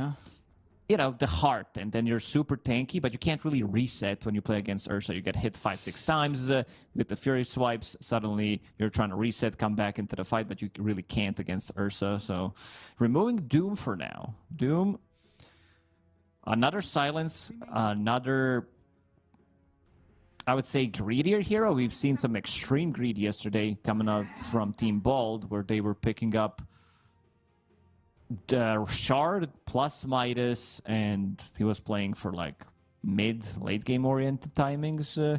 Didn't work out for them, but also banning out Spectre. Two of these supports are relatively squishy, and it's also relatively good matchup against the Shadow Fiend, because you have quite a lot of jumpers. I also wouldn't mind, but they also picked Wind Ranger into Shadow Demon, so this is the old school classic counter. So I assume it's a position 4. You don't want to be playing carry. Absolutely, I think because exactly. With Yellow Submarine's bans, they're like, well, this Wind Ranger's no way carry. But then I got to sort of wonder why are they picking the Wind Ranger support either into this Shadow Demon? Like, what is this good? Am I missing something? Like, why Wind Ranger support here? Why Wind Ranger at all? A good. I guess Maybe it's a call from position 4. It's a strong lane with paired up with the Beastmaster. Okay, for the it's lane. a lot of spam. Maybe they can keep the distance. You have built-in wind run, so evasion. You're not gonna get hit. Shadowfin hits like a truck, so it could be good for surviving. Maybe some other positions 4s would die. Rubik, I think it could have been an okay hoodwink game with the Beastmaster, but Windranger. So I assume that's going to be a position 4, and they're also going to be looking for the last pick, something for Naive. Dire team pick. Ooh, a bristleback. Haven't had a lot of that coming in on this qualifiers. Only the once. Did lose. But a rare pick. The bristle coming in for the offlane here. It's a strong hero. I don't know why this hero is not picked. I was looking at the other regions as well. It's a forgotten hero. It's a great scaling. Like coming into TI, coming into EWC as well, Falcons, they're definitely going to bang out this hero a couple of times. Suddenly, teams are going to start to respect it and be like, you know what? This hero's still pretty good. I played it a bunch in the last week or so. The hero still feels pretty strong. Oh, this is fun to see. Now, Power Rangers, I mean, there's just no way that they are going to want to play this Wind Range carry. So they've got to get something else for the carry. They know the matchups. So Naive does have everything in front of him, and he's going to respond with the Slark, looking for that, trying to get the edge in the lane. But again, it's a Slark. This is another hero. There's 0 picks. This was only banned once. We saw one ban. No, one ban. Someone was afraid of it once. No, it was us. We were casting that game. I can't remember who it was, but it somebody was. Someone banned banned Slark. Yeah, it was it against Power Rangers? Because I think Naive is a bit of a Slark spammer, right? I'm going to try to find his... I think it might have been against them. Because I don't know who else, where else you're banning Slark. I think it was a team ball against Medusa. So yeah, it was Power Rangers. It was, yeah, okay. They had IO and they picked Lifestealer as their last pick. Slark and Anti-Mage were banned. Yes. Okay. Well, I'm looking forward to this one. I got to be honest, though, with this draft wrapping up, I have a lot more faith in the hero picks of Yellow Submarine. What would you say, Lacoste? I don't know. This Slark looks good. You like the Slark? Okay. I like the Slark here. I think the hero can get, like, he can go out of control. You're also Mage Slayer buyer. You're stacking damage for Bristleback. 2 things that he doesn't like. You're building into the Fusel Blade as well, which is the 3rd thing that he hates to play against. So kind of looks good on paper, but I also don't believe that this hero is strong. At early levels, you're really not doing much because you're going to get out-spammed, and these are professional e-gamers. They know how to put the pressure on Slark early on. It's not a pub game where Slark gets to hit you like 15 times. So going to be looking into that lane, but also Rain on Earth Spirit against Buck. This matchup didn't look good at all. Like, we've seen it 3, maybe 4 times now. Some domination coming up from no one, of course, being the higher caliber mid player.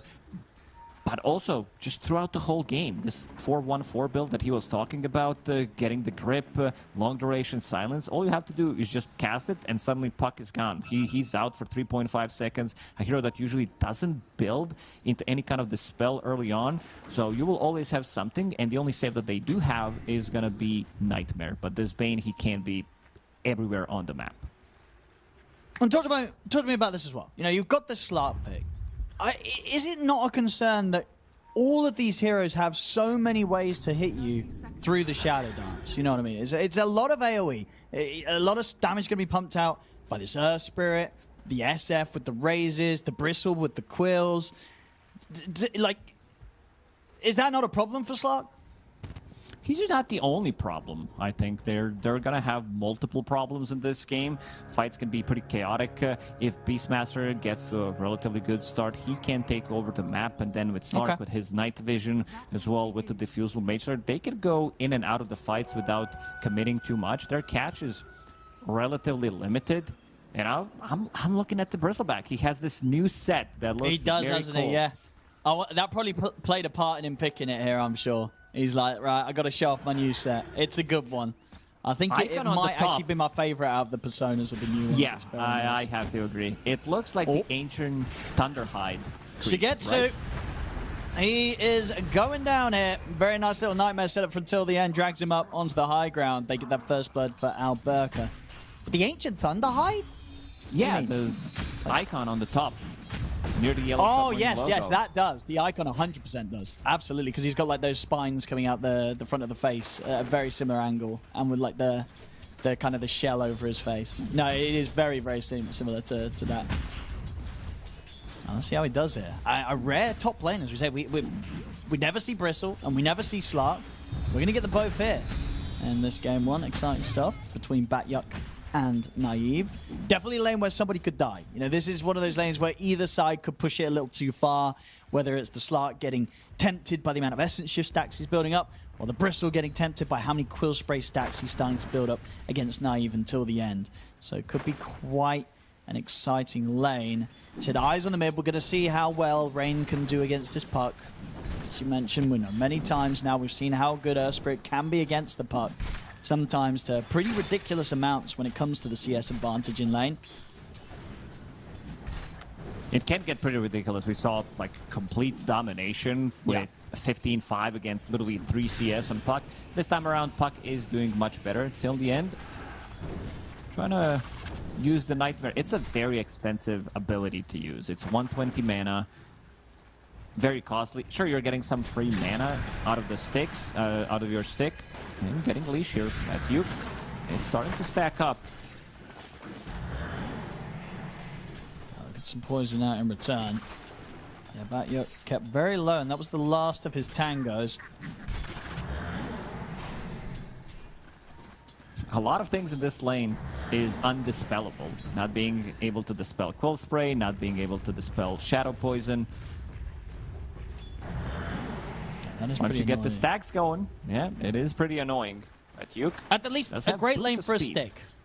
Yeah, And maybe even absolutely. going for the wand early, because yeah, for these two are just going to be pumping out spells.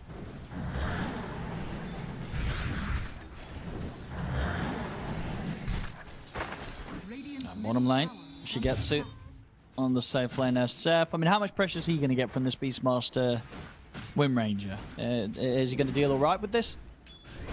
Beastmaster got the first blood, so his timing on the Helm Creep is going to be very good. Lich also doesn't trade that well against the Beastmaster and Wind Ranger. Usually this is the hero that secures the lane. He's still going to secure the lane in terms of Shigetsu getting the last hits, but he can also die. I think if he dies, they probably get the trade kill. Shigetsu level 3 on Shadowfiend. This is where the damage starts to come in. 2 points and raises. An extra bit of the damage per stack. Everything does have a stack in this game. Like, there's going to be... And speaking of stacks, I think Power Rangers, they will need to stack some jungle for Beastmaster. This is where he can also go in, get some extra bit of a gold, extra bit of XP. And for now, Immersion, he is playing the lane. Does have 1 point in power shot, but that's about it. Saving a point just in case he needs to get the shackle shot if he finds the angle, if he finds the opportunity to play maybe slightly more aggressive.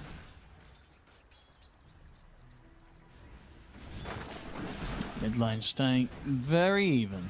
Rain with a slight lead, but Nicky Cool having a fair old time here on the puck in a situation where we have seen puck suffer. I would love to see Alberca send out the board to the mid lane, and then Nicky Cool goes to the top lane, gets the rune for himself. Maybe he gets denied with the boar, because boar, they're not getting too much value out of it. Immersion, Bottom he's in lane. a lot of trouble. Yep, good control there from Hakoda. Comes in with the Sinister Gaze to lock him down during some of the win run. Alberca should be fine. Not gonna look for that extra raise. Wouldn't have been quite enough to kill Alberca. Had Fairy Fire Wand and Lotus at the ready anyway. In top lane, Batyuk getting low. TP rotation coming in. He's gonna look for the shot and he'll hit it. Immersion. TP's in, lands the power shot, takes Batyuk out. Naive, he was playing very carefully there, knowing that he had 4 stacks of Quill Spray, the 5th one that he could have used, maybe even the 6th one. Very nice play here from Hakoda, getting the pull, mid-wind run.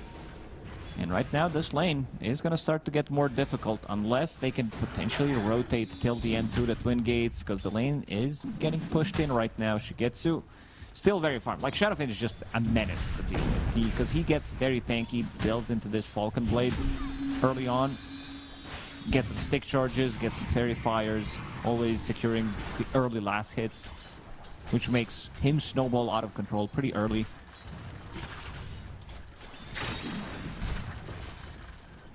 Now already looking to set up maybe around the 6-minute power rune. Hakoda will swing over towards the mid. So will Power Rangers bring their 2 supports over to the end, ready to help. Won't be too much he can do. Rain against the Nightmare. It's going to have it taken off him, and it will be down bottom. Hakoda will pick that up. So neither mid's able to get their hands on the power rune.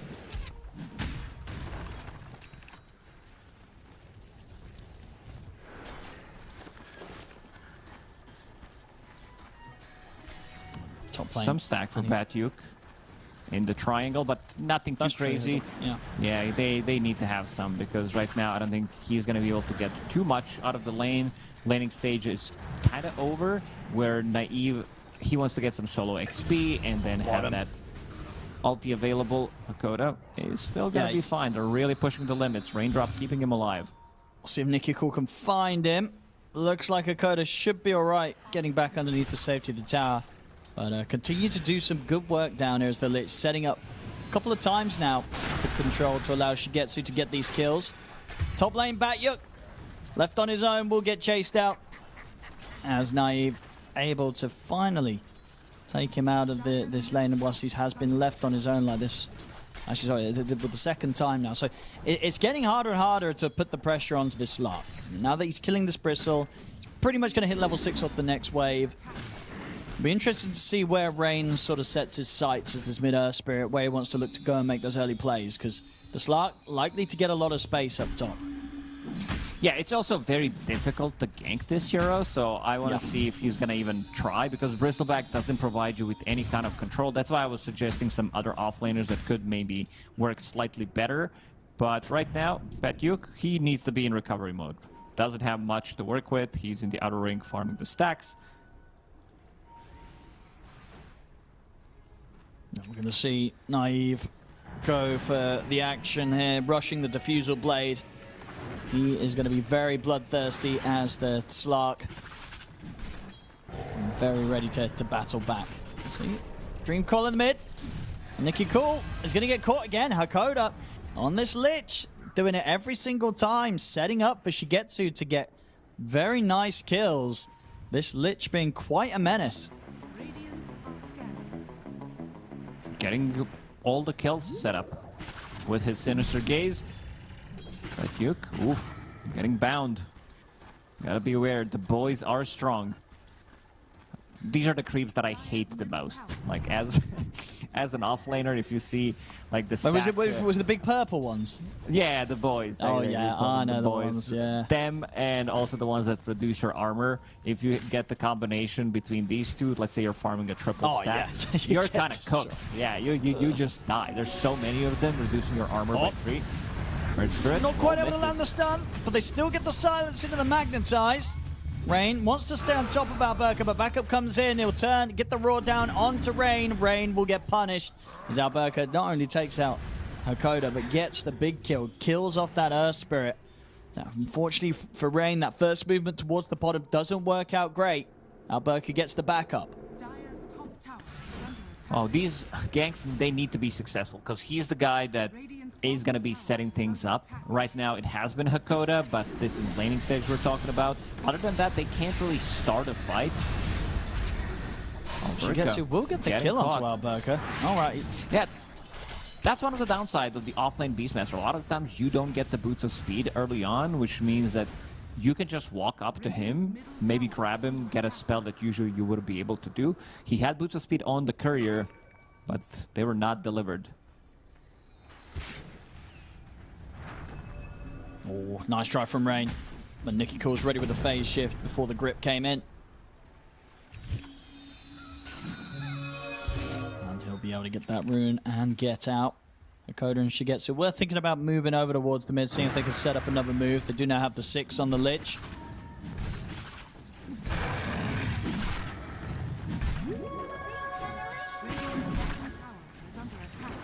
Early days, though, pretty close. The farm a little more focused on Shigetsu here on the side of Yellow Submarine, whereas for Power Rangers it's a bit more fairly distributed. Radiant's bottom tower is under attack. Radiant structures are fortified. Smoke comes from out. Yellow Submarine. Yeah, let's see if they're going to be able to find something. The Fusil Blade also completed on Naive. He could try to twin gate rotate if there's going to be an opportunity, or even TP. Right now, level 8, 4 points in Dark Pact, only 6-second cooldown. He can remove a lot of these annoying things. Rain looking for something. They're definitely looking. Till the end, ready with the TP grip available. Batyuk, in the meantime, has been managing to recover nicely, stacking for himself in the triangle, continuing to farm up. To the end. It's going to get quite out here. I mean, Naive's thinking about trying to get involved in this, but they're heavily outnumbered and it's too close to the tower, so Naive won't look to fight here. Interesting build. I see double blade mail queued up on Yellow Submarine. I guess you don't want to be attacked by Slark. Okay. It's not like one of those games where there is so much uncontrollable damage that you need to buy a blade mail. These are relatively early blade mails that they are picking up. Yeah, that is interesting. I mean, as you say, you know, sure, Slark is going to be slightly less drawn towards you while you pop the blade mail. But the other heroes won't really care too much. They've got good control, you know, where they can just drop a Nightmare or a Shackle Shot, Dream Coil or a Roar, just lock you down through the duration of the blade mail and then look to kill you afterwards. Yeah, so it's quite a heavy investment into the blade mails. See if it pays off for those two, Batyuk and Rain. I think it might be overcommitting with these blade mails. I think one on Bristleback is more than fine because you are playing against Slark. You need some kind of protection. It's not like you're going to be building into, for example, Heaven's Halberd or like have something or a Ghost Scepter immediately. So you need to have something that just says you can't attack me, and blade mail is going to be that item. And we also talked about during the draft before they even picked Bristleback that it's a very good Lotus game, and that's what he has queued up as well. Rain, he's in. With the lockdown onto Hakoda, we're going to see Rain try and fight back and find Immersion, but he does not have the damage to kill him off. Immersion will be fine. Till the end, we'll get left behind, so we'll just end up being the support trade. And so we'll just waste as much time as possible. Cemetery will finally finish him off with the poison stacks. Oh, Nicky Cool. He's actually able to steal those final Ancients from Batyuk. There's the blade mail. Set up for Knife to try and go for a move. Indeed, the blade mail stopping Naive from being able to commit for this. And Shigetsu turns up with a couple of nice raises. He's going to try and chase him down, but miss. He's slippery, and he'll have bounce back up in a couple of seconds, so Naive will be fine. Over in the mid, Rain continues to dive over towards Nicky Cool till the end. Turns up, Nicky Cool able to orb away, but the rock's getting dropped down, keeping the Magnetize going. Allows Rain to get the kill and bail out. Shackle Shot lands onto the two supports. Cemetery probably be the one to get left behind by Yellow Submarine. The rest of them can't save him. But killing off Nicky Cool on the puck. You know, Rain, despite some earlier rotations not working out too well, still showing the impact that he can have, even though he is the lowest on the cores right now. But at least he's alongside the puck, bringing Nicky Cool down to a similar level with him on the farm. Earthspirit's not a hero that wants to farm. He wants to be able to get stuff done on the side lanes, even though his spells are okay at farming. But also, what a timing. Batyuk, as like he was getting initiated on, and his courier delivers his blade mail just before, and then he pops it. Slark wanted to test the waters, see how it feels, how much damage he's taking back, and then says, no, I can't commit.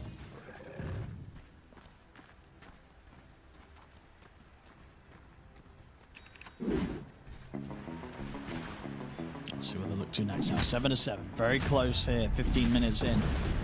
Both teams pretty much even on the team net worth.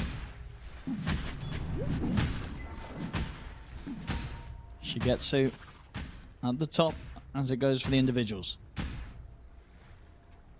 A fair bit ahead of Naive's farm, and that's going to continue to be that way unless Naive is able to constantly find kills, going fully in on the fighting with this Diffusal into Mage Slayer build-up.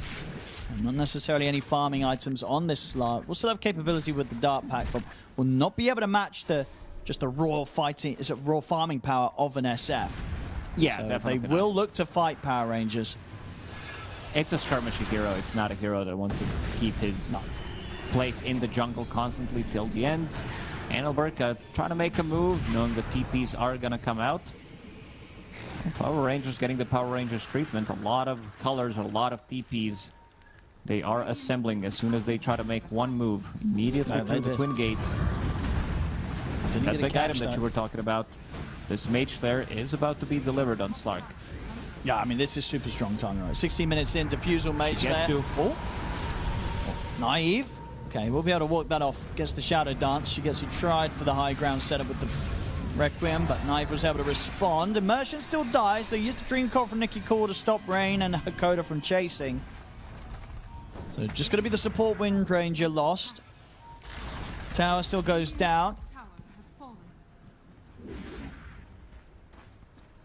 This is supposed to be the strong timing for Power Rangers. They have Helm on the Beastmaster, the upgraded one. They also have Slark with 2 items that he wants to take the fight to Mage Slayer, reducing that spell damage from the Bristleback, from pretty much anything.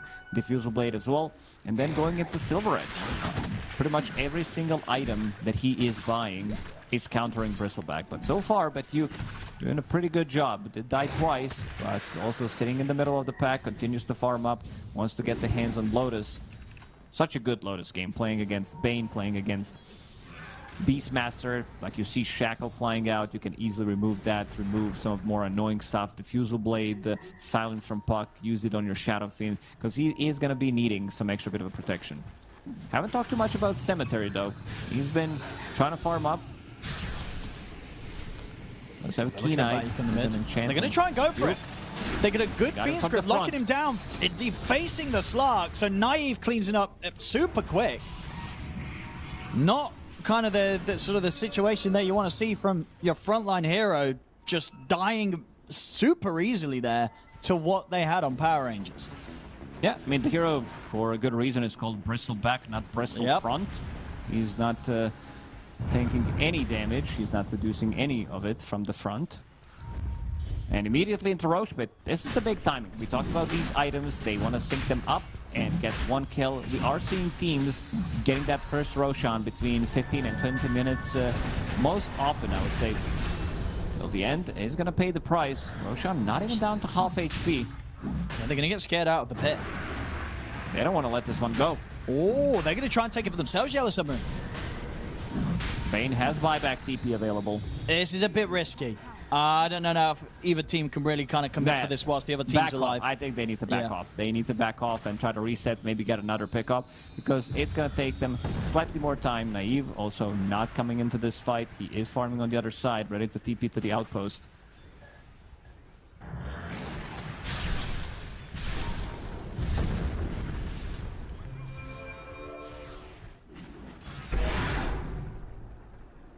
Both teams fall back from the Roche for now.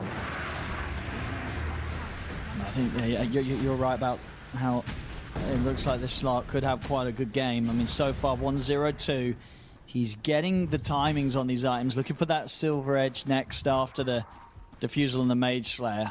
And once that's there, he can definitely start cleaning up heroes at a point of the game where Yellow Submarine, I don't know if they're going to be quite ready for this Slark and his timings. It's going to be a lot to deal with, the Slark running at them.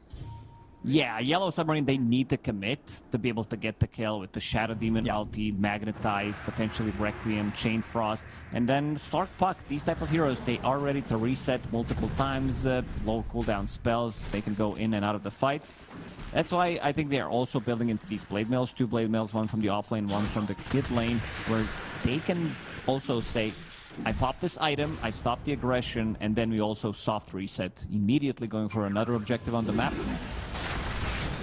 Very clean so far. The moves, they try to go for Roche, maybe underestimating how tanky Roshan is, so they were unable to kill him as quickly as they would want to.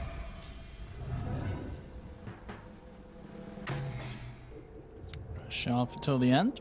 Able to clean up the Tormentor. I can now start maybe looking towards the tier 2's Power Rangers.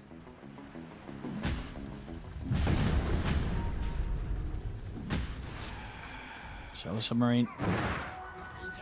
Ideally, they won't want too much to go down before they have their BKBs. BKBs aren't too close. They are going to try for a smoke Yellow Submarine. Maybe see if they can get the wraparound on the bottom, knowing that Power Rangers are likely to go for this tier 2 push. Alberca already knocking at the tier 2. They'll head for the Twin Gate, and they'll look to try and trap the Beastmaster. They might have a pretty good chance of it here. Alberca not expecting them to come in from this angle. They'll catch him by surprise and bring the Beastmaster down. Nice move, immediately going back through the Twin Gates.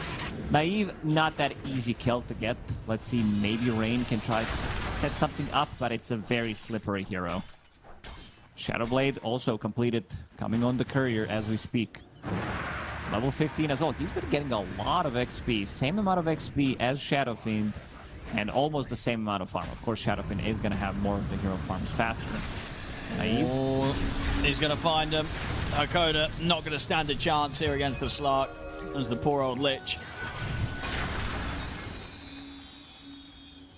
And the hunting only going to continue from Naive now. Starting to add up. 3k lead here for Power Rangers. You can definitely feel it building up against Shallow Submarine. As they've just got lots of poke, lots of ways to get in and out, start the fights, different measures of lockdown to sort of set things up, catch these heroes to allow Naive to get in as the Slark and get the kills. It's definitely looking a bit tougher for Yellow Submarine to kind of pull together the team fight and be able to react to these sort of plays. Yeah, they have no real playmaking. You're Bristleback, you want to be kind of ahead, you want to be putting the pressure, park yourself in front of the enemy, be like, yeah, you can't really kill me, because they can't really start the fight. Shadow Demon, Lich, these are supports that are in the backlines, maybe until the point where Lich gets a Blink Dagger. They also didn't get the Shard. They were not the team that killed the Tormentor. Ideally, you would want to get it on Lich. Even one on Shadow Demon feels really good. So it's mostly about Earth Spirit. If Rain can get a connection with his spells, and then if he fails, they, again, need to reset. So in a longer game, Power Rangers, they get to choose how they want to take the fight, knowing that Yellow Submarine can't really start a fight on their own. No, this is going to be super tough. Alberca hitting this AC timing, that's going to make the game for Naive Slark even more devastating. Everything coming together here for Power Rangers. Yellow Submarine, they've got to show us what they've got to be able to slow down this lead that Power Rangers is quietly building up against them. Because when Power Rangers do bring the fight to them, if Yellow Submarine aren't able to deal with it, they are going to start just absolutely crumbling and falling so far behind on the gold.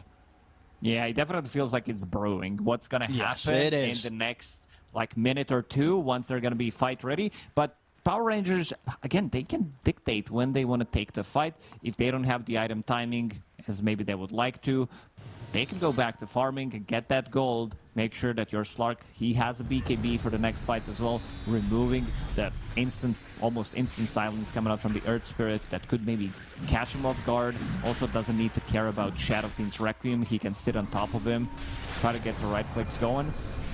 But Yuk immediately using that Blade Mail. Sorry, that was Rain. It was his Blade Mail. Yeah, two of them. That's the thing, it's hard for them to kind of ever really get into Roshan. Would be something that they'd love to be able to do, get the goo stacked up, have the SF coming in with the damage, but even then it's just too risky to do whilst Power Rangers have the hold that they do on this game. And they're on the hunt. Power Rangers ready to start getting aggressive with the four of them. Looking to connect with Naive, who's bringing in the bottom wave. They are going to try and go back into the pit here with the SF and the Bristle. But as I said, it is a bit scary. Can they get away with this? Power Rangers are coming over. Can they finish it fast enough? Nikki Cool's going to come up with the jump. It's super low. They get the shackle. Shigetsu, it gets bashed, but they will finish it. Get the Aegis. They're able to get the job done here, Yellow Submarine. They'll also kill off till the end. So they force the Roshan, they succeed, they do lose the tier 2 bottom, but now they have the Aegis to play with on the Shigetsu SF. I don't know if this is the right call. They traded tier 2 tower for Roshan, and you could see these power shots, they were starting to add up. 1300 damage coming out from Windranger with the constant spam. Puck didn't even commit. You had Beastmaster and Slark ready to TP. They still had a tier 1 tower. I think this is a bit of a mistake where they could have taken the fight, but maybe it was Naive's call where he doesn't feel comfortable coming into the fight with the BKB, knowing that they can take the fight. They can take the longer fight. If they kill Shadow Fiend once, the second time, it's not going to be a problem because you are playing Slark. You can easily reset, go back to full HP, get a couple of those stacks. Nicky Cool, he gets caught. Again, Hakoda with the quick catches. Rain, very happy with the play from Hakoda. I think indeed in the other game where he played the Earth Spirit, he did also have a Lich supporting him. I think it was Hakoda. These two working very nicely off one another to get constant catches. I mean, they do complement each other very nicely with the amount of lockdown they have between the pulls and the silences. And they'll get a second kill from that. Till the end, taken down. Yeah, it's interesting to sort of see when Naive will decide to kind of really get stuck in, because he's holding back, right? You know, he's got the diffuser, the Mage Slayer, the Shadow Blade. It's 2-0-2. He's not been super active. He is still focused on the farm. Maybe indeed, as you say, it is just this BKB timing that he was like, guys, I know I'm super farmed. I've got all these items ready to hunt and kill heroes, but before I have the BKB, I'm not interested. It's there for him now, so we'll see if he starts to get a little bit more involved with the team. Yeah, but they lost so much. They lost 4,000 gold in the last 2 minutes. He wants to get involved right now. They do have sentries on top of him, but he wants to jump in. He's looking for an angle. Not against the Shadow Fiend. You might need to pop your ulti. You want to find the back lines, find Shadow Demon, force him to use defensive disruption on himself, maybe. Hakoda does have a Blink Dagger chain frost available. And also, a hero that is forgotten. Nightmare. Let's see if they can find something with it. Rain. He's going to try and go for till the end straight away. They do get the coil down. Naive moving in. He's going to look towards Hakoda first. Pots the BKB so he doesn't get affected by the Fear of the Requiem. Allows him to focus the Lich, take the Lich down. Rain and Shigetsu moving towards Naive, though. Naive with the rest of the BKB just sort of standing out at the edge of the fight. Doesn't feel safe to get back in there. Over in the river, Alberk and Nicky Cool attempting to deal with Bat-Yuk, but Bat-Yuk, he's tanky enough. Nicky Cool, Naive come back in at the side. They look to Rain. He's out of mana. Put the blame out, but he's gone. The angle's perfect from Immersion. Has to jump up to the high ground. Naive get away from the right clicks of Shigetsu. They're poking them down very carefully, but it's absolutely working at Power Rangers. Shigetsu pots the BKB. He's going to go for the TP out. They don't have anything to stop it, so he'll survive. But Bat-Yuk will get chased down, and Naive able to get another kill on the cleanup. I mean, we did see it there, you know, Naive being very careful, but it's absolutely the correct move. The way they played that fight, Power Rangers, ensuring that there was no way that Yellow Submarine could kind of get the ball rolling, get the momentum in their favor, even though they had this SF Shigetsu. Yeah, they were just getting completely poked at. Power Rangers just jumping in, jumping out on multiple heroes and just slowly whittling them down as a team. It was pretty exactly painful. How we said. Yeah, them going onto Shadow Demon. We said the poke is going to be there. This is the perfect timing to take out immediately. Pairing it up with the puck, knowing that once he goes in, there's the BKB. Two supports immediately out of the fight, and then kiting starts. Well, seems like we're back to live. Another fight happening. Yeah, they get the shackle onto the two of them. Defensive disruption will come in to help out. Naive's ready to commit with the BKB. He's going to pounce back. Rain also rolling forward with the BKB. Nicky Cool will finish off a Hakoda. Naive will have to stay to the shadows a little bit and heal back up. After getting that kill, Nicky Cool also able to jump away. So, again, getting themselves these kills and just indeed showing that with what they have right now, it is just that much easier for Power Rangers to find these opportunities and not really get punished for it. They never have to overcommit for a team fight with these elusive heroes that they have. Yeah, they can keep doing this. The problem is also Yellow Submarine. They can't really buy into Hex. None of the heroes can get it. Your offlaner, maybe if it's a different type of a hero, he could get it. Mid laner, it also doesn't feel good. Carry, of course, he's not going to buy it. Two supports also don't really shine with that item. It's not your position for Hoodwing, for example, where you can get it. And right now, they are relying on Blink Dagger on Lich to be able to try to set things up. Shadow Demon, he wants to keep the distance. I see both supports have Ghost Scepter available in the quick buy, but not enough money to buy it. It's one step towards it, but at one point, Slark, he's going to upgrade his Diffusal Blade. This is the item that he really likes to buy, where he can just... It doesn't require a slot, and it gives you so much in terms of what you want to do. Removing the silence, not necessarily needing to get a BKB, dispelling the Frost Shield, removing the Ghost Scepter. It's kind of a pseudo nullifier in a way. Naive. He's going to find a Coda. And at this point, the damage is very high. Very quickly able to pick off these supports, especially with the +1. Nicky Cool jumps in. It's getting closer and closer, or may already be in the territory of just being one of those games where if you're a support against this Slark, you're not having a fun time if you're the Lich of the Shadow Demon right now. Yeah, this is rough. You also you also invested the gold into Gem, which means that you spent good amount of gold, you lost it. That's 900 down the drain, and you are giving Gem to the best hero in the game to hold that Gem. You try to counter his Shadow Blade, now he's the one countering every single ward that you have on the map. It's getting pretty dark for them. Yeah, it's been very nice how Naive's played this game so far. As I say, the early portions he was playing super safe, but it's absolutely paying off. You know, because it is one of those heroes that it's so easy to, choose to turn up to the fights that maybe that item and too feed. early or something and feed, and then suddenly your game goes completely downhill. But Naive, he played it smart, has chosen the right time to step up the involvement, and he's been rewarded with the fact that he's now at a stage as this level 22 Slark where he's definitely going to be an absolute trouble for any of Yellow Submarine's heroes to deal with. Yeah, I don't know how Shadowfiend deals with this. Butterfly is the right option. 35% invasion. Yeah, so pretty much every third hit is going to miss. But I don't think it's enough. He has so much attack speed. He's level 20, has 100 Shadow Dance attack speed on top of that. It is a lot. It's going to start to add up. Also holding on to Arcane Rune, lowering the cooldown by 25%. 3.9 seconds on Dark Pact.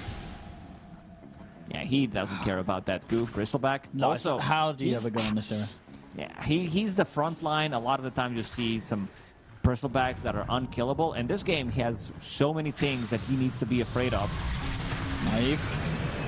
There's a start from the action here. Burker's going to go in with the jump. They get the roar on towards Rain. He'll put the BKB Rain. Doesn't matter. Naive's able to clean him up. Now with the BKB on Naive, he turns over towards Shigetsu. Shigetsu will be fine for now till the end gets burst in the river. Naive hovering at the side, ready to look to pick his next target. Shigetsu's going to go for the BKB TP out. He'll make it away. Cemetery gets left behind as the two supports plus Rain go down on Yellow Submarine. Nicky Cool's looking to try and make sure the Power Rangers can maybe find a fourth from this. That looks pretty speedy. Naive and Nicky Cool are hot on the chase. The Shiva's God will not clip him. See if Naive can close in. He won't be able to. Batyuk gets back to the high ground. But it seems like, honestly, any sort of fight out on the map right now for Yellow Submarine, it seems kind of borderline impossible against Power Rangers. It feels like they can't take the fight, especially a fight in the river. They're fighting inside the river, and he has Ancient Croaker, so outgoing damage is increased by 14%. That's a lot of damage increase, because they were fighting in that river in Roshan area. Slark with 14% increased damage just sounds a lot. And again, they're committing with the BKBs. Beastmaster also has a BKB of his own, jumps in, making sure that they can kill off these two targets immediately.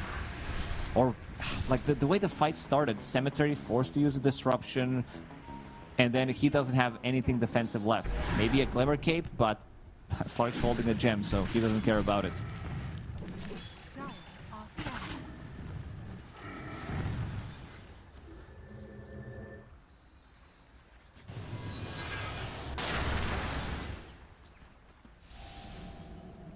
Yellow Submarine.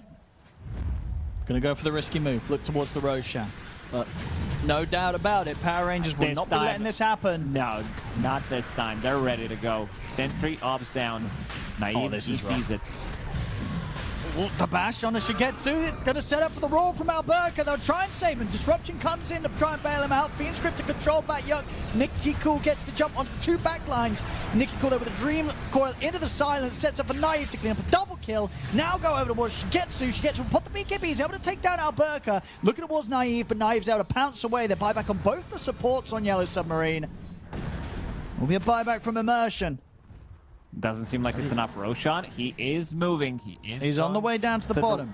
Yeah, going back to the summer house in the bottom lane. Slark, he needed some extra mana. He TP'd back. And now he's ready to go in again. BKB didn't even use it in the previous fight. No, he kept his cool. And he's so close having Skadi. I think that was Puck, not Slark. He's the one who kept the cool. Get the coil. Here we go. The Roshan goes down. They'll get the Aegis on Shigetsu. We'll see if 2 lives on the SF makes a difference. He's going to die the once. Is he able to do much with the second life? Because Naive is ready to get on top of him. Commits with the BKB. He's starting to build up the stacks. They'll go for a Requiem on the high ground, but no, Nicky Cool puts a stop to it. Jumps in with a Waning Rift Silence. He's going to try again to get the Requiem out. He will manage to get a little bit of space to run. But Power Rangers are hot in the chase for him. Dream Coil's back up. Nicky Cool locks him down. As that's going to be Shigetsu out. They might have been able to finish off the Roche and get the Aegis on the SF, but it just doesn't matter at this point. It really does seem like this whole kind of lineup around the Slark has just completely countered anything that Yellow Submarine have tried to do in this mid-game. And it just... the overall numbers aren't too devastating. 13k lead at 36 minutes isn't always the end of the world, but in this situation, it does indeed feel like way worse than the numbers say. Like, it's like, how do you beat this Slark? This is one of those games where if you're Radiant, you're flaming each other. You're like, look, who let this Slark get out of control? This game's over. We can't kill this hero. It's on Bristleback. Like, who laned against this guy? You flamed the Bristleback. Yeah. Oh no, poor old Bat-Yuck. He just wanted to play. I mean, to be fair, it's always the lad who's picked a hero to show off his new cosmetic set that kind of gets the flame. It's like, look at this guy. He just picked it to play with a new persona. No, poor old Bat-Yuck having quite the struggle here with the Slark. That's what demo is for. Demo. Oh, no. No, well, we haven't seen a lot of Bristle. It was cool to see them try it out here, but I mean, it's hard, right? But when a Slark gets picked up against you and he gets a Silver Edge, it is a what can you do kind of situation as the Bristle. If you weren't dominating the game as a team, you just can't be that frontliner anymore. No, that the team it requires. just feels really bad. It's not rough. like you can do anything. You can't itemize against it. They try to do this with the Blade Mail. It worked for like 5 seconds, that engagement near the Tier 2 tower top, where he got the Blade Mail off. Slark's like, okay, I can't hit you, and that was about it. And now this Slark is completely out of control, almost fully slotted. Can still upgrade his Diffusal Blade, can pick up the Aghanim Scepter, of course, but he just hit level 25. Yeah. Oh, they're proving to be very, very good around Naive Slark. And I was looking up some of the records. So this year on the Slark in the officials, he's picked it up 7 times, 7 games where they've found the chance to go for the Slark. I didn't look, but I imagine most of them were probably later on in the draft. And he's won 6 of those games. So they know when to pick up the Slark, and we're seeing there's that only here. one way to pick up a Slark. It's late into the draft. You're never picking this hero early. No. And we'll see here, potentially one of the final defenses here from Yellow Submarine. Naive, he's in onto Hakoda. Hakoda's dead. He's going to back out, look over towards Rain and Bat-Yuck. He'll get over to the Earth Spirit. Double kill for Naive. Now he's looking at Shigetsu. They'll back up to the high ground. BKB and Shadow Dance have been used from Naive. Oh, Bat-Yuck, he steps out. He's going to get hit by the Silver Edge hit. They've got the defensive disruption. I'll give him the chance to run back a little bit, but Nicky Cool's in on top of them with the silence. Immersion able to pull them back with the Gale Force. Naive getting a tasty amount of stacks built up. He's on to Shigetsu again. Shigetsu's going to go for the BKB Requiem, but the Dart Pack was there to take the fear off him immediately. As Shigetsu's out for 80 seconds, and this is probably getting quite close to where if you're Radiant, you have had enough. Yeah, this is quite the bit of stacks that Naive's been able to build up. Perfect Slark pick, and honestly perfect Slark play. He knew exactly when to kind of turn up and go, and he didn't turn up a moment too soon to ensure that there was pretty much no chance of this Slark feeding at all this game. 0 deaths Yeah, on perfect time. I mean, look at this. This is just getting ridiculous at this point. Breaking pretty much 2 abilities from Bristleback. That's why it's so effective against him. Dealing some good damage from Bristle, but it's not enough. Slark sitting at 3,000 HP. Again, still 100 agility. Extra, sitting at 400 plus damage. Has Solar Crest, does have AC with the Beastmaster behind him. I gotta say, I'm a little surprised that they didn't call this game. I know it's an elimination game, but we've seen teams, especially in China, we've seen teams just freaking call it. They're like, yeah, 15 minutes in, we don't care, we lost. Wait, really? In Europe, we haven't really. They kind of play till the end, but sometimes in the Chinese region, you'd had games that they would know when it's over and they Ame started a new trend, and China started a new trend. I see. I hear fighting it out to the bitter end for sure. Yellow Submarine down 28k gold, and a Slark on the opposing side that they've been yet to kill. This is what I was talking about, Owen. Batyuk, look at what he has in his quick buy. I mean, it's a hex. It's like you kind of need it, but it feels really bad to buy it from the offlane. It doesn't give you anything that you want from this hero. For 5,000 gold, you're not getting anything other than the hex. But unironically, if he can get that hex, then maybe they can catch out the Slark. Yeah, and anything is kill possible. Naive. And maybe anything is possible, especially if you lie, and then now maybe it's a big maybe. He bought back in the previous fight. Yeah, lost a good amount of gold. Roshan is dead and may respawn in 2 minutes if they want to wait it out. Stuff. I mean, I said you do feel for Batyuk a little bit. You know, he wanted to play Bristle, something different, and then of course the game he wants to play Bristle, they last pick a Slark against him. It's like, come on. He just wanted to have some Bristle fun, and we're glad he picked it because we never get to see it. But yeah, Slark, Naive, he jumped at that opportunity to get this hero in, and rightfully so, with how good it's going for him and the lads on Power Rangers.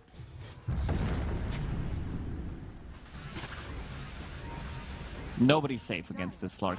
They have to. No, he can just 1v5. Kind of hold. They they need to hold hands together. They don't have the gem. They lost it pretty early. Support's forced to get defensive items afterwards. Those scepters, but he also does have upgraded Shadow Blade. Disperser. So we'll have an ability to remove it. Just your bad luck. A little bit of lag.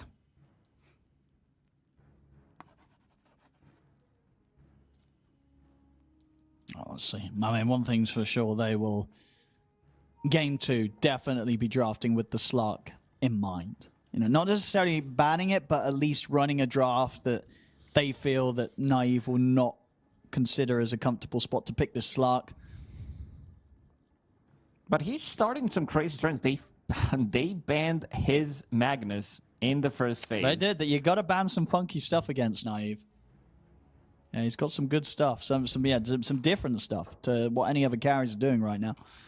Sure, there's definitely some other mag players, but at least with the Slark, I don't think there's really any other player that considers Slark really pickable right now. But Naive showing that there are absolutely still games where this hero can absolutely run rampant. Yeah, I think the best that he looked was when he was playing for PSG Quest. At the time, he looked very, very good. Then later on, he joined Aurora. He joined Virtus Pro. He was playing for Yandex as well. But I think his best performance in the career was with the squad, with that PSG Quest squad. And now he's kind of is replicating what he was doing during that era. Yeah, I'll see if we can keep it up for both of the games, but yeah, has had some very nice carry performances recently. That big arm's coming out. Okay. He's got a lot of damage, you know, Shigetsu. If they are able to get the lockdown on the SF and he can get the punches in, obviously just the problem being that the Slark, it's got the Shadow Dance, also got the Depth Shroud, obviously with the Shard. Not always opportunities to hit him. Maybe if he had the 25, and he'd have kind of the attack damage on the Shadow Rays, that gives a little bit more of a window of potential time to land damage, land big hits on the Slark. But unfortunately for Shigetsu, she's still a couple of levels away from that 25. Whereas on the other side, of course, Naive is level 27 on the Slark. With Octarine Core, not the item that usually you see on Slark, but reducing the cooldown I like it. by It's 25%. It also gives you mana. I think you really need mana in these super long fights. He's not even playing against any kind of mana burn. It's just that he's spamming his spells so much. Every time he pounces, every Dark Pact, it's 65, 75 mana. And we saw him running out of mana multiple times in the fights where he's unable to reset. We saw him TPing back and then coming into the fight just to get that extra bit of mana. Next on the menu, Roshan for them. They don't want to be rushing anything. No need to. No. I mean, it's an elimination game. They're very close to qualifying for TI. Potentially this game and 3 more games if they win all of them.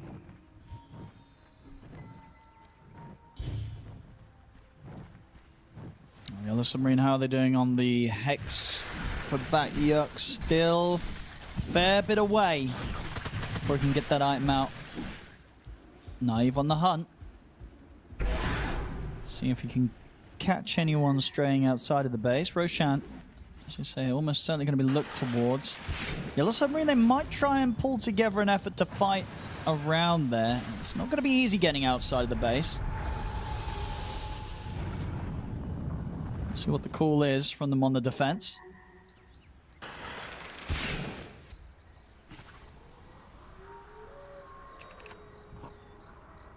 Ooh, Nullifier on the Beastmaster as well. He wants to be able to jump the target and straight up kill it. There are so many things to dispel. Aeon Disc on Earth Spirit being the big one. Removing the shield, removing 2 Ghost Scepters, removing... I mean, Shadowfiend doesn't have anything, but they can lock onto a target and kill it with this Nullifier. Roshan moving to the southern part of the map, down to bottom. A lot of goodies that he's gonna drop.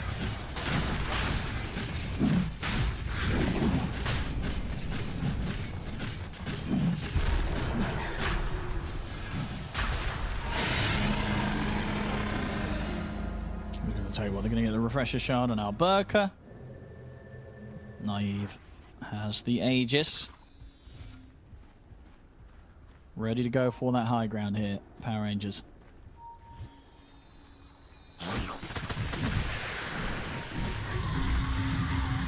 Yuck.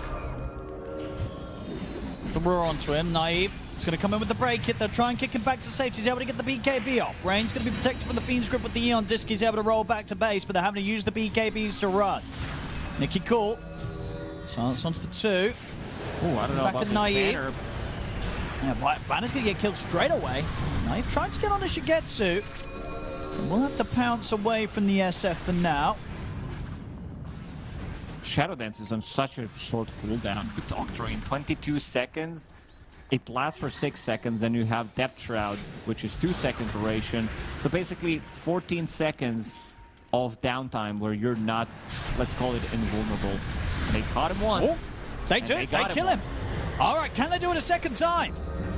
Taking the Aegis out of his hands. Can they go for round 2? The Shackle lands. Disruption comes in. It's going to protect Rain for now.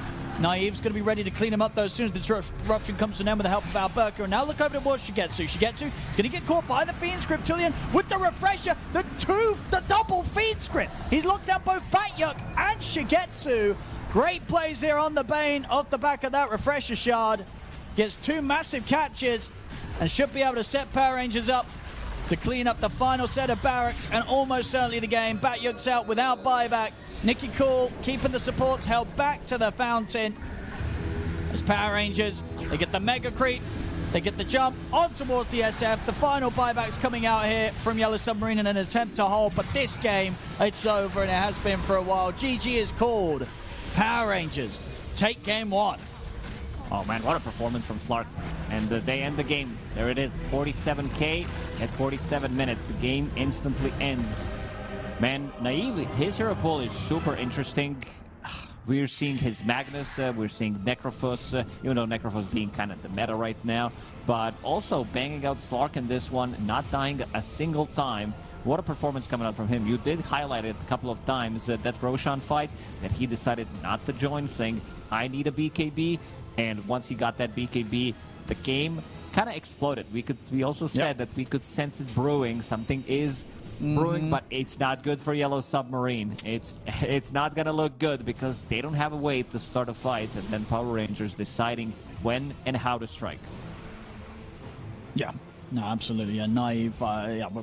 Literally a flawless Slark carry performance there. Does it perfectly, not kind of misstepping at all. Knew exactly where to be for the farm. They were never able to make any sort of coordinated move to hunt him down. And that was just always going to be the case with their lineup. It really was one of those drafts where evidently this last pick Slark just absolutely broke them. They didn't have the ways to deal with it. They couldn't really find any sort of timings to take anything from this game whilst the Slark, you know, they couldn't force the Slark to turn up earlier than he needed to. They couldn't get any of those earlier plays going for tier 2s going.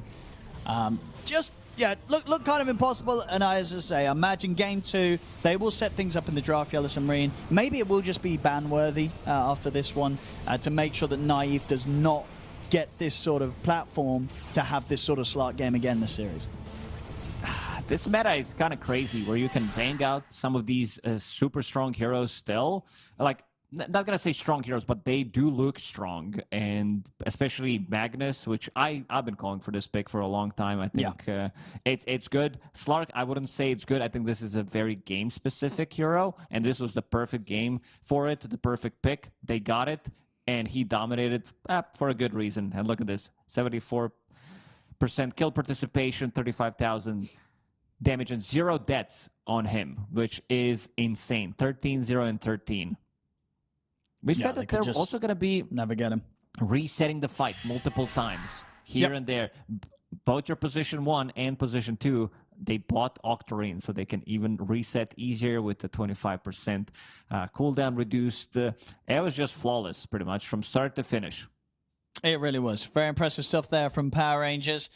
We'll see what we get in game 2, as I said, and we'll see how much there was kind of weighted on just the power at the last pick Slark, and if Yellow Submarine get a more balanced situation out of the draft, if they're able to have a bit of a better shot here against Power Rangers, because this game 1 was a tough one for Yellow Submarine. Don't go anywhere, ladies and gentlemen. We'll have a short break, and then we'll be back to see if Yellow Submarine can punch back and hold on here in the qualifiers against Power Rangers. The human body was built to move. Not trapped at a desk in one singular posture for 12 hours a day. It's time your chair evolved. This is Secret Lab Titan Evo. Ergonomically engineered for you. Gamers, hybrid workers, artists. Backing your every move.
Welcome back, ladies and gentlemen, to the European qualifiers for the International 2026. I'm Adi Pixel over Lacoste, and we're getting ourselves ready for Game 2 now of Power Rangers versus Yellow Submarine. We just saw a pretty dominant Game 1 from Power Rangers Lacoste. They get this last pick Slark, and it is brutal. So, without a doubt, as I said, there's no way, whatever way this next game goes, draft's now beginning, that it ends up with a last pick Slark getting to be that impactful, right? It's going to be different this time. It's going to be different. It's still a bit of a cheesy hero. This is not Huskar. This is not Broodmother. We saw last pick Meepo from Team Vision where, like you could see, it's already over. We kind of had the same feeling once we saw this Slark. It looked very good. Maybe slightly more doubts because Slark can be a bit more volatile than Meepo where it's not as stable. You talked about the timings that he did correctly in this one. Sometimes you can miss it with the hero, and then one bad fight, suddenly you feel like, oh, I can't fight up until I get the next item. So there's a 3, 4, 5 minute window, depending how much farm you're getting, to be able to get to that item.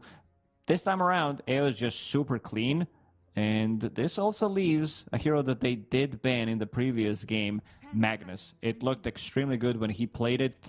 It's a super fast farmer, Mask of Madness, Blink Dagger, back to Echo Saber, or Echo Saber, Blink Dagger, depending whatever you need from the team. Maybe you have an initiator. And let's see if Power Rangers are going to be going into that direction. Instead, they go with the Tiny. Tiny looked very, very good in most of the games that I've seen. They are a team that also play it from the mid lane. Nikki Cool did play it. They didn't find success with it from the mid lane. No.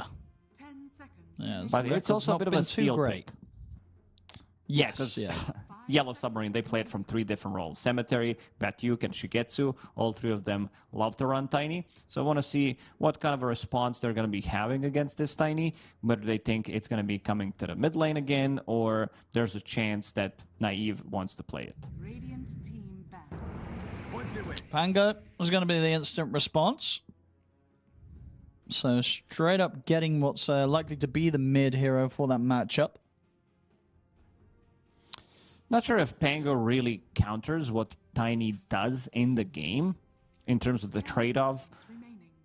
The only thing that Tiny cares about is getting his mana burn, but other than that, he has status resistance coming out from his innate ability. He does have ways of locking down Pango if he doesn't get to roll with Avalanche Toss, stopping him from using his abilities, and also has insanely high armor. So interaction between these 2 heroes, Tiny is definitely fine playing into Pango.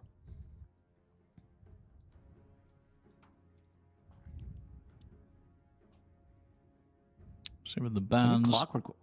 Clockwork was also a hero that hasn't been touched in the first game at all.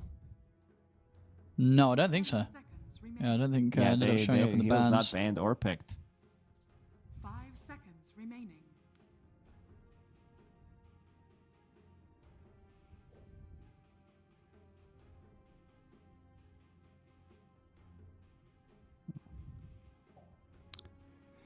Power Rangers will ban out the Hakoda Ringmaster, again giving respect to that.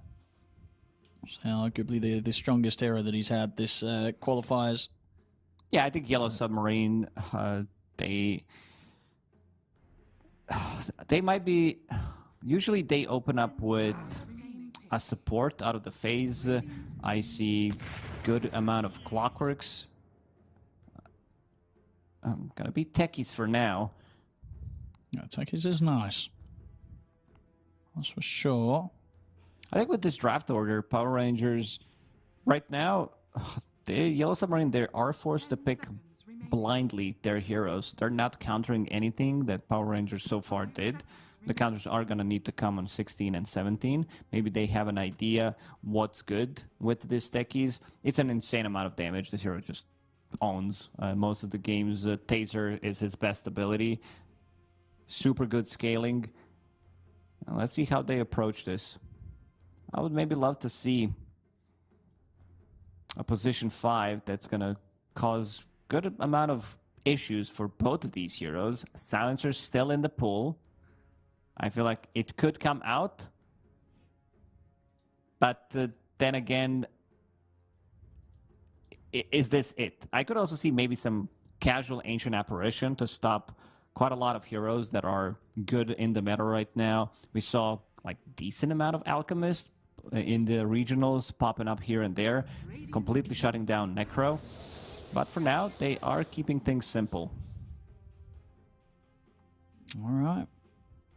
It's going to be the Wind Ranger. Yeah, I think you pick position 5 here so that you have flex open between Ranger 4, Wind Ranger carry, and you have Tiny who can go to mid lane and the carry role. So you other option is to pick the offlaner, but you don't see anything at the moment. So I would assume that they want to be getting something for position 5. Like casual Lich could work. Any of these like strong position 5s that are securing the lane for you, they could work. Dire team pick. Can I go with the Chen this time, Power Rangers? He was super farmed at that one game that he played it. He got Yes. Got like the AC, right? AC the one, like faster than the enemy offlaner, I believe. Yeah, I think he did, yeah. 10 seconds remaining. Alright, so starting to build up the group up. 5 seconds remaining. On tempo here for Power Rangers. Yellow Submarine. What are they going to have against this? Any further ways to sort of deal with the potential early push that's going to be building up from Power Rangers?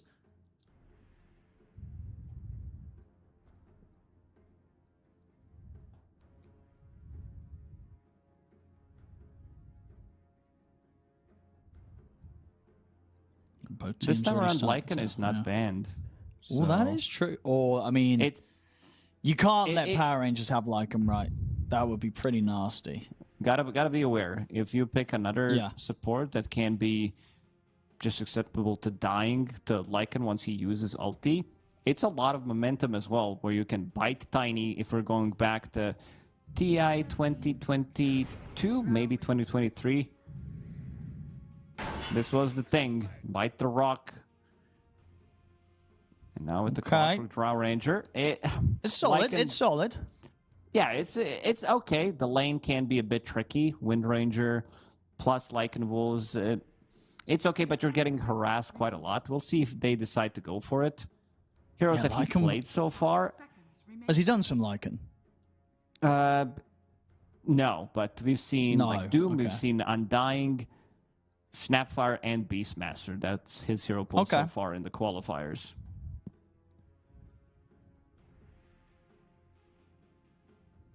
Radiant team back.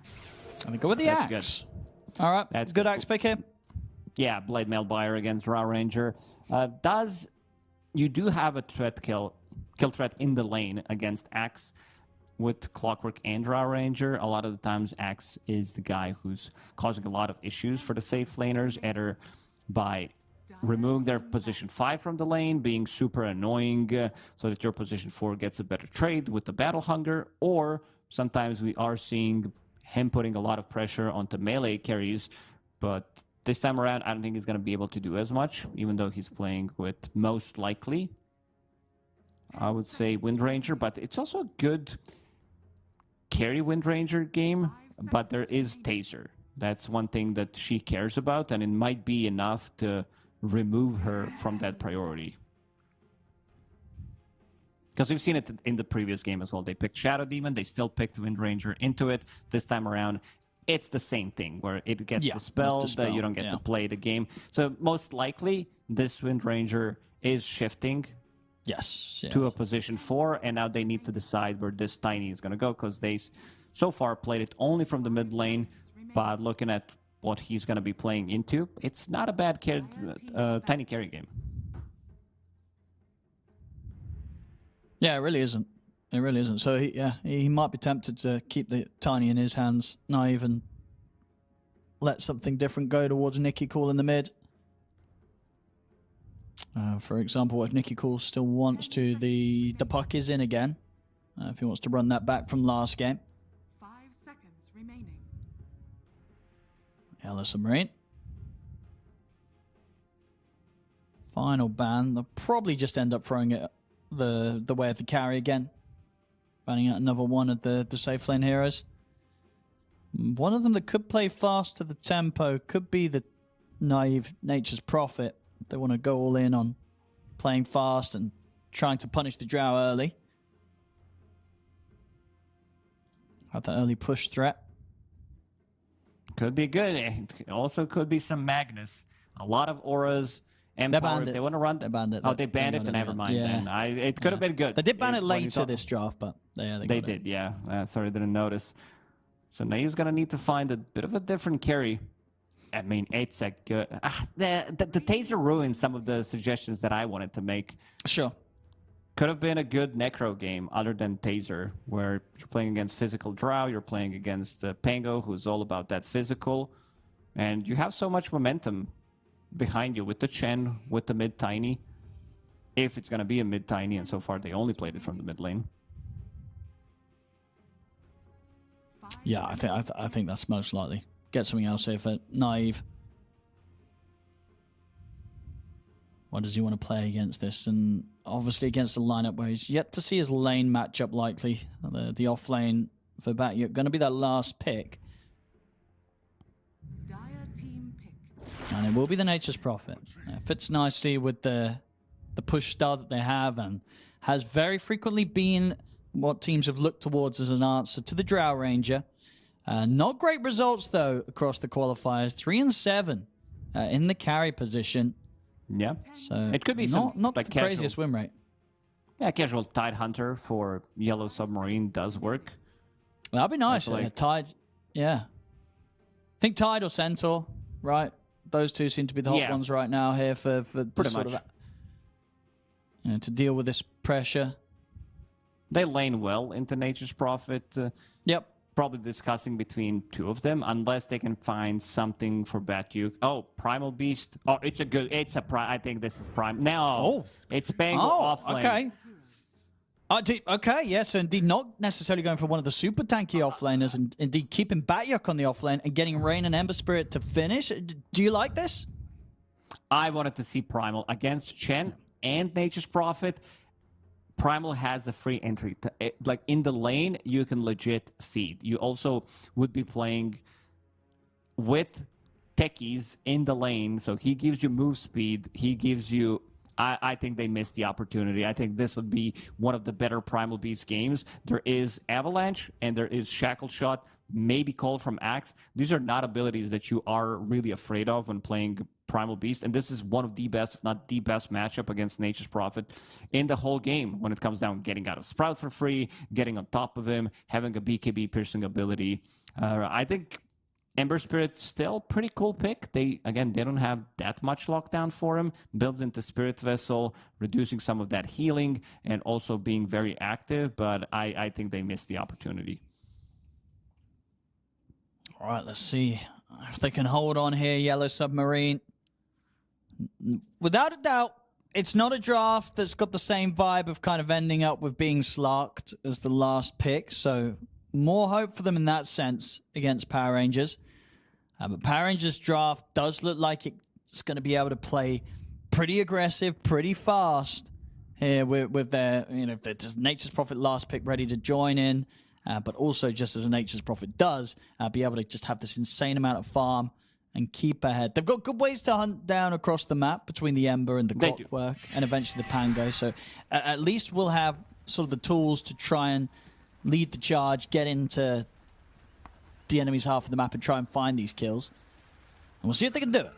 Game 2 time here between Yellow Submarine and Power Rangers. I just had to double check why they didn't pick Primal. Maybe they don't believe in Primal as a hero when Batyuk plays it. It's the only hero with 12. Out of his 12 most played heroes, this is the hero with the lowest win rate, sitting at 40%. Oh, that's so fair. maybe they think Ooh, okay. it's not doing that hot. Yeah.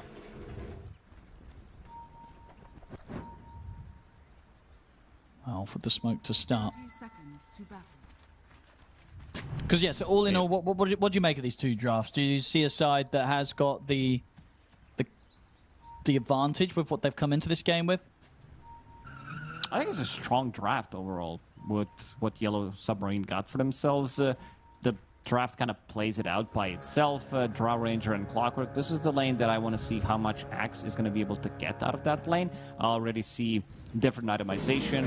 He does have 2 Ring of Protections. We're kind of going back to almost the build when you were dealing more damage with Battle Hunger based on your armor. So if people were starting, of course, it was 33 who started the trend with 3 Ring of Protections. Then he's like, you know what? Let's add 1 more to the mix. So with the 4 Ring of Protections, you were dealing with like 125-ish damage, if I remember correctly, and it was a lot. But this time around, he knows that he's gonna get harassed quite a lot. It's all about that physical damage from the Drow Ranger, brings that extra bit of armor, and it seems like he just wants to have move speed in the lane. He wants to be able to run away immediately going for the Phase Boots. Axe does have that extra high regeneration sitting at 5 per second with no other regen items. So kind of hard to push out of the lane.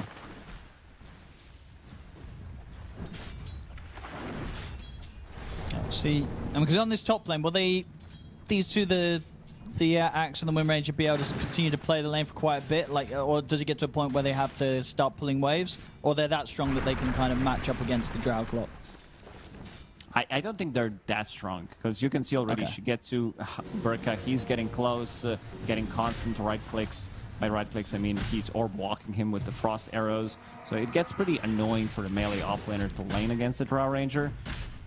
Immersion, he hides himself, gets a good power shot. Hakoda did bring a healing salve, will use it afterwards, knows that he needs to be full HP almost immediately to give protection to his Drow Ranger. Very important that she gets off to a good start. And with the way that yeah, I don't know what's going on here. I don't know. Shigetsu's connected to this game about 5 times now. Some sort of glitch, but evidently it's not causing him any issues with the play. So we're not having any pauses, so I think just a visual glitch on that. Bit of a strange one. But yeah, with the Ember coming in last, what do you make of the mid matchup now? Here between the Ember and the Tiny? It's been a while since I saw this matchup. Usually we don't see Tiny from the mid lane. It's a hero that doesn't die to what Ember wants to do. Dakota is gonna drop. First blood. That's really nicely done. Alberca gets it. I've been very impressed by Alberca. I think we were talking about mostly about Naive, because he is the most experienced in the team. He played for the most tier 1 teams. Others are, here and there. Maybe they join it in as a stand-in, but throughout their career, it's been mostly tier 2 teams. Alberca, he looks very stable. Every single game that I watched him play, he always gets the job done.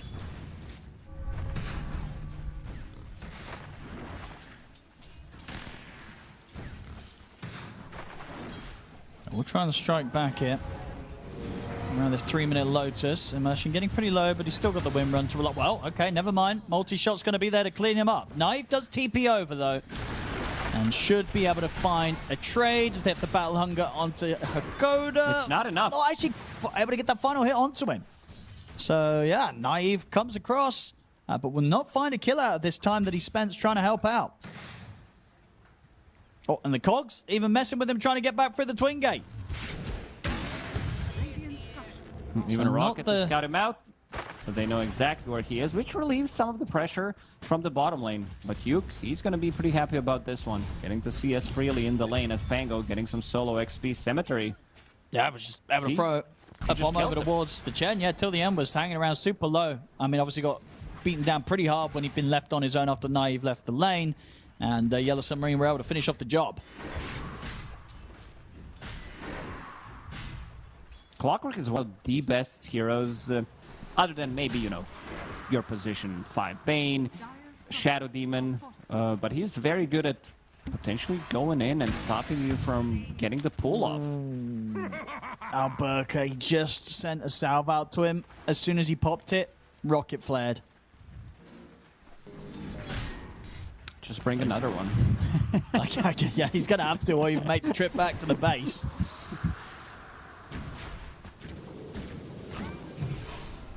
He's kind of living on the edge here, Alberca.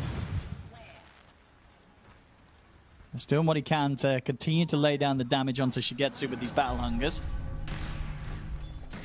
Mid lane, going pretty even here between the two of them, Nikki Cool and Rain.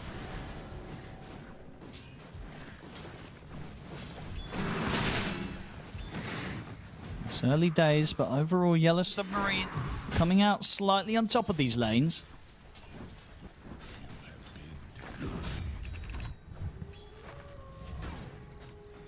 Yeah, Naive having the slowest start right now. Did hurt him for sure, having to sort of spend time looking towards the top lane and not getting any kills out of the TP. Slowed down his laning a little bit. It's gonna need to be Tiny making the moves to fix this. Chen, Top till the Shigetsu. end again. Ooh. They're going to have him. He gets the stepped call. up for the creep wave. Got sniped by a power shot, slows him down. Alberca's able to get in on top of him, takes Shigetsu out of the lane. Mid. Going for Nicky Cool. He's got stick charges.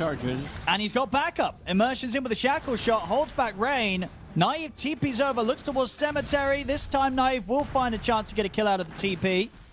Rain will be able to live. Level 6. He needs 4 XP. He needed 4 XP to have Remnant available. That would kill Tiny. Maybe even grab them one more kill onto Immersion, because you could have chased. If you got that kill, you would have Urn of Shadows. And now, Naive is going to pick up Invis. Tiny will need to go back to base. He's trying to stick around Nicky Cool, but Wood got the toss. Another Remnant will be there. He's trying to juke around and survive, but he kind of played it a bit too risky. Bottom lane, the dive comes in from Batyuk and Cemetery, so they take out till the end. And Nicky Cool getting way too cocky there, sticking around on the mid as well as he was. Absolutely. I said he needs to go back, and I thought he was just going to use Avalanche. He even gets close. You know what they say about the cool guys? They don't look at the explosions, but he did look at this one. He did look at the blast off in his face. This also gives Urn of Shadows to Ember Spirit, gives him some solo XP in the lane. Nicky Cool. Third time he's playing this mid Tiny. Wasn't successful yet. Didn't get a dub yet. No. Yeah, last couple of times the games were not easy. Gonna try for the chase down onto Hakoda. And they should get... Okay, no, they don't want to chase on. They're worried about Shigetsu connecting. Shigetsu has hit the 6, so... will hit pretty hard with the marksmanship now skilled.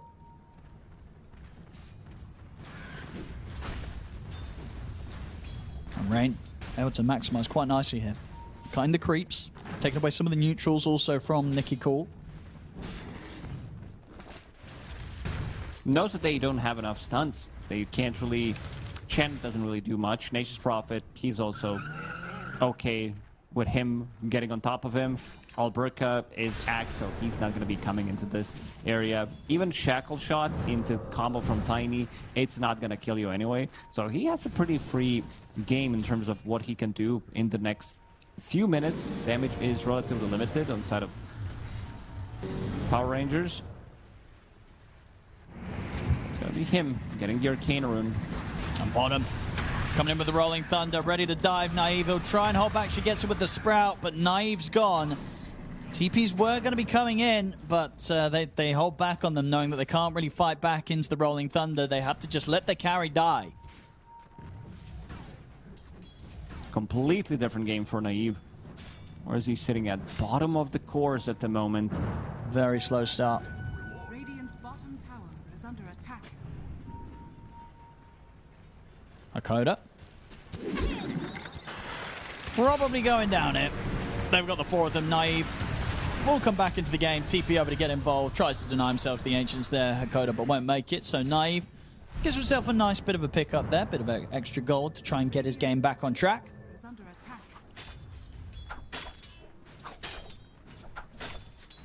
Look close. If Nature's Prophet's attack wasn't there, he would be able to get to deny. And now the tower's gone in this bottom lane. Nature's Prophet doesn't like to have that as the carry. This is a hero that can farm anywhere on the map, but you also got to be aware of some of the angles that they can approach you when you're now farming in the bottom area of the map. Rain, he plays super aggressive behind enemy lines one more time. Providing vision for the team, getting extra bit of a farm, dragging the creep wave into the neutral camps. But Batyuk is doing the same thing every single time. Drags it to one of the camps, making sure that he is getting that extra bit of gold and XP. Courier has been killed. Top. Trying to get their hands onto Alberca.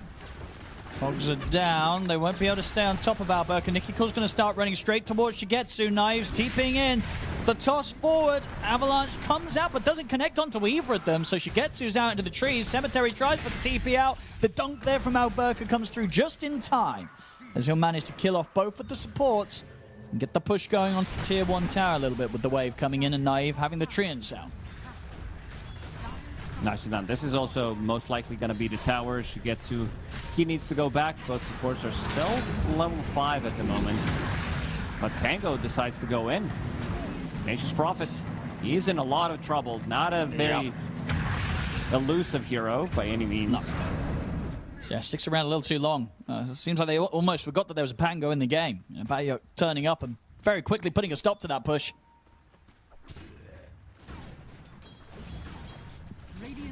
Haven't seen much from Chen. 0-2 and 0 didn't really do much. Didn't secure the lane for his Nature's Prophet. The failed gank also top did kind of dictate how the next couple of minutes afterwards are going to be played out. But I'm also not feeling this Orb of Frost that he has been picking up. This is the second or third time that we are seeing it on Chen.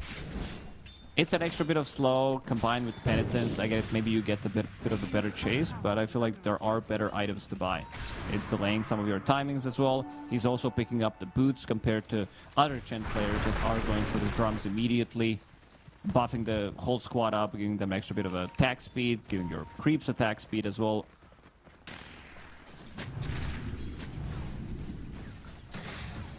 Picking the heroes that they haven't found much success with. Chen, 50% win rate. Tiny, still yet to get a dub. Third game that they're playing it. Something that they really like, but it hasn't been too hot from them in this qualifiers in particular. Once again, just not off to an easy start with this hero. It's going to take some time for Nicky Cool.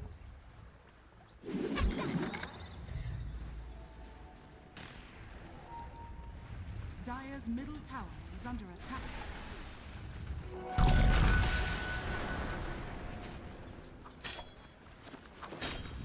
Blade now done for Alberca, but it's really going to be these Blink Dagger timings that's going to allow Power Rangers to step things back up.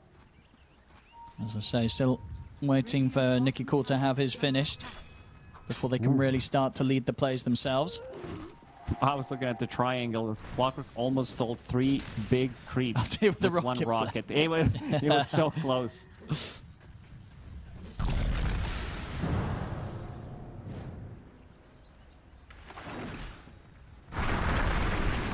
Cool.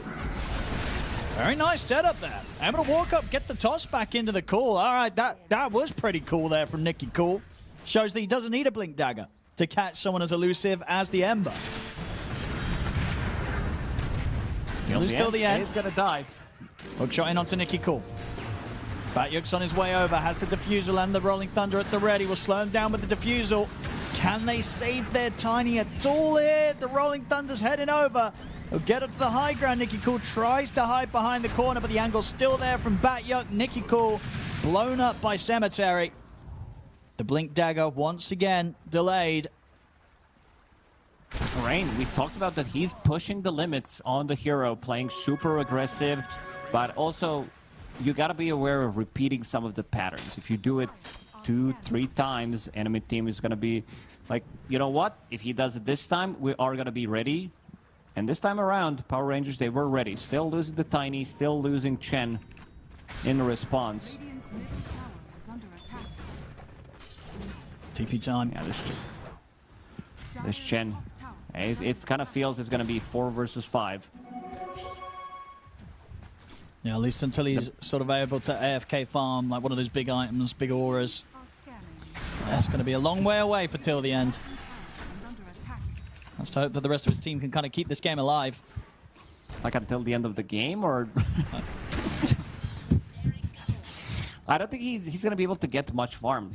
They lost the tower. A lot of the time, Chen, he takes the enemy tower, and then the map opens up where he can maybe get an entrance to the enemy jungle. This time around, it would feel like he's taking away the farm from his Nature's Prophet, from his Axe, and maybe even Tiny. Tiny does have a Blink Dagger on the courier. Oh, Naive, he might get dove here. Rain coming in with the wraparound, has the slight chains on towards Naive. The heal will come out, but the Vessel keeping him low. Nicky Cool strives for the jump, but doesn't get his hands on him. will at least keep Naive safe as Yellow Submarine start to back off, but they won't go away empty-handed. They take down till the end. Power shot does land. There's a lot of them here. The slight change from the high ground. They weren't ready for that. Nicky Cool and Immersion getting caught by surprise. They tried to desperately chase Yellow Submarine, but they completely disregarded the fact that they would be ready to set up onto them. And now Alberca in trouble, trying to get through the twin gate, but Hakoda's on top of him with the battery assault. Rain's able to swing across with the remnants as Alberca, no way out from this, as the four of them will run him down and slowly but surely get themselves another kill. They don't have enough. Nature's Prophet, yeah, he's not ready to take the fight. Chen is non-factor. Like, he used Hand of God while Nature's Prophet had Spirit Vessel on him. Didn't really even heal him. He was like 120 heal or something overall. And the Clockwork is ruining both of their cores. This tiny axe as well. This is pre-BKB even. He does have a BKB piercing ability, but really glad that he's putting a point into battle. So how many times have we seen Clockworks go literally 0-4-4 build? Yeah, and you don't have that battery. Very good from Hakoda, and yeah, in particular, Batyuk, just on this Pango, insanely farmed. This has got to be one of the more farmed offlane Pangos you'll see at 16 minutes in. He has it, yeah. Look, 16 minutes in offlane Pango, he's got diffusal lags complete. Urn, wand, treads. It's Yeah, on top of that, yeah, just so much. Like, this is, it has to be the most farmed 16-minute Pango from the offlane position. Oh, absolutely. Even from the mid lane, like I would say. Like, yeah, he's probably beaten most of the hero those. Yeah. pop off. Yeah.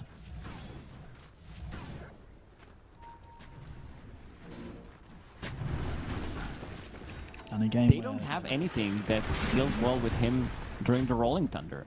It's not like a lot of these long-range turrets. NP at the moment, he's not going to be taking care of that. Up until maybe 50 minutes where he gets 6 slotted, I don't think Pango's going to care too much about getting right-click from Nature's Prophet. Cole not going to be connecting onto that. Once he gets the Rolling Thunder on, it's not going to be easy fight for the Radiant team. It's just going to feel very lackluster, and I like that Rain is going for this Bloodstone. That people were trying to buy this item immediately after the patch dropped. Everybody was on the hype train for it. Niku from the mid lane as well. I believe he bought it earlier today.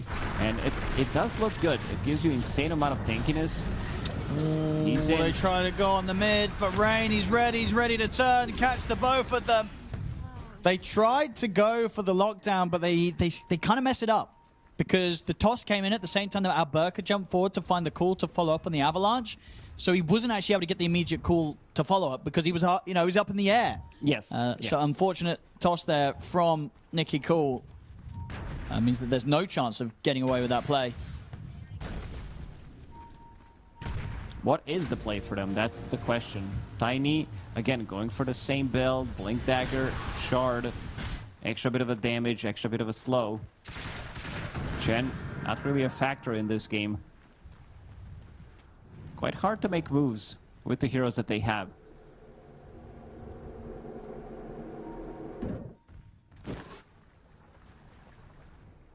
A 7k lead for Yellow Submarine. Having a very solid shot of pushing this one to game 3. Radiant are scanning. It's going to take some pretty insane blink plays from Alberca and Nicky Cool to keep this one alive. And they just need to hope that Naive's able to find the space to farm and catch back up as the carry Nature's Prophet. He is starting to close that gap now that he has the Mjolnir online, so certainly will start to see his farm increase at a pretty good pace. But not easy for him. No, at least not until he's able to get the BKB online, likely after this Hurricane Pipe, so he can deal with the in-your-face threats that Yellow Submarine have against him.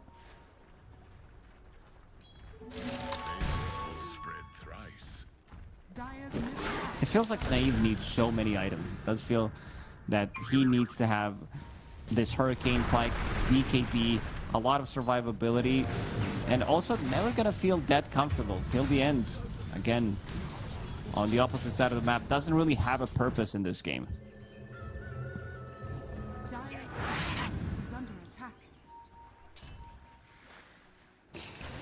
I gotta say, Owen, this has to be one of the worst feelings in the game. A Warlock in a losing game where you don't get to do anything. Chen in a losing game, at least you can maybe send some creeps, but pretty much the same feeling.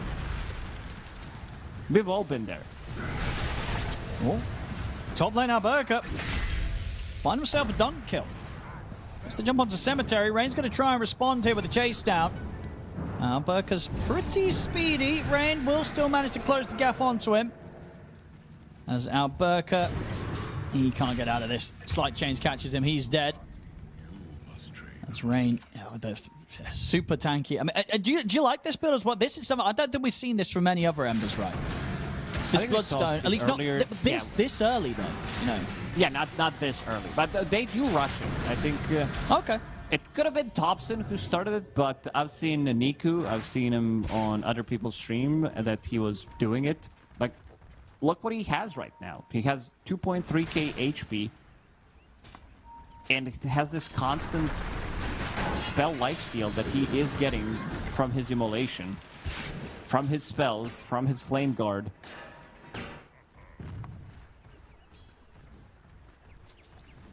Plus holding the barrier, plus having the shield rune. Okay, this is just too much. Yeah, at the moment he's like, you ain't touching this Ember Spirit for these few seconds coming up. But yeah, full on the, it's just the full tank build to get in their faces and just completely keep himself alive with the amount of sustain that he does have. Radiant's top tower is under attack. And obviously in terms of build for Nicky Cool, it's going to be the build that we see him go for on these mid-tiny games. This Blink Aghanims, which we're saying hasn't Blink worked out yet for him in this Aghanims? qualifier. No. Yeah, true. Shard as well. After this one, if it doesn't work out, I think they will stop the picket. If they lose this game, doesn't matter whether they get through another round of qualifiers or not, whether we see them tomorrow in action, I don't think they're going to be going back to this thing. No. Even Chen, I think they know that. You don't like the Chen? Well, you think it's just not working out here? No, I think it might be the combination between the player and just not feeling the Chen at the moment as a hero. It can work. Maybe some more experienced Chen players like Falcons, they could potentially make this work, but not really seeing many others that can make this hero viable. And we'll find the space to finish off the tower. You know, Naive does continue to rise up the ranks. He's going to start working on the BKB now. Farm, you know, only just behind that of the 3 cores. War TP out. Makes it just in time before he might have gotten caught by the slight chains.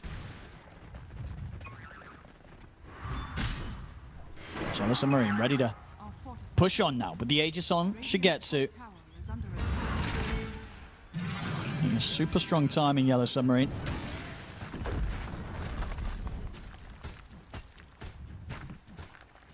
Oh, they're on the hunt for till the end. I knew that somebody came over here through the twin gate, very likely. Probably gonna get caught out here. Bit of a nasty surprise for till the end. They'll catch him. Kind of playing his own game. I don't even know what you do with Chen at the moment. You can try to scout things out, try to go out on the map, give your Nature's Prophet slightly more time, give Nicky Cool more time until he gets this Aghanim Scepter 3 Wally. It's very, very potent spell, and then most likely you need to upgrade that, try to get some extra bit of damage in, try to build Crystallis. It is doable this time around. One combo that they do have is Nature's Prophet, so he can always use Sprout, so that Wally is going to connect.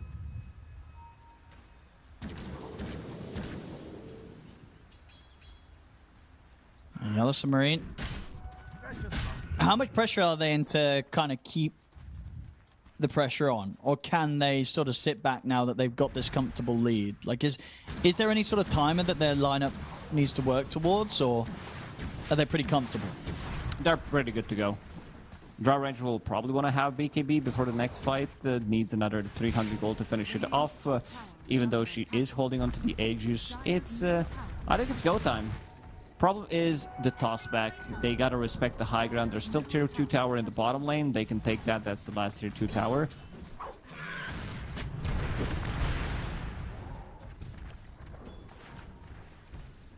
Alberca, BKB now completed. It's coming on the courier. If they decide to go for the high ground till the end, yeah, I've seen this movie before. Not a good one.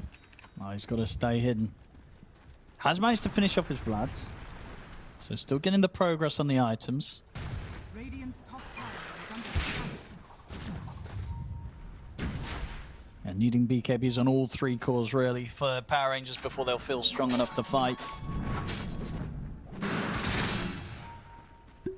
11k gold behind here at the early timing of 25 minutes. And the Submarine, they're ready to go for a play around the Aegis. Smoke up here around the mid.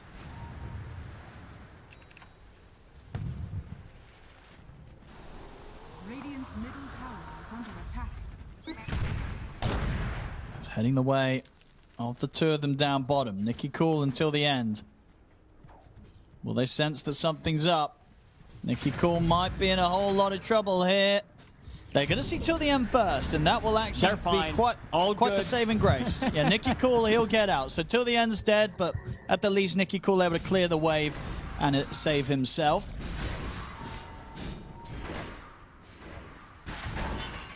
Mid.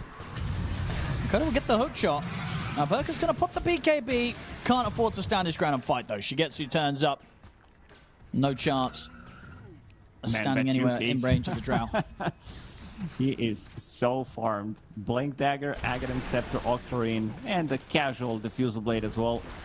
Almost the most farm hero in the game, keeping up with Draw Ranger. Oh, they're going to get the call on him, though. And for all that farm that he has, they get the lockdown, they get the kill. It's a big one. Taking Batyuk out. Silence on towards the axe, but he's able to get forced back to safety. They'll turn and kill Immersion.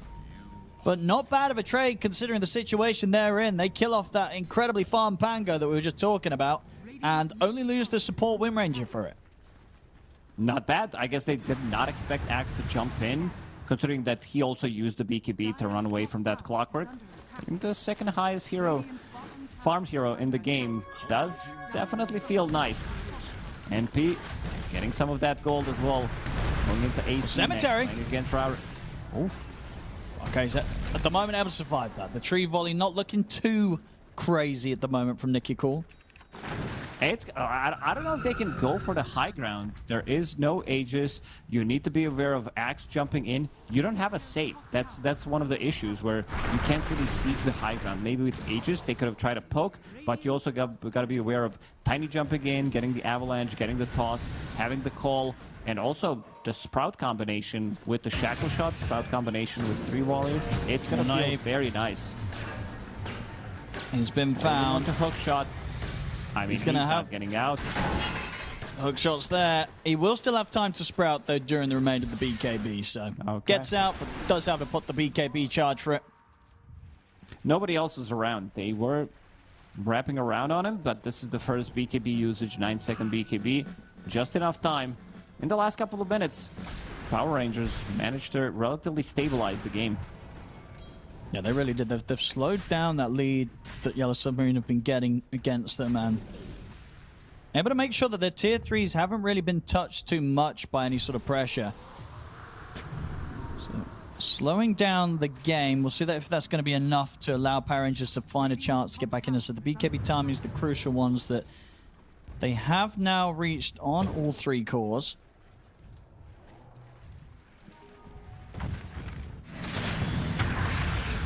Bottom, Naive. He's been caught out. This time the BKB on cooldown, so will not manage to escape. So back to finding big catches here, Yellow Submarine. TP back from Rain. There's the 2 of them. Nikki Cool doesn't want to do it. Anything aggressive here with Alberca. The 2 of them just opt to TP out. Does cost him the BKB. Nikki Cool to get away. But he will return to base. 40 seconds until they'll have Naive back in play. He needs that Chrysalis. Chrysalis is a big damage upgrade. Problem with this 3 volley, if they're pushing the mid lane, he doesn't have the trees to use it. There's like one spot near the bottom, but that's about it. He needs Nature's Prophet to potentially sprout him. Rain playing super aggressive, knowing that he is tanky enough. 3000 HP, this constant immolation that he has. Bloodstone, Spell Lifesteal, cool. Getting the combo off, only tickling Rain. Taser, Solar Crest, everything on top of him. A lot to keep him safe. We'll manage to force them back for now. Time's been bought for Naive to get back in the game. Super hard to get up to this high ground area, though, where Cemetery's completely set up this position. Yeah, it's a cemetery for the enemy team if they decide to go into that area. Tillion's got to be careful. Does pick up a gem for the team. So going to try and start reclaiming some of the vision control of their side of the map.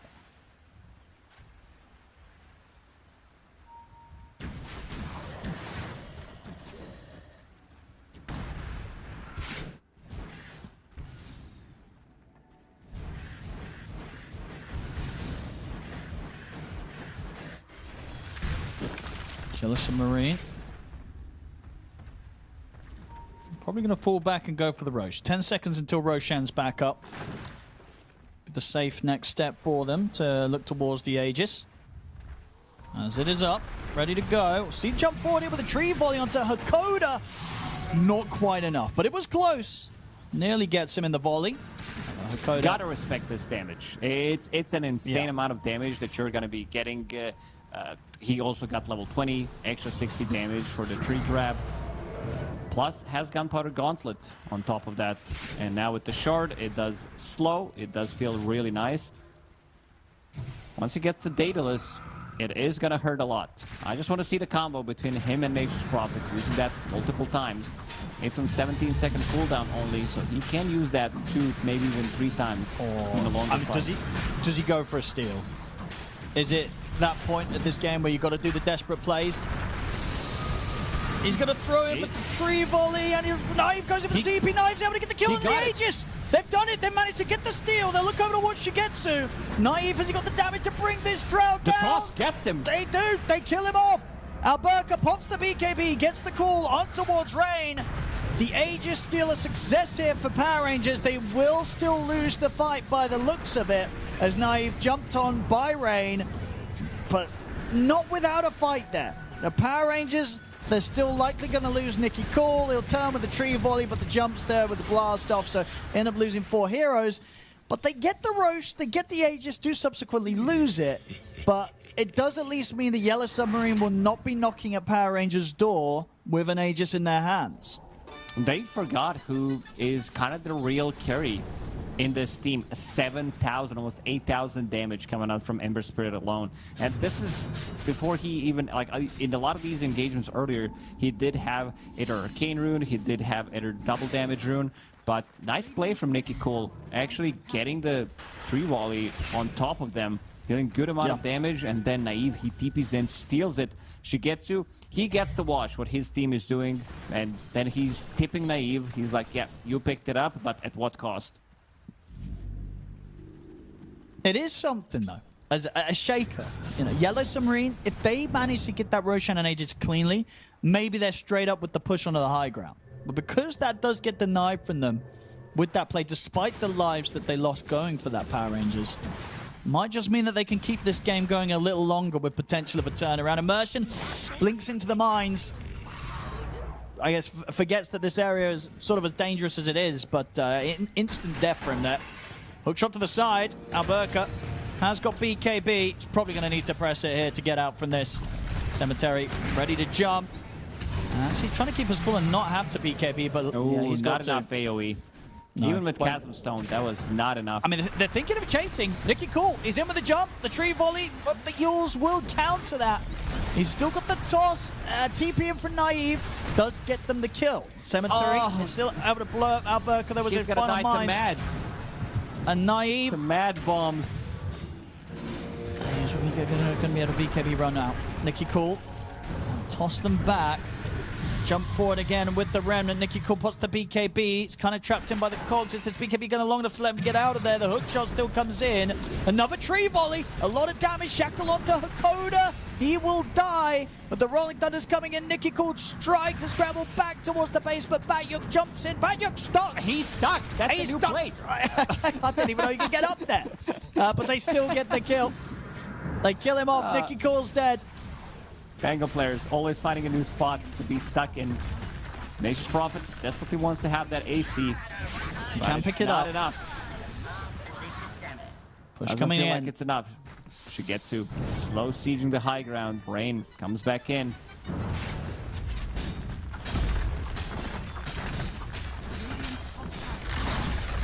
Tiny think about potentially buying back. Might need to use it if they want to take this fight. Doesn't seem like they want to. So many massive items coming out on Yellow Submarine. They've got them all. Radiant's top barracks has fallen. Dire's Bottom tier 2 should die to the pressure of the creeps. are scared. As you say, he's holding off on this buyback. Really doesn't want to have to use it, Nicky Cool. 30 seconds.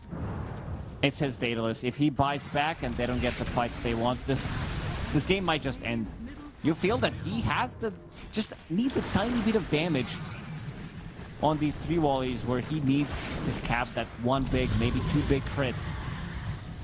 And you do see the Gotta potential. hold it. Yeah, they're just going to let the second set of racks go and favor keeping the buyback intact here for Nicky Cool. So 2 sets of racks taken there by Yellow Submarine.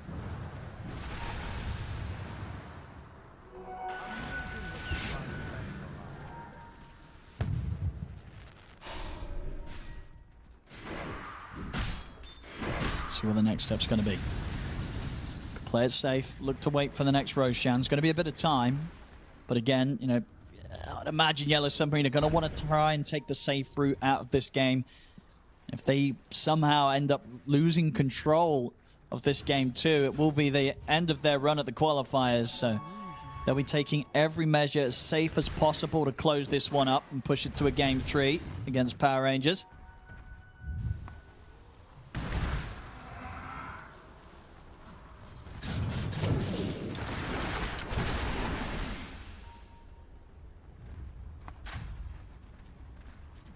There's the smoke. Till the end. Submarine. Ready. He's ready to die on the other side of the map. But Oh no. Yellow Submarine, they are in a different areas. Scan is going to connect. Oh, they're going to go for the Immediately dive. going in. It's going to see Nicky Cool. Alberca did step out of the base. Shigetsu's going to see him with the silence. They're going to make the jump on towards Alberca. He'll have to put the BKB. Rain is going to get caught by the avalanche. Nicky caught Cool 2 of looking for the them. toss back into the Hakoda. tree volley. It's a lot of damage. Rain's getting pretty low, but he's got the Aghanims jumping all over the place with the remnants. They've killed off Immersion. They'll kill off Alberca. They'll kill off Nicky Cool. As Nicky Cool He bought did. that Daedalus. Well, I think he just bought it as he died. Yeah, either way, they just kind of conceded the game. They know that they can't turn this one around. GG is called.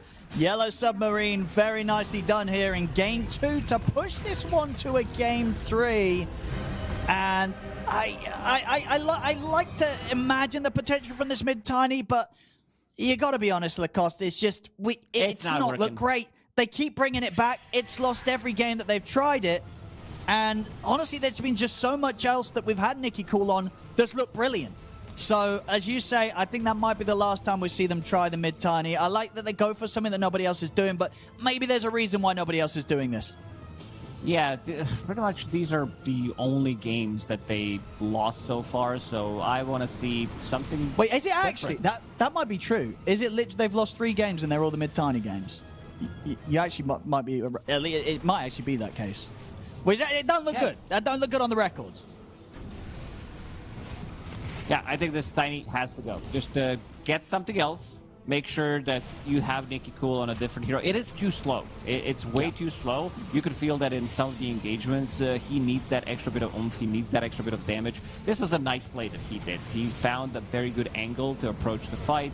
And then Naive, sure, he picks up that Aegis, but rest of the squad. December Spirit, he was the real carry throughout this whole he game. was. All over the He place. was. I believe he died only one time. That one time where they read his movement, got the toss, got the call with the blade mail, managed to get the dunk.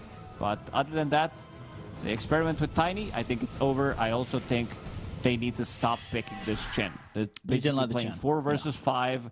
The hero didn't do anything. 0, 8, and 4. Immersion Yeah. on Windranger. I also feel that he had some good shackle shots. He was pumping out the damage. Game 1 looked very good. I also think this needs to be swapped a little bit.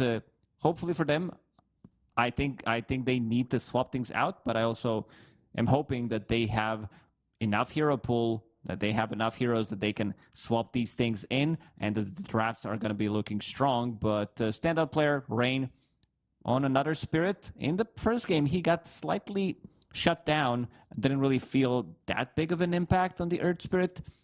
He was supposed to be the driving force. In this one, he was, and he kind of was. solo carried this game from the mid lane. Great atomization. This Ember Spirit with Bloodstone, it just feels almost impossible to kill once you're playing from ahead, controlling every single rune, getting the buff from your team, better with the Solar Crest, getting the Glimmer Cape, getting Taser on you. It's just very difficult to deal with when this guy gets ahead. Yeah, absolutely. This was quite the different game too, as opposed to what we saw in game 1. Felt like, Power Rangers, they gave themselves a real kind of fighting chance in game 1 with how good their draft ended up, and then in game 2, it seems like they kind of put on the training weights and made it kind of hard for them here, hard for themselves in game 2, as the ideas that they have just don't seem to be working when they try and go for this style of draft. Yellow Submarine punish it brilliantly. Very well played there from Yellow Submarine. We're getting a game 3 again here. All very exciting down in the lower brackets. We'll see which of these teams is going to be able to move on in the qualifiers. Can't wait. We'll have a few moments break here, and then we will be back with game 3, the deciding game between Yellow Submarine and Power Rangers. We'll see you soon. The human body was built to move. Not trapped at a desk in one singular posture for 12 hours a day. It's time your chair evolved. This is Secret Lab Titan Evo. Ergonomically engineered for you. Gamers, hybrid workers, artists. Backing your every move.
welcome back, ladies and gentlemen, to the West, sorry, not the West, and the Western and the Europe as a whole regional qualifiers for the International 2026. We're up to game 3 again. It's been a long day of Dota. We've had some pretty crazy games. Back and forth this series in particular. One game, Power Rangers, they had all the answers. Easy slot game for Naive. Game 2, Power Rangers did seem like they kind of just tripped themselves up. They tried to do something that is very much their own style, but it just feels unnecessary, right, Lacoste? They don't need to do this sort of draft. We know how good they can be with just something a bit more standard. Maybe kind of leave the creativity up to just kind of Naive, maybe getting a surprise carry pick. But outside of that, stick to the standard because they're good with it. Yeah, I mean, there's no need to do it. Power Rangers, they look good in most of the other games, but you can definitely see the pattern against Huligani. They got the dub. They lost the team vision, but it's coming. They want to do it again. They've got something to prove here. It feels like it again. It's lost every game this mid-tiny, but it's almost certainly going to be it again. Unless this was kind of like the big brain play of like on this elimination game, they're like, aha, finally we're going to move the Tiny to another role. But I don't think they are, Lacoste. I think they're going to try it again. Maybe it's a statement. Nobody beats our mid-tiny 3 times in a row. Radiant team I don't know. I'm not feeling it, Owen. I feel like in a lot of these engagements, he is very close to looking very good, where he kind of needs that damage. Maybe if he doesn't die once or twice, he also made a mistake early where he stayed against the Ember Spirit. It shuts you down. Like, this is a very momentum-based hero where he takes over the game if you're off to a good start, if you have a hero that you can play with, whether you're offlane Axe, whether you're position 4 Ranger. A lot of the times you need that extra bit of a damage to be able to kill the heroes, because this is not a combo hero like it was before. Avatos, you get the extra damage, toss him in the air. Now you play it differently, get some right clicks in as well with your tree grab, but one thing that we've seen him even struggle in the previous one. He doesn't have mana. He was playing against Diffusal Blade. He's going to be playing against Invoker in this one, if it's going to be mid-tiny. Against Alacrity, against these Force Spirits, the damage starts to stack up. Sure, you have high armor, but you get hit a couple of times by them. You're not as tanky as you think it is. And then the combo from Invoker. I feel like they're putting themselves in a position where they revealed their hand multiple times. They revealed what this hero is bad against, and they keep forcing it. Let's see. So maybe something different here in terms of what they do with it, but we're just gonna have to wait and see. No, with that, Yellow Submarine, they continue to switch it up, bringing in some Lion action. Not something that we're seeing too often from them in particular. But something that still has felt very strong when it's come into play. It's basically the Shadow Shaman, a slightly worse version, because Shaman gives you shackles, 4 seconds, keeping you there. It's a setup for the Sunstrike. Lion can do the same thing, especially we've seen Lions pop off in the games. Yesterday, they get 11, 12-minute Blink Dagger, take over the map, get a couple of those stacks going early on, have the extra damage. It's mana for some of your cores that maybe need the extra bit of mana. Maybe they need mana boots as well. Instead, Lion can take care of that. And also, throughout the whole game, having instant initiation is something that we've seen the teams, when they don't have it, it gets very difficult for them to play the game. Game 1, Bristleback, he was trying to get the Hex. We were seeing in the previous game as well, Hex queued up on a losing team. They feel like they need that to be able to lock down a hero and kill it from 100 to 0. Lion gives you that. It gives you burst damage. He can play with Sunstrike easily. So always got to be aware of going for the extra wave. You might get punished. And now it's time for Power Rangers to reveal maybe slightly more where the hero is going to go. For now, I think they're going to keep it hidden. They don't want to reveal where this Tiny is going to go, but don't want to see Chen. I just want to see heroes that are going to be good. I like this. This is very good. Yeah, this also means fun. Tiny is not a position 4, but I could see some silence. I think it's a good silencer game. Give me silencer, give me Lich, give me these type of heroes that want to be fighting. Because Chen looked lackluster. Basically 4 versus 5 throughout the whole game. He was feeding on the other side of the map, trying to get some extra action, extra information on the map, but he was dying every single time. Dire team pick. Drow range. All right, they'll focus on getting the cores first here to come out as the third pick, getting the Drow. Very nice. It definitely would have been quite likely. I think the yellow submarine would have gone for that again if it was left in. So taking it away from them this time. Remaining. Yeah, this Tusk now might be played from position 5. It might Yep. be Immersion who plays it. This is one of his more played heroes. Because Drow Ranger needs that type of a hero. Rain, he's counting. He's like, yeah, 1, 2, 3. And we don't have the last pick in this phase, but we have it in the next one. We were talking about Lycan prior to this series. Lycan did look very good in the games yesterday. Yeah, this hero is brutal. I think we'll be able to get the win rate up for across this EU qualifiers. I think it's won every single game, right? I think it might be 100%. Okay, no, never mind. It's lost. It lost a couple of games. That must have been recently, actually, because I think up until recently it was winning all of them. So, nonetheless, Still, very 70% strong win hero. rate, 71% win rate. This It hero does is- feel very good. I think it's also a response to Tiny. I think teams have realized that you are reducing the green damage from Tiny. We were seeing Tinies lose 200 plus damage. It's global during nighttime. Howl, it gets very difficult for you to play the game. You can get on top of the Drow Ranger as well. So feels very natural. She loses her damage with Howl, and she loses, once you get close to her, she also loses her marksmanship.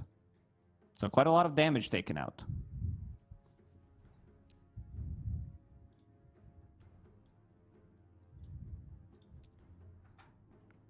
Let's have a look here. That's the 4th pick. What is the plan? Oh, they're going to go for a witch doctor. Banging it. They're going to bang it in. All right. Indeed, I think, we have seen this a few times. I want to say, were all of those banging? Maybe Yellow Submarines have done it in another game. Either way, yeah, a few Witch Doctor enjoyers here, and they themselves haven't shown us their Witch Doctor yet, so this is going to be fun to see.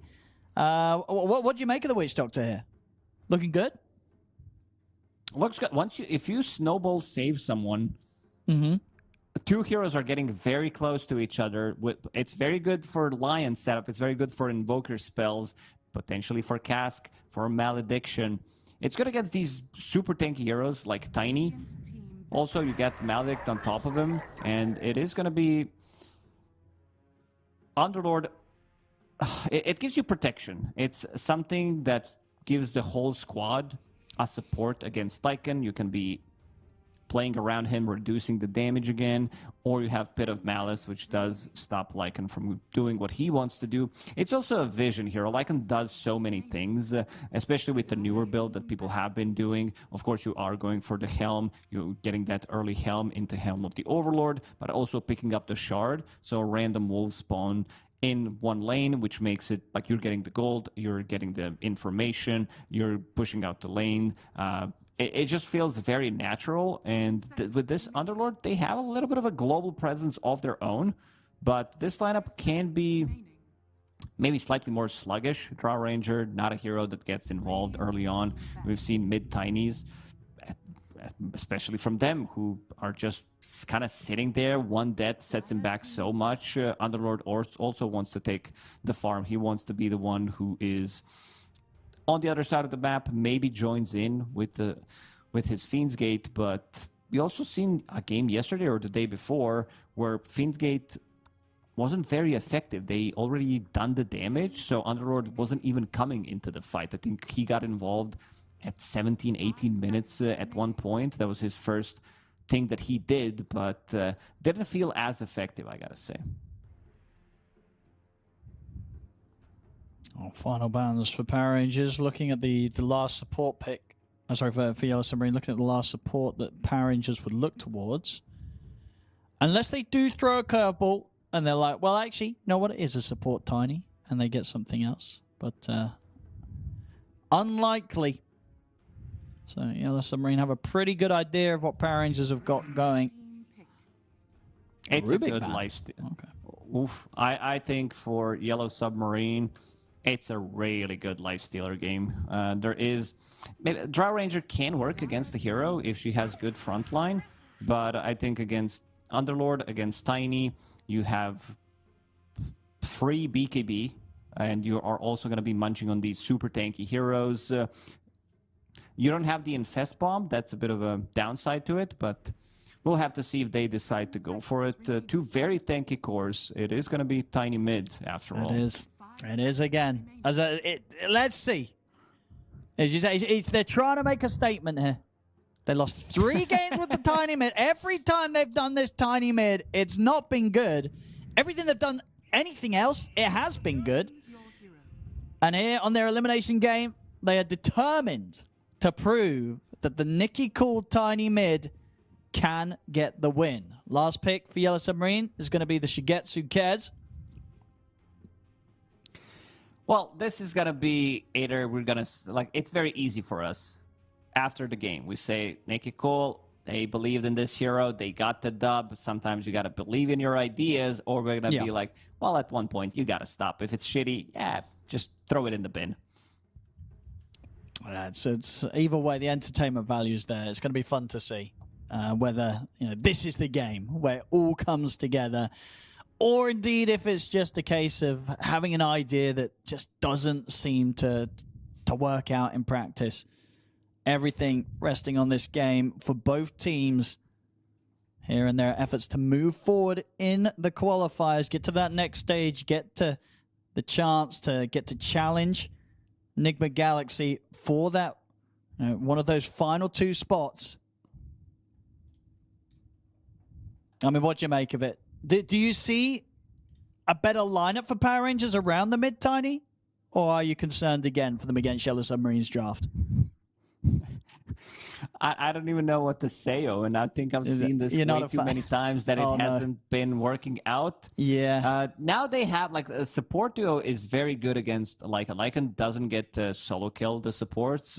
These are the type of games where Lycan really shines in, where he can just send the wolf, send his big creep onto them. They have shards to block them off. He has punch, he has snowball. Buy a little bit more time. Hoodwink is super elusive later on with her innate ability doubling when she's using her whatever it's called. I'm not a Hoodwink spammer anymore. The scurry, yeah, that's the ability where it just doubles, so you're basically having like 70% evasion, so you don't care too much about that either. So I think as a support duo, plus you also have very good heroes to hug around, because you have Tiny with the Avalanche, he can be the protection, you have Underlord as well. Really good. I think we've also seen the combination. We were talking about the bird that can turn into wolf, and it can be pretty menacing. It might come down to that once Lycan picks up the Aghanim Scepter. Let's have a look. See if they get to play with that pretty cool combo. Now, that's where you get into the action here, ladies and gentlemen. Game 3. Yellow Submarine up against Power Rangers. Power Rangers on the hunt here for first blood. They'll see Shigetsu. Is he going to have any backup? He's completely on his own. There's no way for them to get over to him, so first blood will go the way of Power Rangers. Sunstrike, though. That's a cute one from Rain. Yeah, make sure that he finds something out of that. Got a good amount of XP as well. 100 XP from that kill. Halfway Bottom there lane. to level 2. Naive. They get themselves a second kill, Yellow Submarine. They have to chase down with the wolves to kill off the drow. So they might not have got first blood, but they get 2 kills for themselves, and one of them going to the mid. Good try. This is one of the few games where we're seeing action happening on 2 sides of the map. Usually it's pick up the bounty, or there's going to be a full clash, and then we'll see 4 or 5 heroes dying till the end. In the bottom lane, but they already killed the range creep down there. A bit of a newer tech. We were seeing that before with Darkseer, with Tusk, Spirit Breaker, these type of heroes. Nikki Cool on Tiny again. Let's see what he can do. I think he tested this out in pubs. That's why he is forcing it so much. My concern is, how do you convince your teammates? How do you convince your captain to pick it up after losing 3 games? I'm pretty sure that he also noticed the pattern, that something's just not working out. These are only the games that they lost where they had Tiny. In 2 of those, they had Chen as well. And the combination between 2 of them doesn't feel that good. Yeah, I mean, maybe that's the thing. Maybe they do just feel that it's not been the Tiny problem, it's been whatever else has been around them. It's just it's everything else. You know, they're like, every time they're like, Nicky, do you think the Tiny might not be it? He's like, no, not my fault. It's one of the other guys. So getting Chen did look terrible in these games. There we go. He gets to tank the blame for the last game. So Nicky calls Tiny safe. So he gets to run it back. Radiant's bottom tower is under attack. So top lane. Good damage here with the bounces and the Maledict. Sunstrike. It's a good hit. I mean, is he going to be fine? Level 1 Maledict I think he's isn't dead. too crazy. Let's see. I think he's going to be very close. Ooh. 20 HP. Okay. Angle Very, up very and running. close. And these Invoker players, they see the whole map. One of my favorite things to play with, once you have a good Invoker on the team, knowing that he can land those Sunstrike no matter what, even without a setup. Yes. Yeah, you don't even have to tell him. You don't have to get on the comms. You just know that he's watching.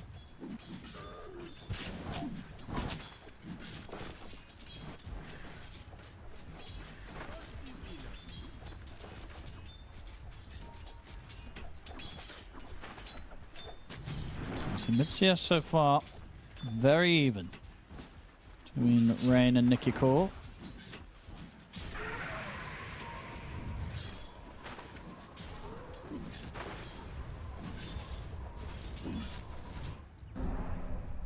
Side lanes. I mean, what do you make of the last pick? You know, going for the Kez carry here. Do you think that does fit really nicely for what they want to do, Yellow Submarine? This is Kez. Eventually, it might come down to a point where Kez is very good against these tanky cores, against Underworld, against Tiny, the stacking damage that he does have, applying Mage there to both of them because they are a mixed type of a damage heroes. Immersion. He's going to be fine as well. Does have a healing salve, but yeah, this is a Kez that will get the Alacrity, will get bitten by a wolf, will maybe have AC. You are playing against Drow Ranger, so this is the item that you want to be buying from the off lane. A lot of ways to amplify the damage. Your Witch Doctor could get a Solar Crest. You could go pretty ham. The question is, can you get a lot out of the lane? Because he already died once, not having that good of a time, needs some extra regeneration in the lane. I also think that Witch Doctor, not sure how experienced Hakoda is by playing Witch Doctor, but I think you need to have Voodoo Restoration in this lane. It's a spam lane. We'll see if he does take an early point or two in that. No, it's not going to be an early point. It's going to be. You think at this point it's just going to be maxed 5 out? minute plus? Yeah, it's too late at that point. This is something that Bengen does. He gets heal at level 2, and then you can start running at people. The reason why people are also picking Witch Doctor, it's because of the Voodoo Restoration. It got increased by 150 at level 1. The AoE is so much bigger.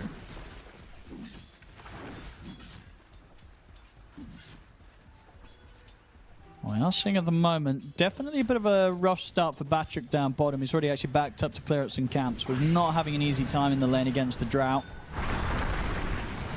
Mid. Set up on the Rain. But have to back up those Cemetery coming in, and they'll actually turn to get aggressive back onto till the end. Sunstrike gonna be dodged. They keep Rain alive.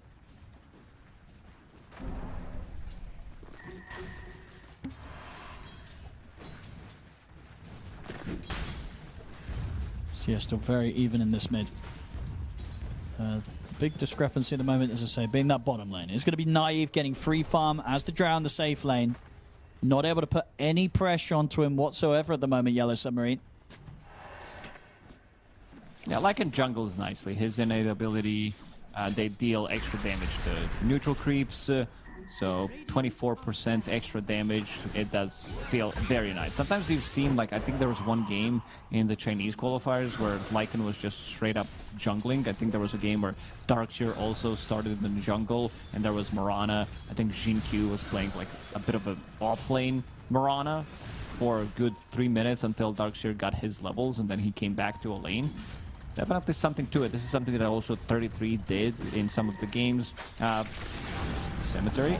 So Stun off. they've got the setup. Doesn't expect the line to show up from that angle and catches Alberca by surprise.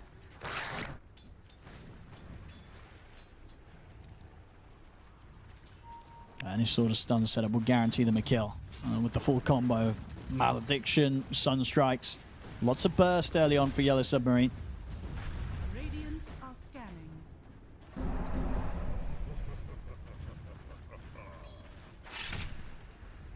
Alberca's got to be careful. No, I'm watching Nicky Cole. He might be slightly tilted. Oh no, he what's missed going four on? Creeps. He missed 4 creeps.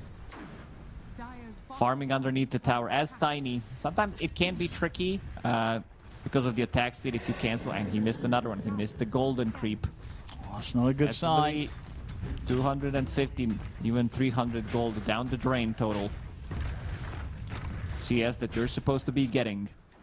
Especially on a hero like Tiny, who needs to have that blink dagger timing. It really matters if you get it 30 seconds later, opens up the kill, and then you can start to snowball. Rain, so far doing good on this Invoker mid, landing the Sunstrikes. Maybe not so many for the kills, but also managed to get some good damage in, forcing them to get back, almost killing Alberca. Amplified damage available on Nicky Cole. Let's see what he can do with it. This is something that we've seen. Lycan players sending out wolves constantly to either check the runes, deny the runes, maybe get the block off, extra bit of a damage if they have the setup.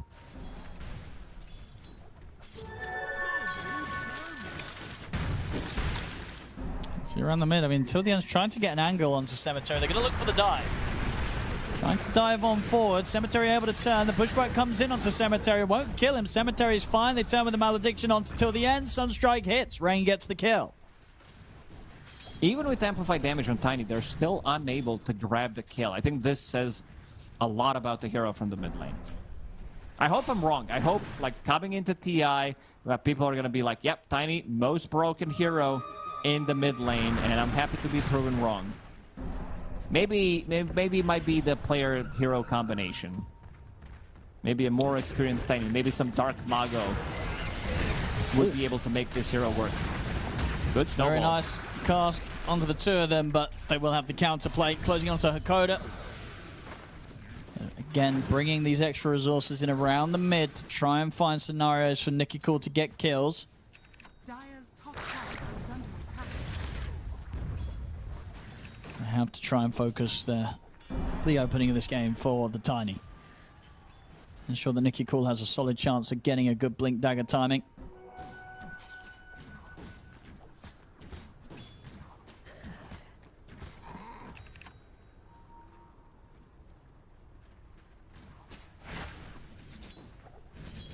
Still, complete free farm here for both carries, though. Naive slightly at the top, but Shigetsu is also very happy on the other side of the map. Dire's bottom tower is under attack. Pressure going to build up now in the mid. Rain. There's the Meteor Hammer online, so it's going to get harder and harder for Power Rangers to hold on to this mid tower.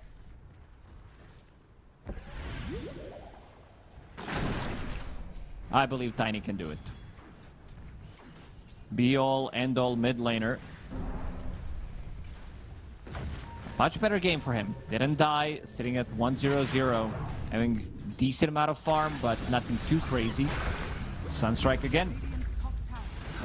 He's going to be able to dodge some of the Maledict here with the snowball, but will still be on him as he comes out of it. Another kill for Rain. 3-0-1 already here from the mid Invoker. More focus being put in around the mid. They're going to get the stun set up onto Nicky Cole. Shigetsu, he's turned up as well, ready to dive the tier 1 tower. Naive, he'll TP over. Shigetsu will back off. Not able to get their hands on anyone. Damage has been done. Meteor Hammer channeled onto the tower. They are also the one controlling the rune. Invoker, not the hero that needs the runes, but he will pick them up and he will steal it away from Tiny. Tornado. Oh, that's a lot of damage. It's going to be a lot of damage. Deafening Blast comes in. Nicky Cole's going to try for the TP out to the fountain. They try and hit with the Sunstrike. That might have just done it, but yeah, able to dodge it. Nicky Cole will be able to heal up against the Maledict. slightly off the mark. Nice try from Rain. Knew exactly where he's going to TP. These are professional E Invoker players. They know exactly everything that's happening on the map. 7 out of 10 accuracy, and he also used one, I believe, in the start on a range creep that didn't connect. Are fortified.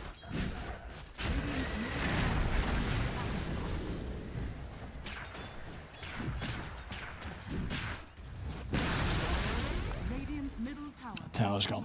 So 11 minutes in. Rain succeeding with the pressure that he's able to apply here on the mid. Nicky Cool now going to have to just sort of hit up the jungle and try and work his way towards the Blink Dagger. It's not going to be that quick necessarily. Only 850 gold towards it at the moment.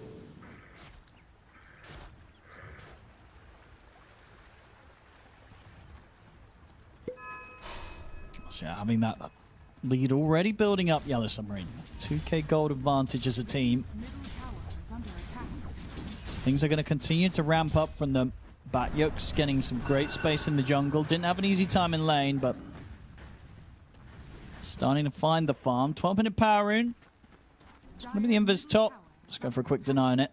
Got a little bit of a stack going here in the jungle. So Alberka will look to clear that up. Get himself on the way towards that Aghanims, of course, was the first item here on the Underlord. Yeah, I like that a lot. People have been going for different builds on the hero. Road of Atos if you don't have Catcha. We've seen auras before. Now with this Aghanim Scepter, having that global presence, it does feel very nice. And also bigger radius for Pit of Malice. It gets pretty ridiculous. This is one of the strongest offlaners when it comes down to playing the late game. With Aghanim Scepter, you can get like Shiva's Guard, bigger AoE. If we're talking about 60-minute plus games where you can get the Zune on top of that, it just gets pretty ridiculous. With the Refresher Shard, his level 25 talent, 160 DPS and 700 AoE around the Fiend's Gate. This is like, I think you and Fog talk a lot about it, where if it gets to that point, Underlord is the highest DPS hero in the game. Every single fight, we're kind of in the Quap territory. Late game Queen of Pain, where she always gets 15, 20,000 damage. Underlord does the same thing. And also, BKB, Refresher, has been nerfed. You only have one. So he's a super late game hero. Oh, the neutral creep gets him. Okay. Oh, okay. Well, there you go. That's something. All right, yeah, that's something. They won't get the kill there. But it was a nice attempt. Very nice smoke from them to wrap around as deep as they did.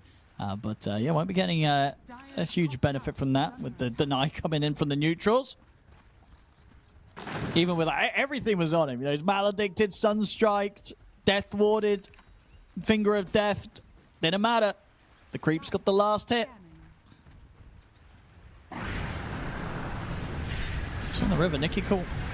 Going to get gone upon, but plenty of backup. Rain won't be able to finish the kill. I love this build on Rain. He did pick up a 4-staff, an item that you don't see on Invoker. Almost no, ever. not at all. It's very good against pushing yourself out of the trouble, pushing anyone out of the trouble against Tiny's combo. Great against Underlord, great against Shards. Even against Hoodwink. Like, you could potentially push somebody out, then Sharpshooter doesn't connect. So much value out of the item, relatively cheap item Shigetsu. Trying to chase Alberka. Let's have a bit of Malice. And TP's in to help out till the end. Turning up here, along with Nicky Cool. Has got this blink, of course, good to go. They've got to find some good action with this blink. Are scanning.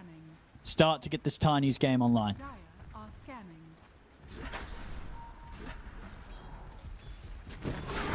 Will show themselves, so won't be able to make any surprise play top.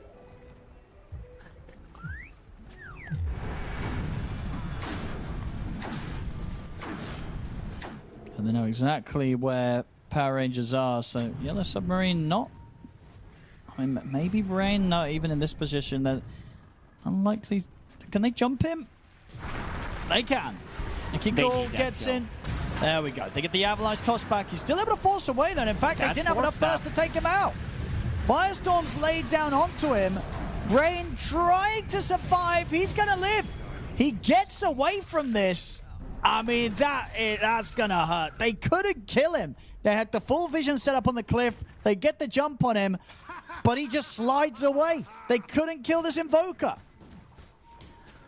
I guess not respecting it, not seeing it. This is the item that, I mean, we just talked about it a minute ago, how good it is, and it shows in this fight exactly why it's so good. They get the cleanup afterwards. They get 2 big kills, and he survives. That's what matters the most. And now after killing those heroes, like, the execution is there. Yeah, beautiful force. And able to survive it the last minutes. Extra bit of regen, keeping him From the alive Ghost Walk. Yeah. under the firestorm, and he just walks it off. Roshan, it's all there. There's Yellow Submarine. Have the Aegis on Shigetsu.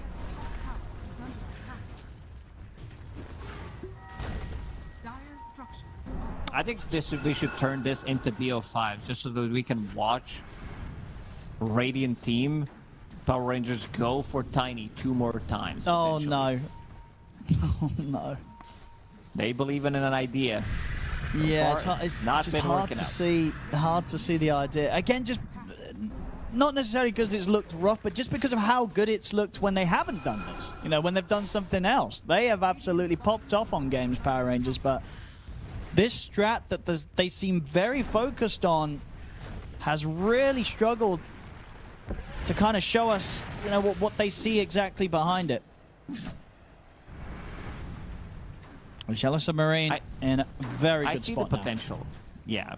Yellow Submarine there in a good spot. The helm completed on Lycan, Shard as well. Going into AC, these are the items that we talked about are going to be the key because you want to have that extra bit of armor. You're playing against Tiny, you're playing against Raw Ranger. Snowball. Shigetsu's trying to come in from the side. Nikki Cool's going to go for the jump, gets the avalanche toss onto the 2 of them, into the gust. Shigetsu, it's going to be the Aegis gone. They kill off the Witch Doctor, they take the Aegis out of the hands of Shigetsu. So they want to try and go for a second effort onto him. There's the jump from Nikki Another Cool, round of they look to spells. burst him, they'll get the kill. This time round, Yellow Submarine getting punished around the tier 2. Power Rangers with This a little is bit of a something that we've strike back. seen with Yellow Submarine as well. In some of the games, they can be like very back and forth. It shouldn't be like this. The execution isn't there. It needs to be slightly cleaner, especially now that they had this Aegis. Invoker, he didn't really join in that fight. Witch Doctor, he also was gone, dealt 0 damage in the previous fight, but very nice spell casting this time around from Power Rangers. Gotta respect the damage, gotta respect the spells that can keep you inside the Firestorm. They basically have Aegis Snowball, Ice Shards, Pit of Malice coming out from him, Bushwhack from Hoodwink. A lot of cheap, low cooldown abilities that are gonna keep you in Firestorm, and it's a percentage-based damage. We see that Shigetsu, even with Manta Style, he's unable to get out of these tricky situations. This is one of the few times where we are not seeing Deso on Kez. No, His damage different is modes, also going to be slightly more limited compared to Mage Slayer Deso straight away, and I also see a BKB queued up, so not going to even go for it afterwards. Yeah, opting to play as safe and defensive as possible. Just You have fair to. enough, you know. Yeah, he's got good damage coming in from the rest of the team, right? You know, the Witch Doctor, if there's a Maledict on someone and the Kez is on them, even though the Kez doesn't have the death, so should be able to do enough with the combo, the Maledict and the Invoker dropping the full combo behind him to still kill any of these targets. Yeah, Alacrity, also AC that's going to be completed on Batyuk. I don't think they're going to be lacking damage, and as you said, Invoker is the damage himself. You have Finger. And we also did talk about this Underlord in the late game, mid-late game. You need to have multiple ways of dispelling things. Pit of Malice just completely destroys you. Now Aghanim Scepter is completed. Bigger AoE, 500 AoE coming on from him. Pit of Malice around each portal, and also reduces the cooldown. Does so many things. It does 3 different things. I know someone's down here. They've hit them with the scan. It is immersion on the Hoodwink, so very slippery hero. It seems like they've got a pretty good read of where he is, though. They'll find him.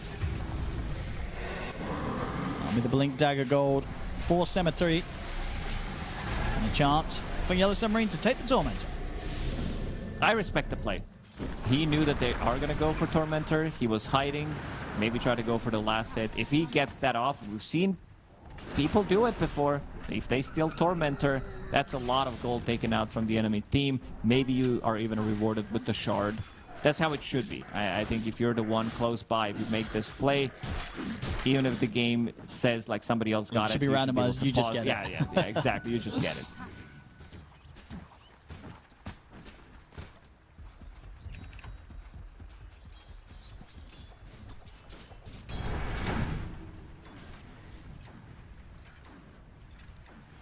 $8K gold deficit now for Power Rangers. Once again, as in game 2, in a rough position. All 3 cores of Yellow Submarine just absolutely massive. And Hakoda there, he was dreaming of the fun build. Did have the Blink Dagger Rush queued up, but in the final moments there says, well, you know what? I'll buy the Force at least first. But what would have been fun to see him go for the naked Blink Dagger Rush, because that is the correct way to play this hero.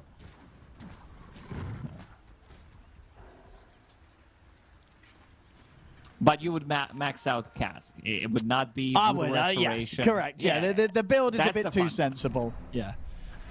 So, indeed, that is, you know, maybe the Blink Dagger Rush wouldn't have been as hype with level 1 Cask, but nice to see that he was at least still thinking about it, and at the moment does look like he will still want to go for it after the Force. Smoke time, they've hit another timing with the AC online for Batyuk's Where is he Lycan. getting the gold from? This is insane. Like, it's the shard. It's the shard ability to farm anywhere with the Hum of the Overlord. His innate ability, dealing 46% extra damage at the moment to neutral creeps. Or Cemetery. He's got the combo. And Naive's going to try and fight back, and Nikki Cool's going to jump in. Hakoda, he's coming for the side. Oh, it's a great Cask into the Maledict and the Death Ward. What an angle there for Hakoda to come in, get the Maledict down onto Nikki Cool, the Tiny Dead. Oh, they weren't ready for him there. A lovely, lovely angle, and showing that, yeah, level 1 paralyzing Cask, that was enough.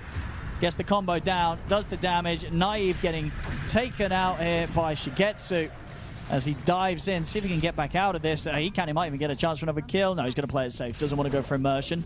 I should No, say they're that. thinking about it. He might go Yeah. back in. 12K lead now.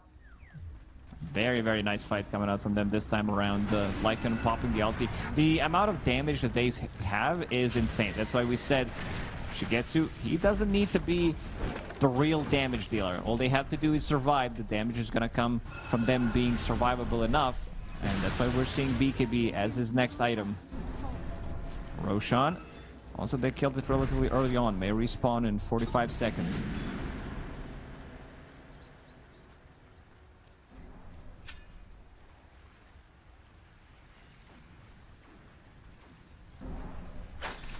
What's the plan for Power Rangers? What's the next big pickup they're nearing? They're going to try and go for the Silver Edge on Naive, but that is a long, long road away from him. Is under attack. Rain, he is making a move on the map. He finds immersion. Dust. Quick combo. Who And he's finds got who? the kill. Oh, maybe not. Yeah, the meteor damage just enough. Rain showing us some good stuff on the Invoker. As he's had quite some highlights, this mid player. I said He before did. this qualifiers, Fox says I probably cast him ages ago, but the name doesn't ring a bell. But it's definitely going to ring a bell after this game, after this performance that he's had at this qualifiers. Very solid mid player. Love him on the Spirits and love him on the Invoker. Also showing just how proficient of an Invoker player he is. No, he's a very good player. Yeah. I don't remember which team he played for, but definitely saw his name on some of these stacks as well. It's raining meteors this time around because he's been nailing them, involved in 9 out of 13 kills. And they also have a play where he can TP to summons from Batyuk with the freshly bought Boots of Travel. So he can be anywhere on the map. I think that's how they got that kill. On the Hoodwink, solo XP, solo gold for him. Nicky Cool, he swapped things around this time around. Did pick up Aghanim Scepter before Shard. Now going back to Shard. And let's see his next item. I feel like it still needs to be a BKB. And then, again, it needs to be Crystallis. It needs to be that damage. Now the Submarine. Smoke time. Super strong here. She gets it with the BKB on top of the Manta. He is going to be very hard to take down unless they get this perfect chain stun onto him, which they don't have that much of. Another timing. Batyuk, Aghanim Scepter getting delivered to him. All right. He's Bite going to be the ready. bird. Yeah, indeed. Alacrity She gets on top it. of it. Oof. It's going to hurt. Amplified damage rune as well, if they want to set him up with that for this smoke play. Maybe Rain's not? going to kind of call for that one. No, they're going to let him take it on Shigetsu. So there we go. Just have all the buffs that they can give. This Kez is going to be terrifying if they can find another fight here. They get the angle on till the end. Roshan is alive in the bottom pit. I think it's safe to go. Take that Roshan with the double damage. Ideally, you would want to take a fight with amplified damage, alacrity. You get bitten by Lycan. You could actually one-shot. I think Hoodwink would die from one spell.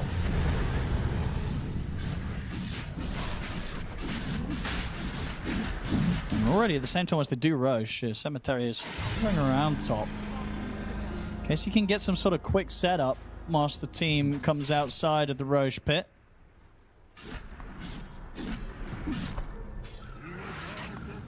Going to start backing off here, Power Rangers. They don't want to try and take these two on in a fight.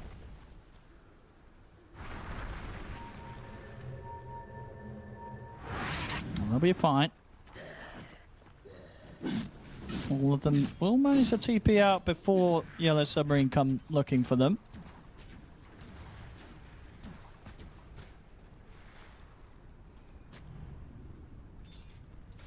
Just can they deal with this 4 minutes of Aegis on Shigetsu? Because you know that Yellow Submarine, they're going to be looking towards that final tier 2, looking towards the high ground. They're If not you going to be lose the slowing fight things down. near your base with this AC alacrity, you're going to lose at least 2 sides. So you might need to have buybacks available, making sure that you can still take the fight after you die. Hakoda, level 10 on Witch Doctor. They're going to take over the outpost so they can also come back with the buybacks potentially into the fight. Another 4 staff available. 3 so far on Yellow Submarine. Understanding how good of a pickup it is in this game. Really cool showing in the mid there. They nearly got the grab on him. A Cemetery. There we go, ready for the big plays from Hakoda. He's got that blink on the way out. Soon to have the level 2 Death Ward. You're trying to sell me this Witch Doctor, I see. I'm telling you, Blink Witch Doctor, there's a reason why he was tempted to even buy it as the first item. It is that good. You get that perfect setup for the quick cast when you catch them close to one another. Nikki Cool. Look at the blink If he had off. Blink. If he had blink, Hakoda would be straight on top of him. But he's got it now, so next time. Yeah. Experienced it in pups. It felt very strong, especially in this one. If you get the snowball save off till the end, he is very poor. He doesn't have Blink Dagger yet available, but they get out of the snowball save, that cast could potentially ruin all of them.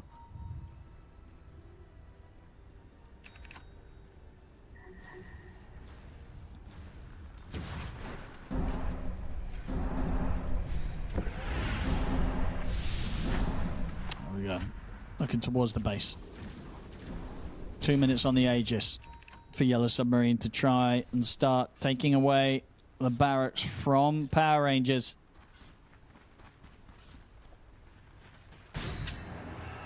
Still going to be very careful about how they go about this Yellow Submarine. Crucial moment to try and close this series up. Step forward to the final challenge for them in this qualifiers to go up against Nigma Galaxy if they win this. See, outside of the base, will be forced to put the BKB. Shigetsu doesn't want to lose the Aegis yet. I'll momentarily fall back. Still respecting the high ground. You are playing against Underlord, toss back from Tiny. It can be pretty tricky. The damage is definitely there. Drow Ranger on the high ground while she's defending. Silver Edge now completed. Can be pretty brutal. One mistake, that's all it takes.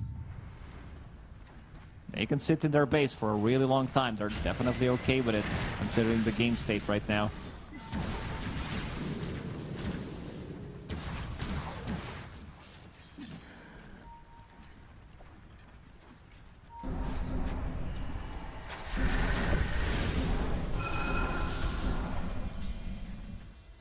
Sharp for Brain. Trying to get all three of the lanes shoved in against Power Rangers before they go for the push. Up to the high ground, Yellow Submarine. Setting the map up as nicely as possible. Ensuring that there's less and less of a chance for Power Rangers to get outside of their high ground.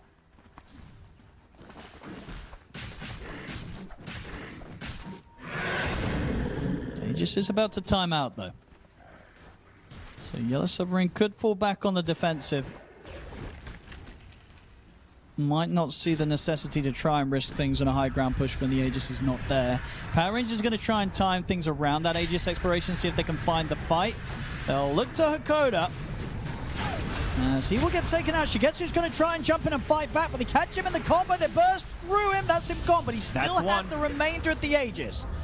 So he's going to be back for round 2. See a BKB TP out from Naive. Does not want to be a part of this fight anymore. Yellow Submarine, they're closing onto Alberca, but he's also got the BKB ready. Gets forced back to the high ground. So they get the Aegis out of Yellow Submarine. They also cause a buyback to come in from Hakoda. And they don't lose anyone themselves, Power Rangers. Showing signs of life. Quickly in and out, knowing that they can BKB TP out. Kez is not there. And also getting a pretty good connection with that Twin Gate. He goes through Fiend's Gate. By Twin Gate, I mean Fiend's Gate. And then another Pit of Malice on top of that. They are getting the levels. Levels means more damage. Level 20, 0.6 Firestorm burn damage extra. Everything is super tanky in this current meta. Percentage-based Cemetery. damage. There's the combo. Tree Volley comes into play there. Nicky Cool able to easily take down the Lion.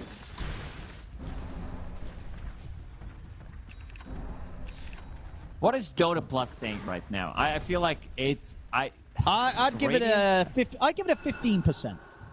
I'd give him 25% in this game. Let's have a look. Oh, they give it 29%. Yeah, I think this game is very winnable for Radiant team. Okay. Power Rangers, if they get one more good fight, you have the heroes, gem available on Tiny, so he can see whatever is coming his way. He can find this Kez. And the damage, like, the build is almost complete. You need Daedalus. That's basically your massive timing. Gonna have it very soon. Serrated Shiv as well. Tough Serrated Shiv. Insane amount of burst damage that you do. Draw Ranger, also very close to level 20. 25% multi-shot damage. It's starting to add up. Yeah, definitely feels like the high ground potential is there. They're actually going to look to try and fight outside of the base with this smoke. I think did that catch the smoke?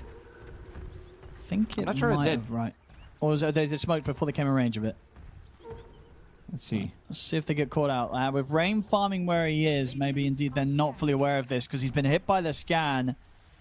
Rain might get caught by surprise. No, they're not going to be able to make the move quick enough. They're a little too slow approaching the high ground. They weren't confident enough to just charge up there. So he gets the time to get out. And we are getting closer and closer to the potential Roshan respawn, which is going to be very important. Getting another Aegis could be the ticket that Yellow Submarine need to try and break the base. Rain on the charge. Is going to find till the end. Cold Snap into the Tornado. Meteor Ice Wall. It's going to be forcing him into the Snowball. Nobody's coming to help him. It's time. They're going to look at the high ground.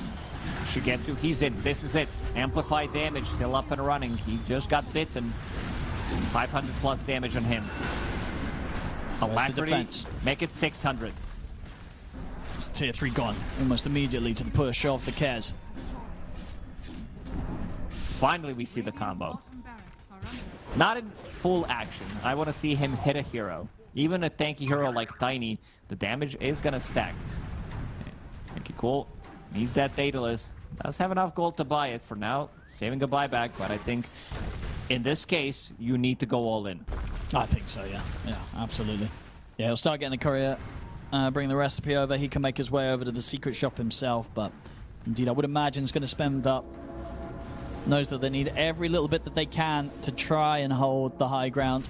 They need that damage. So if they do get a catch on someone, the tree volley has a solid shot of killing them. It's a huge increase in damage.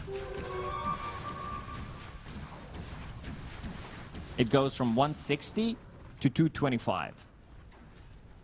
With Tiny having such a high base damage.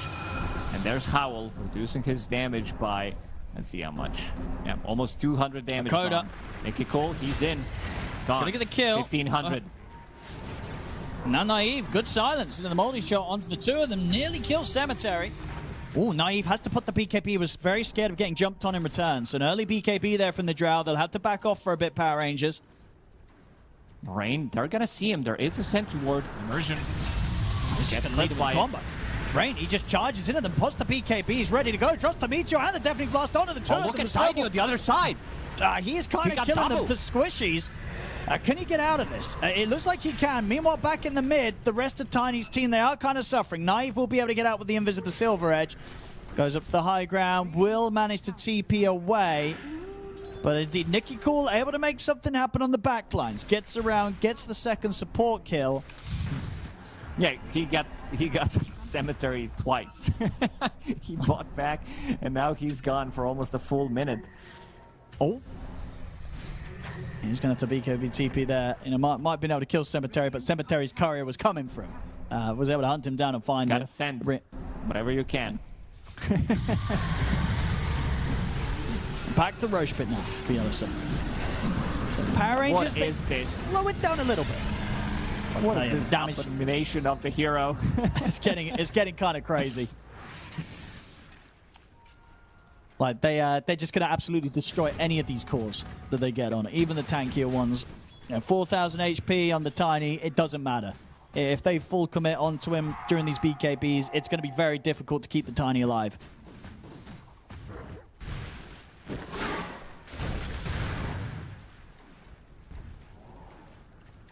And now once again with this Aegis on Shigetsu, 4.5 minutes. 4.5 minutes in which Power Rangers are going to have to fully prepare for the high ground defense.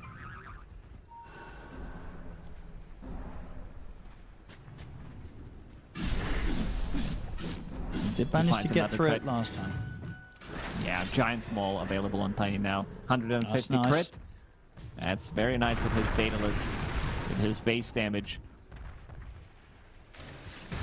Getting closer to level 25. Yeah, that will be nice. He's getting some good space there. How are the levels looking on Yellow Submarine? Similar state for Shigetsu. He's also 23. A few of them actually around the 23, so still a couple away from the 25s. Mid and top lane pushed in now. Rain's ready to go with a full combo with this Refresher Shard. So how they fight around the BKBs is very important now. The Power Rangers, this Invoker ready to deal a crazy amount of damage with the double combo. Slow siege. Let's see how effective it's going to be. Still respecting the high ground defense. They saw what Tiny can do. They see Drow Ranger as well, getting her items. Plus, you got to respect the Underlord on top of that. And CL Burka going for a bit of a protection. This is the item that can save your buildings, can save your allies. Crimson Guard. They try for the jump onto Shigetsu, but he's able to put the BKB straight away. Nicky Cool. He's going to try and run. Will get away back to the high ground. TP over here from the Invoker. Rain ready to join the push. So they will manage to get away. BKB being used by Shigetsu. Nicky Cool not being forced to use his own.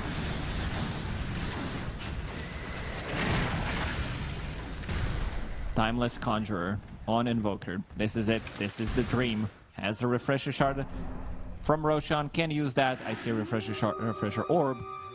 And his quick buy. Multiple meteors. Deafening blast tornadoes. It's going to be a lot. I think at one point you're going to need to square up. You're going to need Shigetsu to make a call whether he feels strong enough to go onto the high ground and try to grab a kill.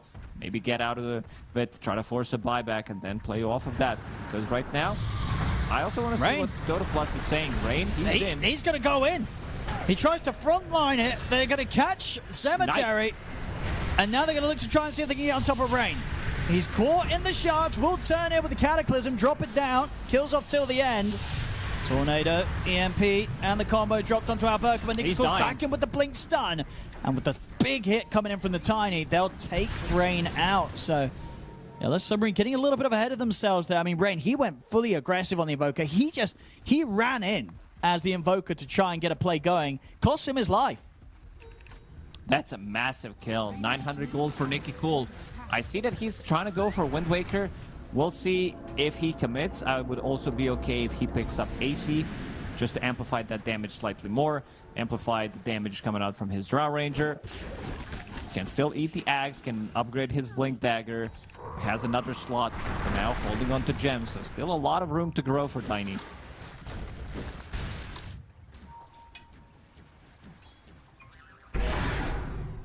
What is Dota Plus saying right now? I feel like the number definitely went up. I would give them good 40% chance to win this game. It's gone down. It went down. Okay. By 1%. The more kills you get, the worse it is.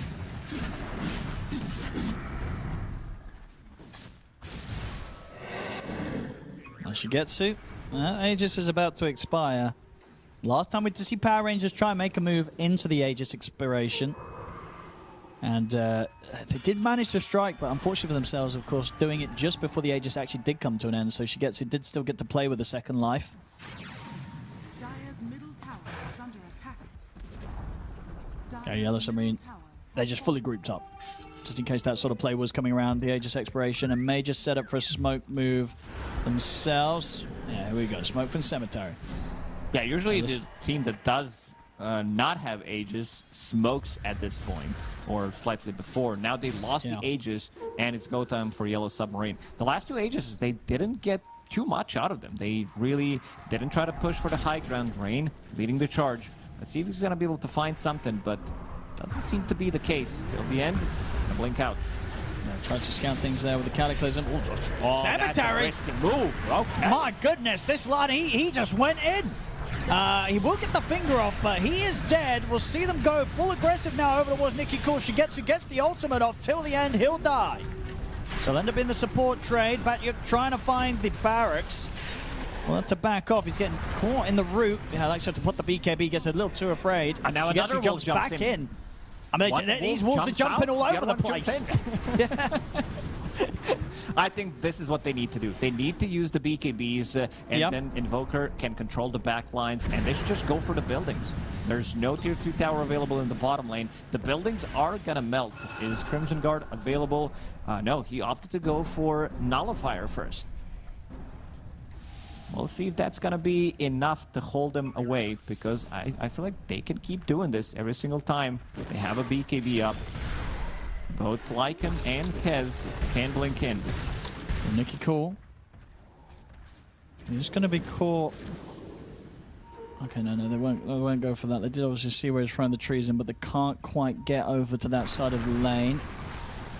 Nicky Cool got level 25. Did go for Avalanche cooldown. 8 seconds plus. He purchased Octarine Core, bringing it down to only 4.5.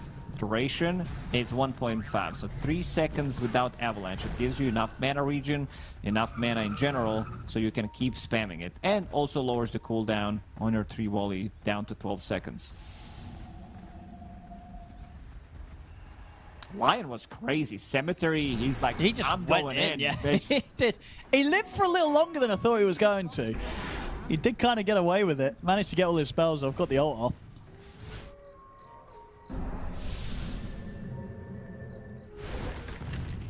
I did see him come out there underneath the vision.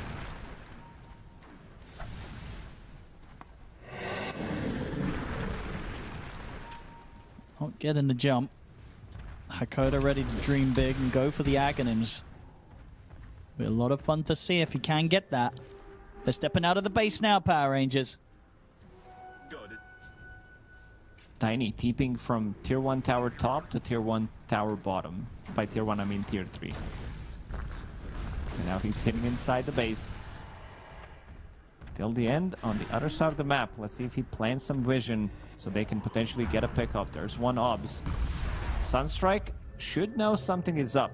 Yeah, they saw where it landed, so it seems like it's being pinged out. That Cataclysm revealing what he just did.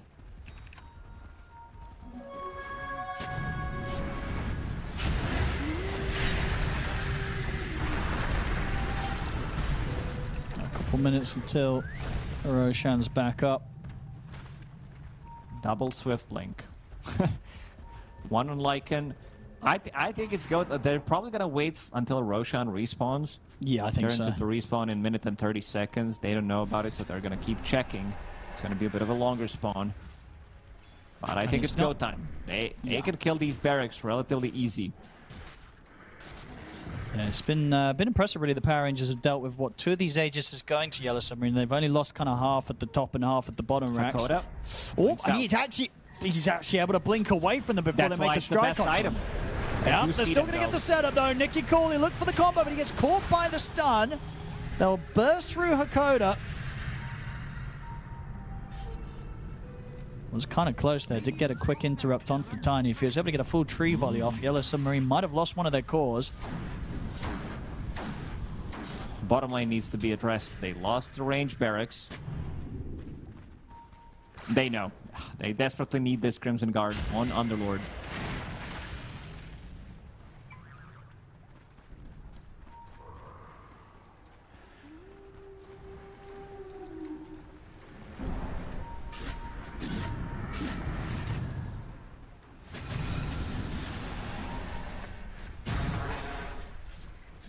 Power Rangers do not want to let this Roshan go for free. Couldn't stop the last 2. They're going to do everything they can to try and stop this one.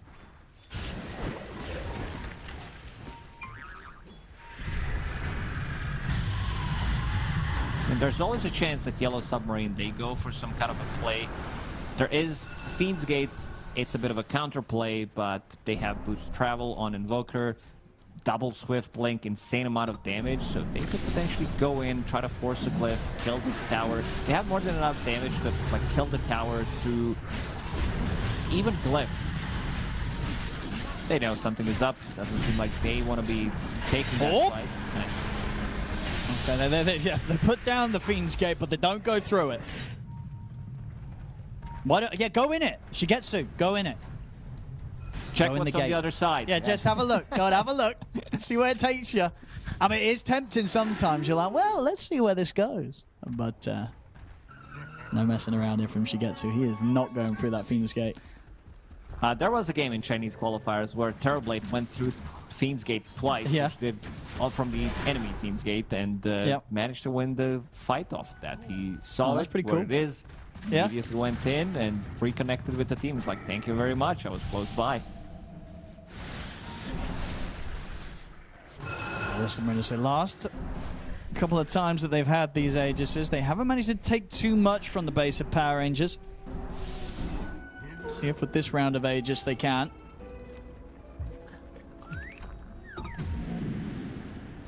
Power Rangers have done a good job of holding the defense.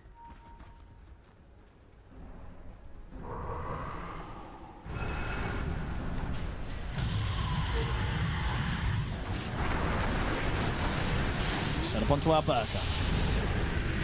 Full combo, a lot of damage. Not quite enough to kill him, or maybe it is, but he's dead. Oh, he didn't. He didn't BKB. Died as well. Oh, this I mean, opens up the map. Yeah, he didn't want to BKB. I mean, He needs to. yeah, He needs to buy back now. You're going to be playing against Mega Creeps. They're on a different side. The split push. It's been a while since I saw this. They've got the catch on the Shigetsu, but he's able to parry, back off. We'll keep the Aegis fine for now. Pushing multiple sides. Oh, Nicky calls in! But Rain, he catches him immediately with the tornado. The cold snap, they move over towards him. The snowball comes out to buy a bit of time for Nicky Cool. They put the BKB. They're back on the run to the high ground. Tries to go for the tree volley play. Yeah, they're looking for the objectives. And the Forge Spirits, they're going to get the bottom one. Batyuk's in to finish that off. The mid also being tackled by the Wolves. Shigetsu thinking about jumping in. It's very close. And this is it. BKB on Batyuk. That's All Megas. right. 50 There we minutes go. in, you are playing against Mega Creeps. We keep saying it. There's almost no coming back from playing It's against been Megas. tough. And Yeah. And Rain popping a tip out the way of Alberca there, I think, because indeed Alberca just didn't respect the damage of the full combo with the meatballs, not popping the BKB to try and live. Lost his life, and with him gone, they lose the whole base. As Rain back in with the combo plays till the end. He's got the snowball to save himself. But oh, no, they're still finding him. Shigetsu Shigetsu. snipes him. Yep, slides in, finishes him off with a quick Falcon Rush. Oh no, sorry, Echo Slash. Yes. One of his 50 hundreds of seconds abilities, without at him. least. Yeah. I think it's time to go. It's time to go Yeah. again.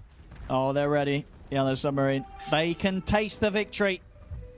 They're that close to it. It took them a fair few Aegis. It was like the third round of the Aegis to kind of finally break the base, but they've done it. Got the Mega Creeps.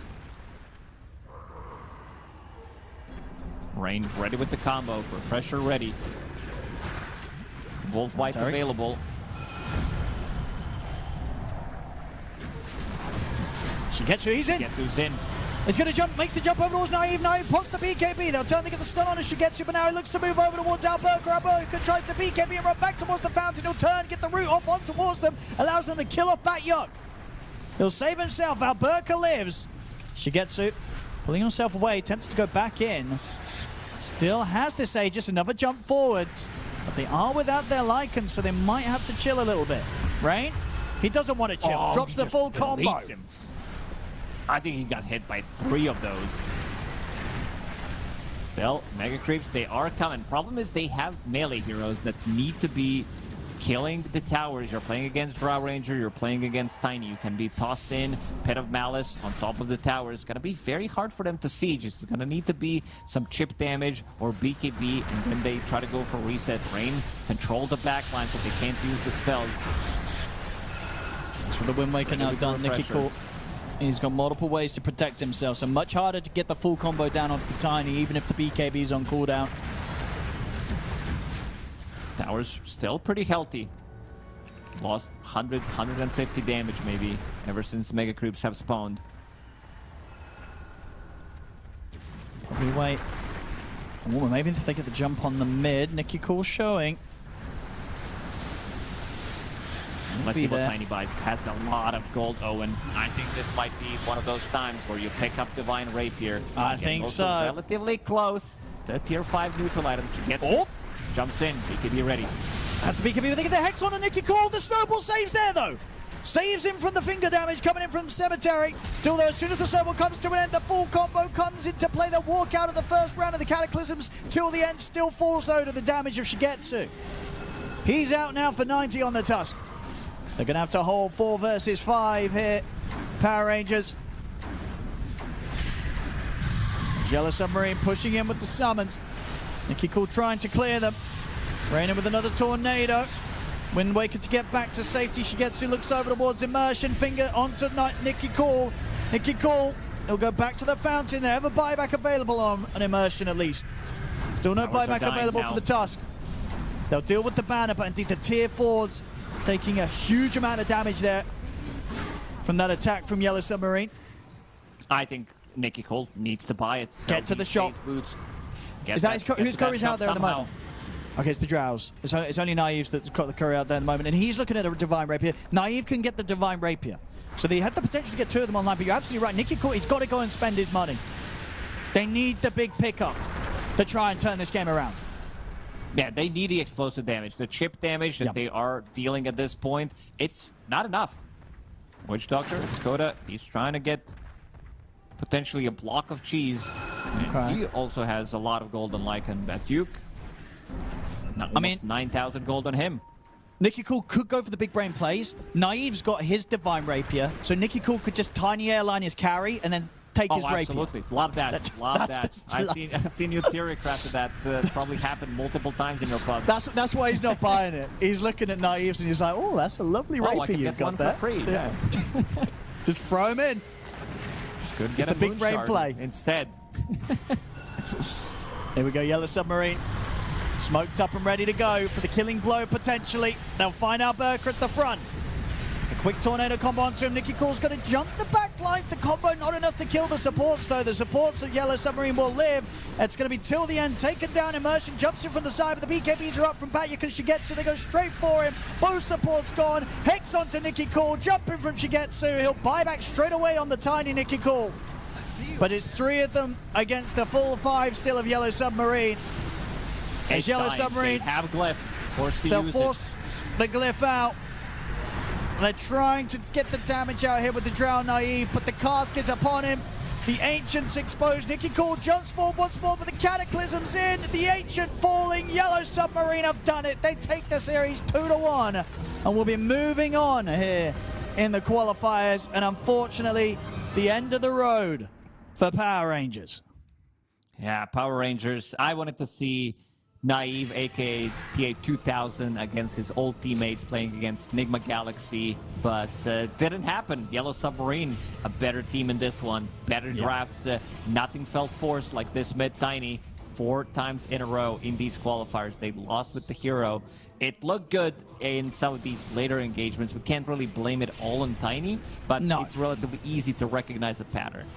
Yeah, no, it did not work out here. There was some potential, and you say, Nicky Cool, his KDA is not bad, the damage done is good, but yeah, and maybe it's not the Tiny in itself, it's just maybe the strats they have around the Tiny mid just don't seem to be falling into place and don't seem to allow them to ever really get ahead in the early game when they run these lineups around the Tiny mid.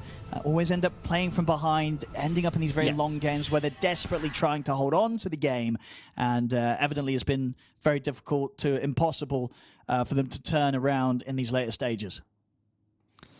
Just didn't feel as effective, and Alberca also didn't really have that much damage though. A lot of the times this is the hero that has super high impact. It's very annoying to play against these pits of malice all around, but dealing only 16,000 damage, and MVP has to be Rain. Yeah, standout player. Most definitely 67,000 damage coming out from him. Crazy dying damage. only once. That force staff that he earlier picked up got him through the most difficult stages of the game. Sometimes Invoker can be vulnerable, but hitting the Sunstrike, hitting that Sunstrike immediately after the first blood, setting himself up for a relatively good laning stage, and playing against Tiny, you know that you're going to get the farm no matter what. Sunstrikes, he was laying there, the snowball, they get out, he gets Tornado, everything was on point. Rain, you said, like we were talking about this guy before, for a good reason, then the name rings a bell, especially after these performances so far in the qualifiers. Yeah, no, I think a lot of people are going to be looking at him in terms of the bans, coming up for their following series. They got to really look towards that mid lane to make sure the Rain doesn't get his hands on some of these crazy stuff, and we'll see indeed exactly where they're going to be going off the back of this win. So taking the series 2-1 against Power Rangers, we've got our 2 final series set up. Hooligani with that earlier win today means that they're going to play up against VP for a spot at TI. And with this win, Yellow Submarine are going to get to go up against Nigma Galaxy for that second final spot out of these qualifiers. They are, of course, the 2 series tomorrow, the same time as the 2 series were today starting. First one's going to be VP versus Hooligani at 1 p.m. CEST.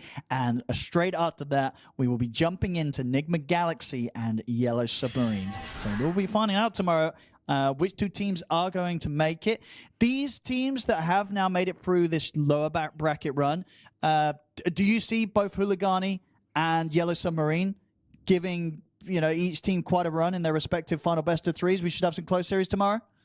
Yeah, I think I would even favor Hooligani in the matchup against Virtus Pro. Virtus Pro, they have more experience, but seeing, like, as you said, very high highs, very low lows, and we've seen them struggle in some of the games.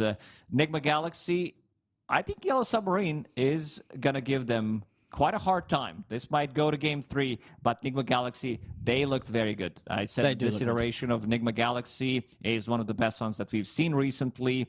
King is back, but this squad, they are very resilient, and with the like rain popping off in most of the games that he's playing, whether playing his Earth Spirit, whether he's playing something different, Invoker performance that he just had.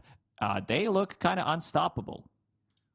They do. They do. Cannot wait for those series tomorrow. And I know you ladies and gentlemen at home can't either. We can't wait to have you joining us for those final series of the European Regional Qualifiers for TI tomorrow. So thanks again for joining us today. Hopefully you've enjoyed the Dota 2. We've had some fantastic games and series as we seem to get consistently treated to in this qualifier so far here in the Europe regional. And we'll see you tomorrow. I can't wait. It's going to be huge. Make sure you tune in to find out who the 2 final teams from Europe are that are going to get the chance to go to TI. We'll see you tomorrow.